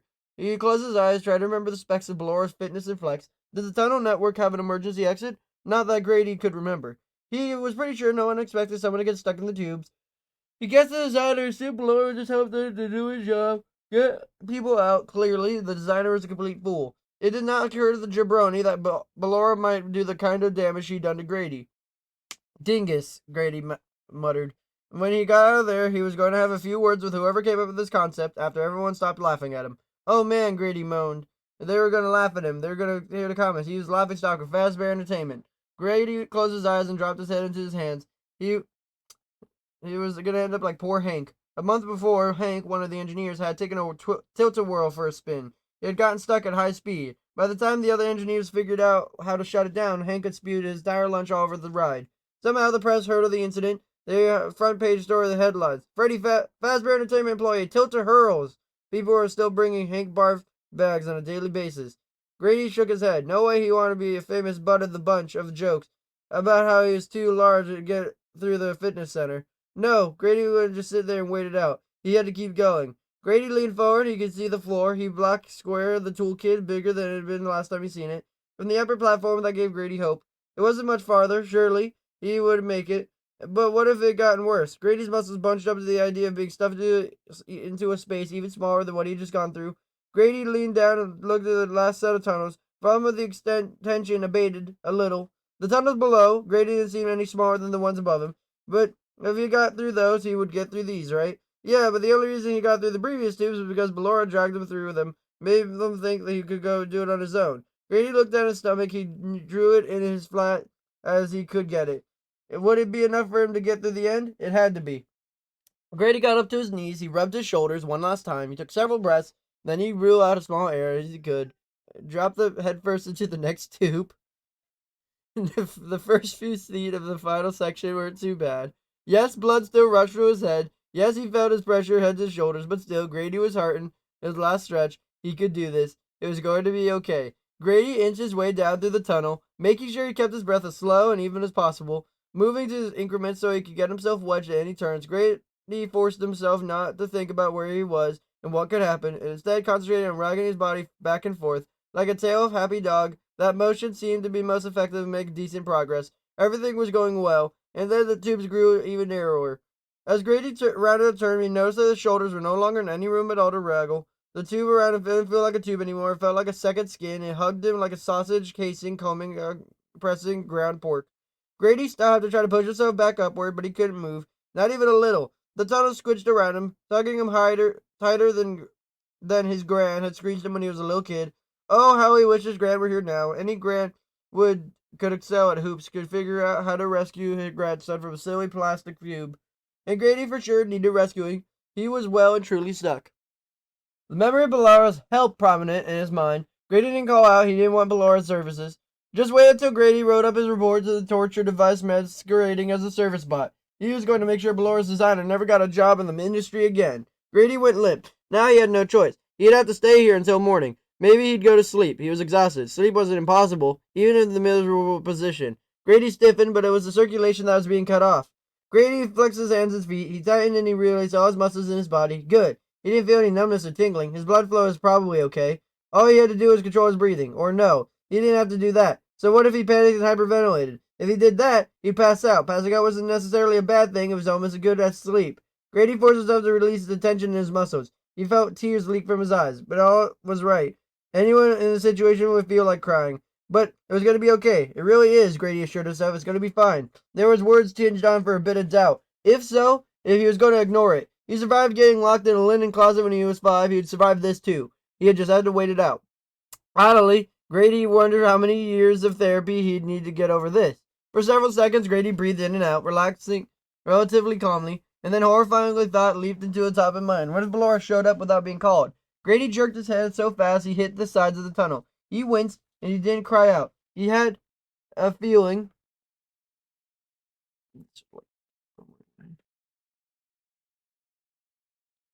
that he would need to be very, very quiet. Ballora had nearly dismantled his body the first time he had pulled him through the tunnel. He didn't want to imagine what she'd do in this situation. Grady returned to his concentrated breathing, but this breath caught on. Ballora's voice called out, I don't sense downward movement. Do you need my help? No, I don't, Grady thought. He knew better than to respond. Any verbal reply from him might trigger Ballora's programming. He could appear to render aid, and none was wanted. Several seconds passed. Grady realized his whole body was taut. It was concentrated again and relaxing. Do you need my help? Ballora called out again. Grady held his breath. My sensors indicate progress has stalled, Ballora reported. Do you need my assistance? No, empathetically no, Grady thought. Go do a pirouette. Grady exhaled quietly as possible, and he counted his next few breaths. He got up at 7 before Ballora called out again. I'm required to provide help to anyone who gets stuck. No one can stay stuck in Ballora's fitness and flex. Fitness is fun. I'm here to make sure you complete your fitness and flex course. Grady held his breath again. Please, can I help? Ballora called out. Grady went started. I want to help, Ballora persisted. I don't care what you want, Grady thought. I want to keep my arms intact. Grady breathed in and out 6 more times. The next breath, though, caught in his throat. Ballora's signature thrumming word was headed his way. When he heard the sound, Grady tried to pull his arms in. Unfortunately, they had no place to go. Grady's arms were outstretched, and his shoulders were wedged between the two walls. His arms were dangling below him. It was ripe for robotic picnicking. Grady closed his fingers into a fist. Maybe it would take his hands less appealing if unhelpful. Helpful? Helpful robot. Grady remained perfectly still, and he held his breath again. He closed his eyes. A metallic clank announced that Ballora was popped up beneath him. When he did her signature spin, she felt the air current waft past the balled up hands. Grady continued to make like an opossum. Maybe if Ballora thought he was dead, she'd go away. Ballora's metal hands gripped Grady's clenched ones. Grady contorted his hand and looked at Ballora. Go away, he shouted. I don't want your help. Get out of here. Ballora blinked at him, but she didn't let go of his hands. I'm here to help, she insisted. I don't want your help, Grady yelped. He tried to free himself from Ballora's grasp by extending his fingers. He tightened her grip, and she couldn't uncurl his fist. Let me go, Grady screamed. Go away. Ballora didn't go away. Instead, she started gliding downward, and she yanked Grady down with her. The first knife thrust of pain came quickly. It speared through his shoulder sockets and thrust his way down the shoulder blades. Grady cried out. Just a little way to the end, Ballora sang. I'll get you to the free bend. Ballora pulled Grady down to the crook in the tube that had caught him. Admittedly, a bit of relief, and relief hadn't lasted long. The tubes became serious of back and forth turns. Something popped in Grady's left shoulder. He screeched. Ballora didn't care. She kept pulling. The joint in Grady's left shoulder was out in its socket. He felt it dislocate. The searing pain was excruciating. Bad as it was, though, those savage sensations didn't hold his attention for long. As Ballora went down under another turn, Grady's wrist crackled. He heard him snapping like breaking pretzels. As soon as they did, he could tell his fists were flopping at the end of his arms. Ballora must have been noticed this as well. She shifted her grip on Grady's forearms. As soon as Ballora had let go of the clenched fingers, Grady realized their fingers were broken. Actually, they weren't just broken, they were crushed. Ballora had clamped down so hard she pulverized the fragile bones. Then Grady tried to move his fingers. He could feel the bone chips grinding together. How he howled in pain and terror, how he could be able to do anything ever again with shattered fingers. Grady didn't have long to contemplate the dismissal of the future because his hell was just beginning. As Ballora tugged Grady down around the twisting turn, his forearms popped free of his elbow joints, and they too fractured, and he heard a crunch of his bones and compressing Ballora's grip. Grady wasn't conscious of making sounds, and he could hear high-pitched shrieking. The shrieking seemed to be coming from far away in some place other than himself, but of course it wasn't. He was making the shrill sounds. The sounds were coming from being mangled alive. A whisper of thought managed to make its way through Grady's torment. How long could he take this level of pain? Wouldn't he pass out soon? Laura came to a stop when Grady got stuck in the tightest corner he had counted yet. When she did, he shifted her grip above his elbows. His upper arms broke. He yowled. Laura jiggled Grady back and forth. He felt his ribs give away, and a sensation he never felt, like molten hot band of metal clinch around him. And still he didn't pass out. And in the next turn, Grady's hip sockets let go of his leg bones. As they did, Grady realized, though the black maze of his pain, he was going to pass out. He was upside down. Most of his blood was pooling on his head. In his head, his brain was well supplied with what he needed to keep trucking along, and his brain didn't care that the rest of him endured more pain than the human body was designed to handle. It didn't care that Balora's determined trek through the tube was deconstructing Grady's skeletal structure joint by joint, bone by bone. It didn't care that Grady was being twisted and compressed into something not unlike the pretzels he so loved. Before he next turned in the tube, Balora repositioned her grip once again. As she did, one of her metal fingers impaled Grady's left eye. Grady keened unheaved. He upchecked the candy bar. His vomit poured into the tube. Balora slid down through the mess. The sickly sweet and slightly acidic odor of his vomit hit his nose, and he threw up again. Then he couldn't smell anything anymore. Balora's rescue efforts in the next series of pleat-like turns pressed his face hard into the side of the tube as his nose cracked. Grady felt the warmth over his cheek. He knew that his slow eye socket gushing blood. He wouldn't do anything about it. He couldn't do anything about it. Anything. All Grady could do was scream and cry as he felt his body break apart. Why don't you have one of those hide-a-key rocks? Tate asked Ronan, signaled to turn into an employee parking lot in the back of the pizza plex. Ronan didn't think he had to explain anything to Tate. The guy didn't have any right to complain of what they had to come back to Ronan's house keys. Ronan gave Tate a ride every day, and Tate never paid for gas. Yet, when Ronan wanted to turn around and go back for his keys, Tate had the nerve to ask Ronan to go to the remaining 5 miles to Tate's apartment building before returning to the pizza plex. Ronan had ignored him and had made a U-turn. For the first half hour, Tate had been grousing. It's bad enough we have 45-minute commute to start with. Now we have to go back and nearly all of it again? Those fake rocks aren't safe, Ronan told Tate now. Burglars know about them, and they looked for them before they bother to break into the home. I read an article about it. Tate rolled his eyes. Whatever. He stared sullenly out of the passenger window. Ronan pulled his minivan to the assigned parking spot, 2 down from Grady's. Grady's old pickup was still there. Obviously, he hadn't yet finished his safety checks. Ronan concentrated on positioning the minivan precisely between the lines. When he was satisfied, he put the transmission in park. Tate frowned and looked potentially at the 100 yards between Ronan's spot and the employee entrance. Why are you parking all the way over there? Ronan turned off the minivan. This is my spot, he explained patiently. Tate threw up his hands. But there is no one around. You could just pull up to the curb. He pointed toward the employee entrance. Ronan raised an eyebrow. That's a no parking zone. Ronan opened the car door. Come on. Tate gave Ronan a look. Why do I have to go with you? I'll just leave the keys and hang here and listen to the tunes. Ronan threw Tate's look right back at him. I may look big and dumb, but I'm not. I'm not leaving you with the keys to old Betty. Come on. Ronan gave Tate his best glare. His sister, Rhonda, told him he looked terrifying when he did that. He thought it was a hoot, because she knew Ronan didn't even like swatting mosquitoes. But Rhonda must have been right about it, because people tended to do whatever Ronan wanted when he gave him the glare. Tate, despite being one of the laziest people Ronan ever met, was no exception.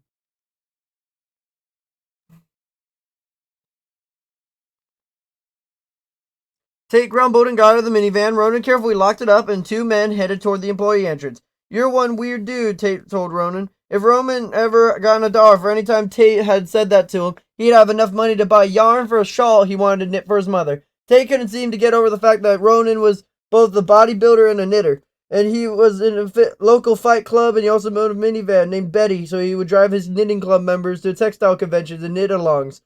Ronan, however, couldn't care less what Tate thought of him, or what anyone thought of him, or that matter. Okay, we hurried up? Tate asked, trotting on ahead of Ronan. I told you I'm supposed to meet Karen at the lake. Now I'm going to be late. You're always late. She'll expect it, Ronan said. He didn't pick up the place. That's low, dude, Tate said. Ronan ignored him. He dug his Pizzaplex keys out in his pants pocket and then had them ready when they reached the door. Tate rushed through the door ahead of Ronan as soon as Ronan unlocked the door and deactivated the alarm. And Tate bounced like a kid who needed to pee while Ronan locked the door behind him and reactivated the alarm. How could you be any slower, Tate complained. Ronan pocketed the Pizzaplex keys again and put his hands to his hips. I'm sure I can. Tate exhaled loudly, but he couldn't speak as they strode through the gray double doors leading to the employee break room. Tate meandered into the break room, heading toward the cubby holes where they were supposed to leave their reports by the end of the day. Tate was probably going to look for Ronan's and Grady's to compare their progress on his own. Tate was lazy, but he knew it was also strangely competitive. Ronan held into a dingy locker room with its beige paint job and low wattage light bulbs that surprised contrast the screamingly bright colors and lights of the main part of the Pizzaplex. Ronan figured Fazbear Entertainment didn't want to spend any more money than necessarily on their employees. He couldn't really complain, though. His salary was good, his job had given him the down payment to buy his first house. He had no beef with Fazbear Entertainment. They could paint their locker rooms in any boring color they wanted. Ronan opened his locker and rummaged around with his toolkit. He kept his house keys in a backpack. When he grabbed it when he and Tate had left, his keys, however, must have slipped back when he got his lunch for the pack earlier that day. Yep, there they were. They fallen behind his spare uniform shirt. Ronan grabbed the keys and closed his rocker. He turned. "Hey, Ronan," Tate called. "Come here a second." Ronan strode into the employee break room. He just found Tate rifling through Grady's paperwork just as Ronan had suspected. "Why are you looking at Grady's stuff?" Ronan asked, as if he didn't know. Tate didn't answer the question. He waved a sheaf of paper. "Did you know he was going to Bellora's next? I thought he was going to do that next week, but he scheduled it for today." Ronan gave Tate a "what's your point" look. Tate grinned. "He's probably down there right now. I can imagine him squeezing through those tubes." He whooped in laughter. Tate scuffed Grady's papers back in the slot. "Come on, let's go check on him." Ronan raised both eyebrows. "I thought you were in a hurry. You said you were going to be late." Tate waved to the area. "I'm already late. What's the matter if I'm a little bit later? Karen can wait." Karen was a terrible taste in men, Ronan thought. He met Karen. She was cute and seemed sweet. What did she see in Tate? "All right," Ronan said. He had no trouble with checking on Grady. He'd been reluctant to leave Grady alone in the first place. He didn't like breaking the rules, but Grady had insisted, and Ronan wanted to get home. He planned on making one hummus dip and homemade whole wheat pita bread at knitting club meeting, but now he wouldn't have time for bread. Well, he could still do the dip. Even he and Tate looked a few minutes to go down to Bellora's. "Even if I didn't have bad knees," Tate was saying as they walked to the main concourse, "I still wouldn't have done Bellora's. Those tunnels are too small, and I don't even have claustrophobia or anything. Not like Grady." "Grady doesn't have claustrophobia," Ronan said. "He has Cleithrophobia." Tate ignored him. "Whatever. It's a fear of being trapped," Ronan explained. "People with claustrophobia don't like small spaces, whether they're trapped or not. People with Cleithrophobia can tolerate small spaces as long as they know where they can come and go. They're afraid of being stuck." Tate raised an eyebrow. "How do you know all that?" Tate shrugged. "I read." Ronan lengthened his stride and Tate trotted to keep up. "But why do you know that's what Grady has?" Tate asked. Ronan flicked a glance at Tate. "I listened." Tate didn't answer. He probably didn't even gotten the dig. He looked at the darkened entrance of the roleplay area. He waved a hand toward it. "In the morning, I'll be checking the sets in here. Can't wait to see what they've done to the Fazbear Fright Haunted House. I was so stoked when I saw it on the specs." Not for the first time, Ronan wondered how Tate managed to do his job. Not that he did it that well. Ronan and Grady both had covered for Tate too many times to count. Tate's words was haphazard and incomplete. The man's mind was like a squirrel. He was constantly darting from here and there and back again, and eventually led back around to the previous conversation. Who would want to be trapped? Ronan didn't bother to answer and figure the rhetorical question. He kept his gaze straight ahead, making sure he didn't look at the swings. In fact, security lights, the swings looked too much like giant squid or suited Ronan. Ronan didn't like squids. They were gushy. Ronan didn't like gushy. Ronan's mother often teased him about how he had a soft stomach when it came to things like squids and slugs or worms or anything having the inside of a human body. Rock hard abs on the outside and soft and gooey on the inside, she always teased him. Ray jogged out ahead of Ronan in a long red hallway that led to Bellora's. When they reached the stairs, he perched the bony butt of the railing and slid down it. Hopping onto the floor of the bottom where Ronan got halfway down a long flight. Tate had a funky little dance to the music only he could hear. He looked up the stairs. "Come on, slowpoke." Ronan shot Tate his patient glare, but Tate was too busy spinning one foot to notice. Ronan trotted down the last few steps and Tate dropped dancing. Together they headed to the curved yellow hallway of Bellora's Fitness and Flex. When they were just halfway down the curve, they knew Grady was indeed in the fitness venue. Bellora's entrance was fully lit, its archways illuminated like Sparkling Marique of the Broadway show. Beyond the entrance, the lights of the venue were on too. Tate trotted through the archway. "Yo, Grady," he called out. "Dude, I hope you're not stuck." Ronan shook his head. He decided to follow the uncouth co-worker into Bellora's. He couldn't notice that Tate had stopped until he nearly plowed into him. "Sorry," Ronan said automatically as Tate stutter stepped forward and windmilling his arms to keep his balance. Tate didn't say anything, which is weird. Tate always had something to say. Ronan looked at Tate and then he quickly lifted his head to follow the direction of Tate's wide-eyed stare. The second Ronan looked upward, he wished he hadn't. He saw what grabbed Tate's attention immediately. It was impossible to miss. Ronan leaned over and covered his mouth. He felt faint. So he went to his knees. His breath was coming fast. The room started to spin. Tate crouched down next to him. "Tuck your head, big guy. Breathe slow." Tate draped an arm over Ronan's shoulder. "Just take a minute." Because Ronan didn't think about what he'd seen, he focused on Tate's out-of-character compassion. He never known Tate to be so nice. Why did he be acting like his usual jerky self? Tate patted Ronan's back. That's it. Keep breathing slowly. Look at me. Roman tried to keep instructed and don't turn to his coworker Tate. However, wasn't looking at Ronan. He was starting to look at the tubes behind the transparent wall. Ronan thought he would just seen inside one of those tubes. The stuff would heave. He clapped a hand over his mouth. Poor Grady. It was Grady, wasn't it? Ronan couldn't bring himself to look again. It is. Is it Grady? Ronan asked Tate. Who else could it be? Tate snapped. Ah, so there was Tate, whom Ronan knew so well. But Ronan stopped. He didn't want to speak out loud. He mangled, twisted, broken limbs and torso that used to be Grady. Seeing it had been bad enough. Talking about it now would somehow make it worse. Ronan wondered if he had ever erased it from his mind an image of Grady's wrecked body suspended upside down in a tube, tugged back and forth unthinkably in a tight series of tube zigzags. How would Ronan ever forget Grady's misshapen face and one remaining good eye plastered against the plastic? He was sure he'd never be able to wipe at his memory banks Grady's empty socket of the eyeball dangling down of Belora's metal fingers. Would he ever tormented by the image of Grady's 5'6" frame, elongated into nearly twice that length? Grady's body now deconstructed and strewn through the tube. What happened? Ronan asked. It was a stupid question, of course. It was clear in the few seconds that he looked at Grady's disfigured body. Oh, what had happened? Clearly, Belora's designer had included a failsafe, some command that told her getting unstuck was less important to make sure the person was helping wouldn't get injured. The robot was outrageously flawed. This is bad, Tate said. Ronan wanted to say something sarcastic, but wasn't appropriate. He swallowed and licked his lip. I don't look long enough, he said, and I can't look again. Is he alive? Tate looked at the steps toward the transparent wall.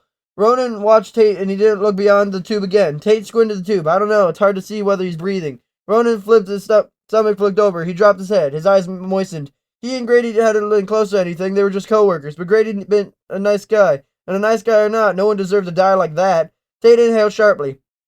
Ronan's head snapped up. What? Tate looked out another step toward the tubes. Oh man, he said. I think I just saw him blink. Ronan groaned. You can't even imagine. Didn't even want to imagine what Grady was feeling.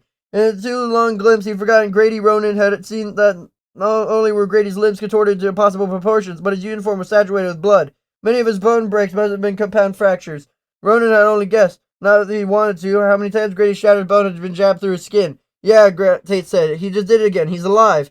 Tate sounded calm and his voice was tight. Ronan found it absurdly comforting that Tate was affected by what he was looking at. Maybe the guy wasn't so shallow as Ronan thought, although Tate was looking directly at the bloody Grady as if gawking at an exhibit in the zoo. Ronan forced himself to stand. He had to concentrate and make sure his legs held him up. We need to get him out of there, Ronan said. Tate slowly turned and gaggled at Ronan. And just sure gonna be about that. We have no way to get into those tubes. We need to call 911. Ronan reached in his pocket and pulled his phone. Before he could lift it, though, Tate plucked it from his hand. Dude, Tate said, clutching his phone. What are you thinking? I'm thinking we need to get him out of there. And if we can't do that, we need someone here who can. Tate shook his head. We can't do that. Ronan raised both eyebrows. What in the world do you mean? Tate didn't answer. He just looked like a Grady. Give me my phone. Ronan tried to grab it. Tate hopped out of the reach. I can't do that, dude. Ronan traded his glare.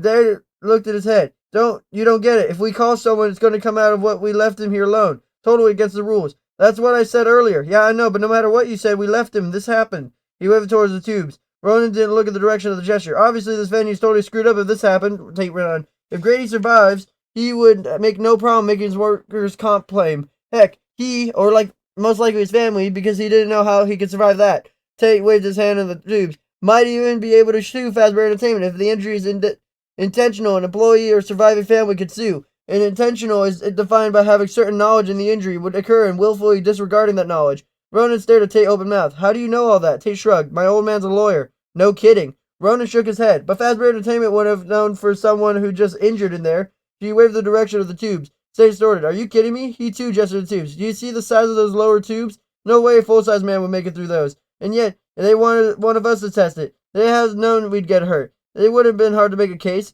Ronan rubbed his forehead. Okay, fine, but that means they deserve to be sued. Why can't we get him out? Tate turned his back to the tube and stood right back in front of Roman. Then he spoke again. His voice was even, and he spoke slowly as if explaining algebra to a 10-year-old. Grady's injuries are a liability nightmare. What do you think Fazbear Entertainment is going to do with the two employees who left Grady here by himself to get stuck? Ronan thought hard. If they had stayed, they would have been with Grady. He still would have gotten stuck. He would open his mouth to say that, but Tate spoke first.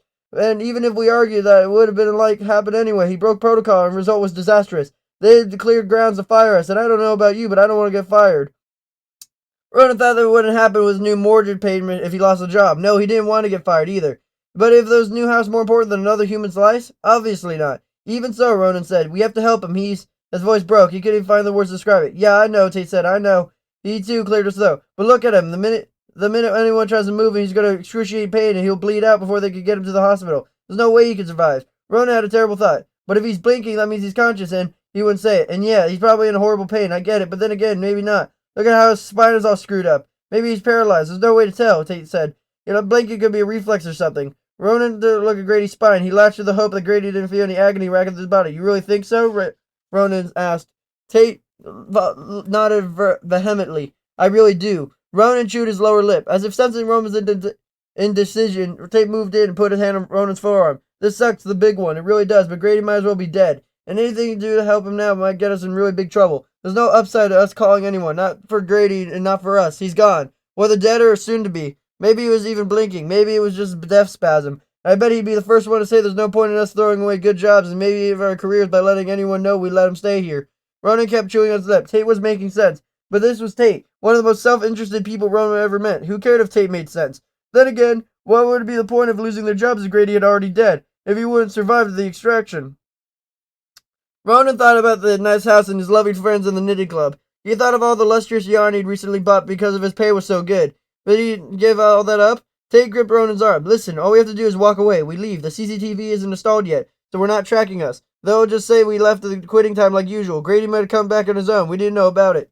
Ronan let his head and forced himself to look at Grady again. He wasn't going to abandon the dying man. The last he could do was acknowledge the man before he left. Ronan had to cover his mouth again and gazed upon Grady's misshapen body form. He clutched his stomach, sure he was going to leave. Keep it together, big guy, Tate said softly. Ronan brushed away tears and looked into Grady's one remaining eye. The eye looked back at Ronan, unblinking. Ronan noticed that Grady's brown iris was cloudy. Was he dead already? No, the eye twitched. He was still alive. It was Grady thinking. He stared out at his co-workers. Was he thinking? Would a man be conditioned with still rational thought? If Grady was thinking, Ronan couldn't tell. Grady's face was so smashed that the expression was impossible. Was Grady hoping that they'd have him, or was he wishing they'd go and let him die? Ronan dropped his gaze. Bye, Grady, he whispered. Tate looked at Ronan's arm and took him away from the tubes. Gently, Tate led Ronan out of Belora's. Ronan half closed his eyes against the building lights. In Belora's archway, Tate ushered him into the yellow hallway. He wouldn't let himself think about what they were walking away from. Instead, he concentrated on making his legs work. He focused on breathing in and out. All we have to do, Tate said as they followed the covered hallway, heading down toward the stairs, is come to work as usual in the morning. He'll be dead by then. Grady's remaining eye watched his co-workers disappeared around the corner of the yellow hallway. He had been able to hear anything Ronan and Tate were said. Even though his ears had still worked, they were only body parts that had avoided massive trauma. The tube of transparent wall muted around. He had, however, heard enough. Grady had wanted to cry even more than he already had when Tate had hypothesized Grady was paralyzed. If only, yes, Grady's spine was broken, but somehow his nerve endings were functioning just fine. The totality of his body was one throbbing mass of indescribable suffering. Grady didn't hate his co-workers for leaving him to die. He probably would have done the same thing if he had been in their place. He needed this job just as badly, but he wished they'd stay with him for a little while longer. Belora, who had been silently pulling on Grady the whole time, Ronan and Tate had been standing there talking, spoke up. You're stuck. I'll help you. She yanked harder, and Grady heard a series of wet pops and two cracks. New waves of pain saluted the body. Grady's arms cascaded through the whole body. Grady could even protest as he saw to the system. Even if he could have, he wouldn't have. He was dying, and the only company he had was Belora. He wouldn't have sent her away now for anything. If Grady had to die trapped in the worst nightmare, he didn't want to do it alone. Even if Belora's quartered on feeling grub was better than nothing. Belora spoke up one more time. You're stuck. I want to help.